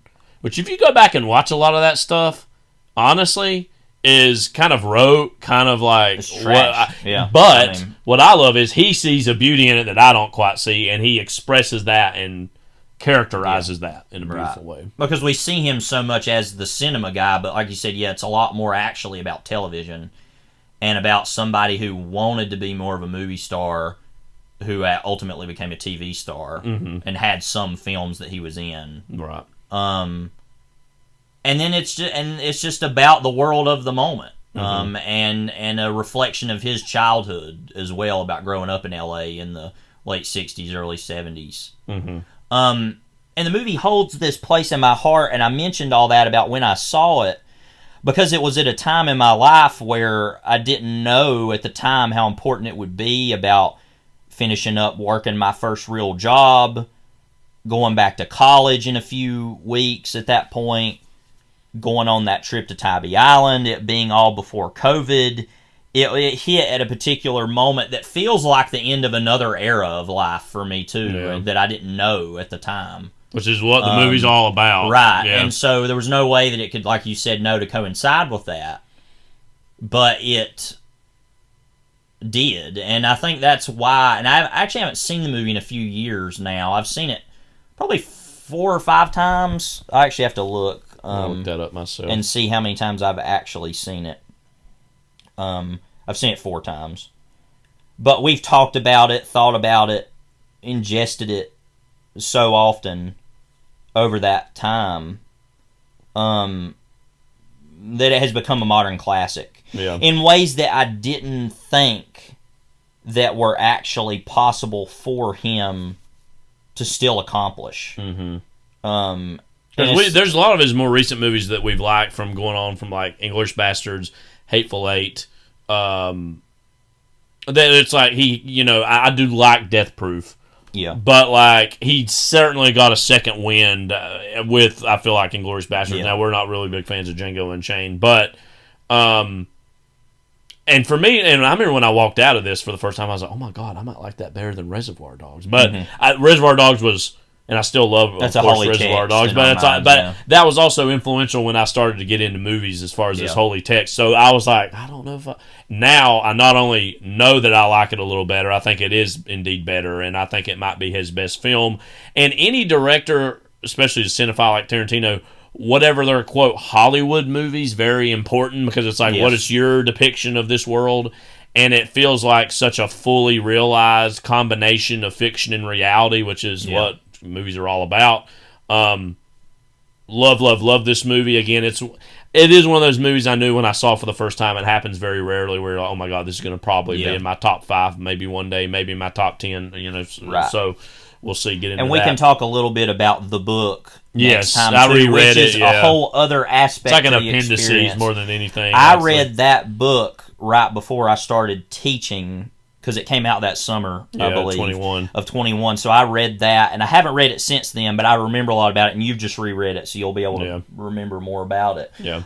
Its own addition to the world that adds to the movie, I think, actually, and is very impressive. And I have problems with that book here and there, but I think is very impressive, and one of the few, the whole movie as an experience feels like, wow, Tarantino really did gift us with something that is not part of average cinema anymore. Mm-hmm.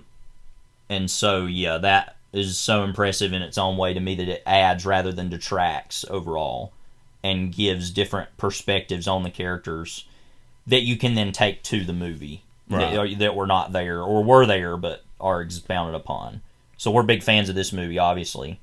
Babylon also, we're also big fans of in different ways. It feels like inevitably it's not Once Upon a Time in Hollywood, but Babylon's its own fascinating It's a different era, obviously. What's weird is it's going back even further. And it's the end of its own era of the silent movie in the introduction. And that's obviously why we wanted to combine these, because they're both nostalgic looks at Hollywood and the past eras. And both of these movies, as we transition to talk a little bit about Babylon, are both like, well, there was some bad stuff that happened, but in Babylon more so even than Once Upon a Time in Hollywood, but are both like, but don't we wish we kind of still were of that time? Babylon, of course, is Damien Chazelle's 2022 movie about that transition from silent cinema to sound cinema of the late 20s, early 30s.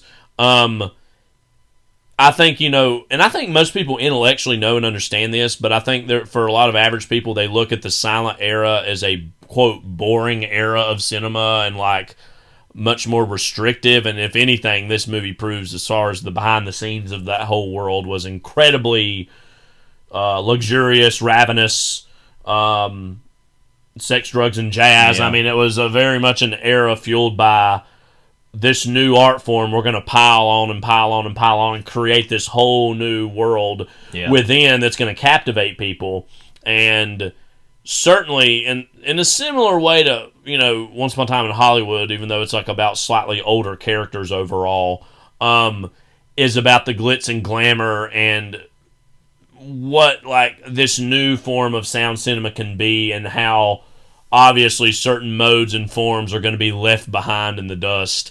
This is a movie that did not perform well. Once Upon a Time in Hollywood, meanwhile, did do really well financially. This one kind of flopped. Damien Chazelle, of course, he's overall had a pretty good start to his career.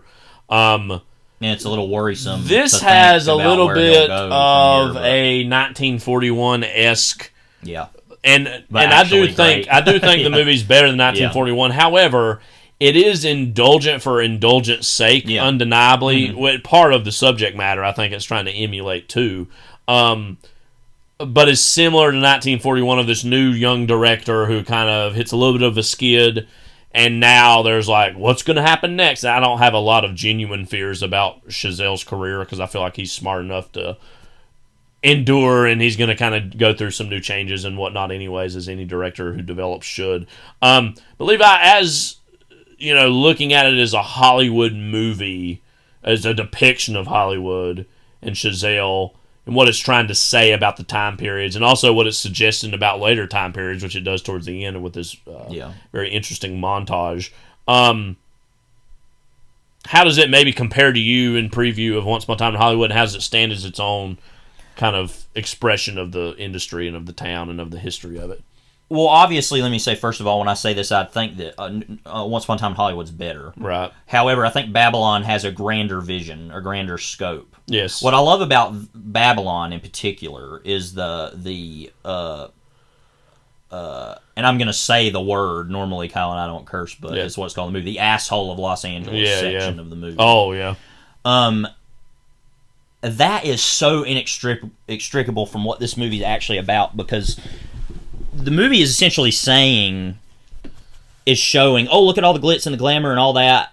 And one thing that, and it does it in subtle ways. I think actually Once Upon a Time in Hollywood does it in a more subtle way. However, that movie changes history, as we'll talk about, to kind of prevent the evil that it sees in Hollywood in its own way. It's almost like an apology for Hollywood. But then at the end, literally the reveal of the title is its own. Yeah, by saying, by the way, but it isn't this true. is myth, Right. this is not but real. With this, it's very directly saying this is what Hollywood actually is. Mm-hmm. I wrote in depth about this in my review for the movie, and I kind of thought about it, about the idea of what Hollywood started as, and what it really is in that section of the bowels of Los Angeles is what it really is. Yeah. Is this, and it comes out of the Western tradition too, of like the cannibalistic nature of the frontier, and kind of we all want to raise hell and have a good time. Because you see early on, you have the sections of the parties that, oh man, this looks crazy, you know, everybody drinking and the jazz, and then you see that.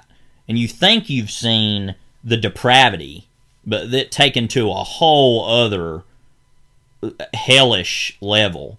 That proves really that the movie, in a lot of ways, is this kind of dichotomy between Hollywood of saying, well, what is it really? And the ending of the movie, more than anything, I think, is of Manny going to see Singing in the Rain and having that section at the end, is to say, yeah, all that was crazy, and I really lived through it, but what a beautiful piece of nonsense it all is, you know, and a celebration of Hollywood and a celebration of cinema, while also showing this is what it actually is too, though. Yeah. And that's such a complex idea, because these two movies are actually really similar, I think. Now, of course, you have the whole, like, romance plot between the two main characters of Babylon that you don't really have that in something like Once Upon a Time in Hollywood. However, there is also a similarity between one day on set.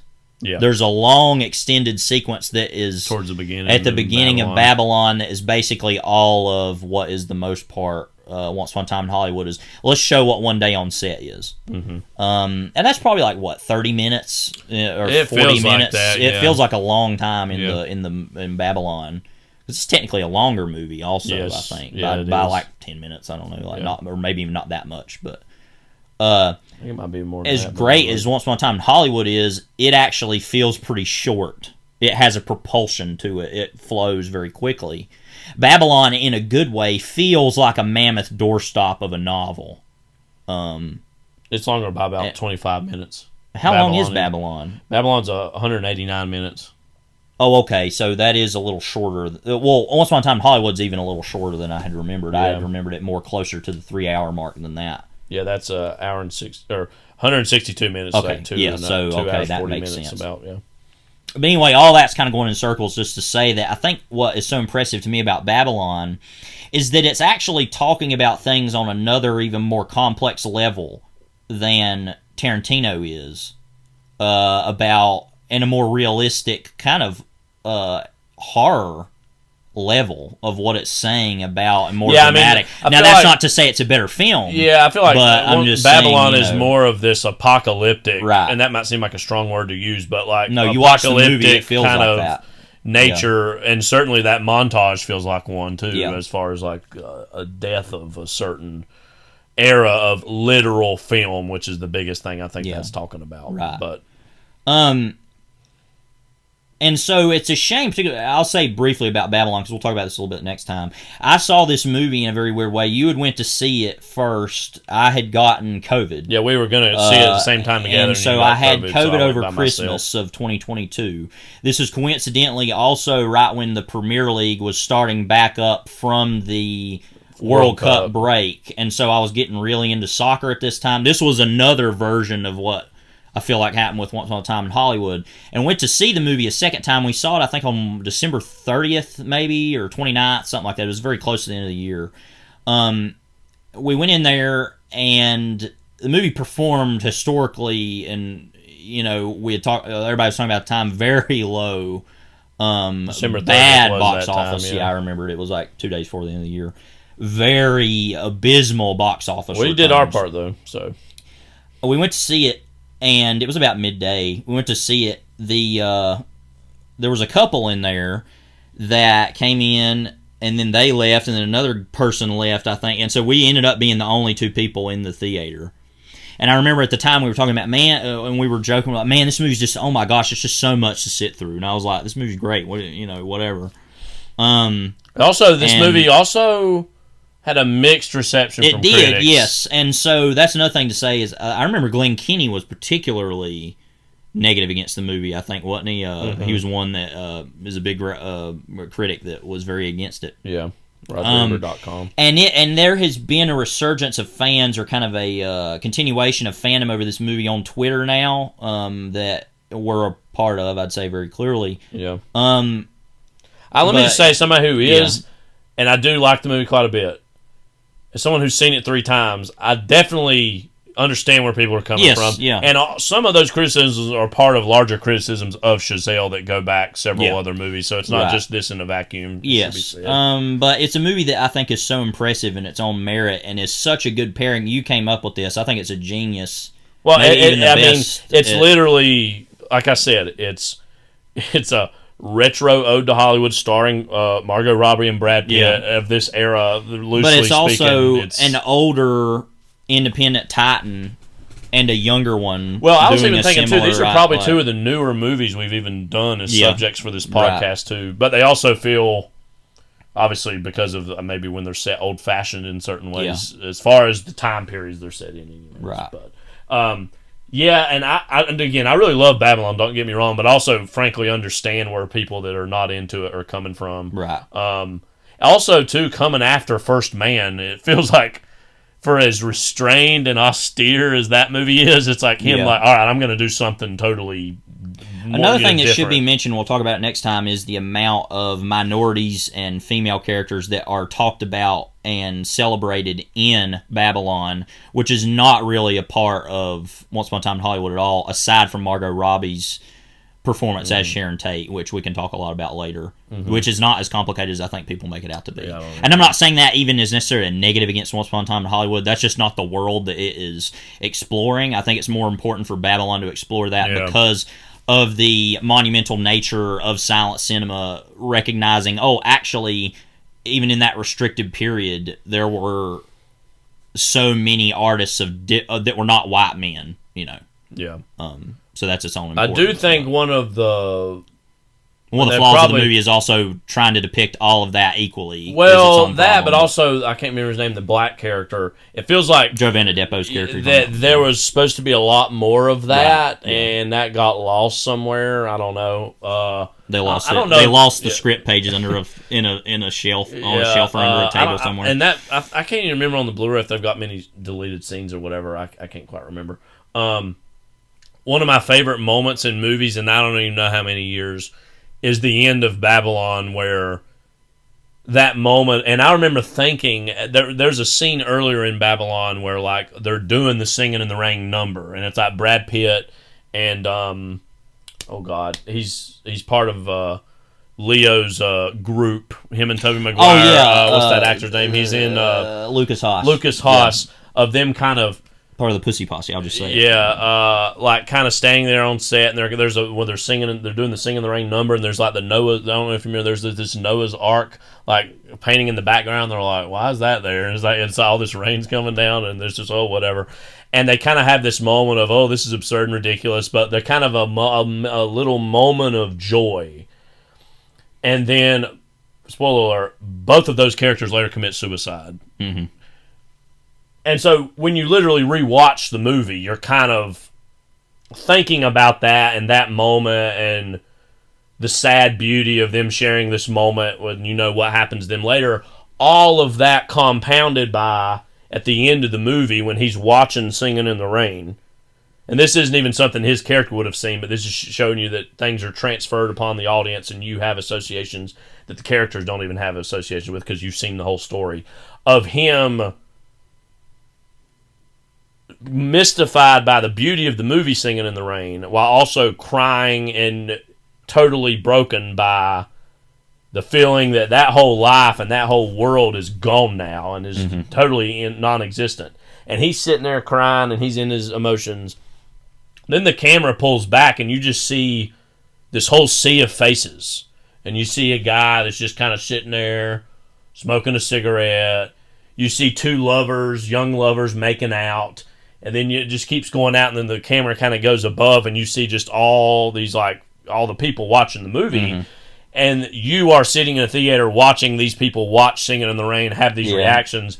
And it's this moment of the beauty of what the cinema is and represents, and how one guy thinking about his tragic history and his relationship to the material, as bad as that is, that's ultimately one face in a sea of all these faces watching it, compounded by the irony that then it's just Levi and I are the only ones in the theater watching the movie. You know what I mean? The movie actually, at that last stretch, and I say this actually as a compliment, feels more like an essay than a narrative about what is cinema in 2022, circa the cinema of 1950s, circa the cinema of the 1920s. That cinema is this grand artistic experiment that transcends time and eras. And again, I think this movie is kind of underrated in the sophistication through which it looks at all of those mirrors that it's looking at itself in. Also, and we've said this about a bunch of other performances she's been in, Margot Robbie, this was for me one of her career-defining performances. Not that I ever had any doubts about her, but when I saw her in this, I was like... And then that compounded by the next year, I'm saying compounded a lot, Barbie and the confirmation of her stardom within, and I think this is a great showcase for her among many other things. Also, there's that really great monologue that Jean Smart gives towards the end of the movie where she's talking to Brad Pitt, I don't know if you remember, where she's saying that you're going to be forgotten, I'm going to be forgotten, all of this is going to be forgotten, but the films themselves, some of them are going to endure, and that to watch them years later are going to be like channeling or communing the ghosts of people. Very beautiful ideas, beautiful sentiment. I'm looking forward to rewatching both of these movies. I think they're going to go well together. So that's probably one of the longer previews we've done. But both of these movies are so rich with context that we're going to dive into those next time. So this is Kyle. This is Levi. Take care. God bless.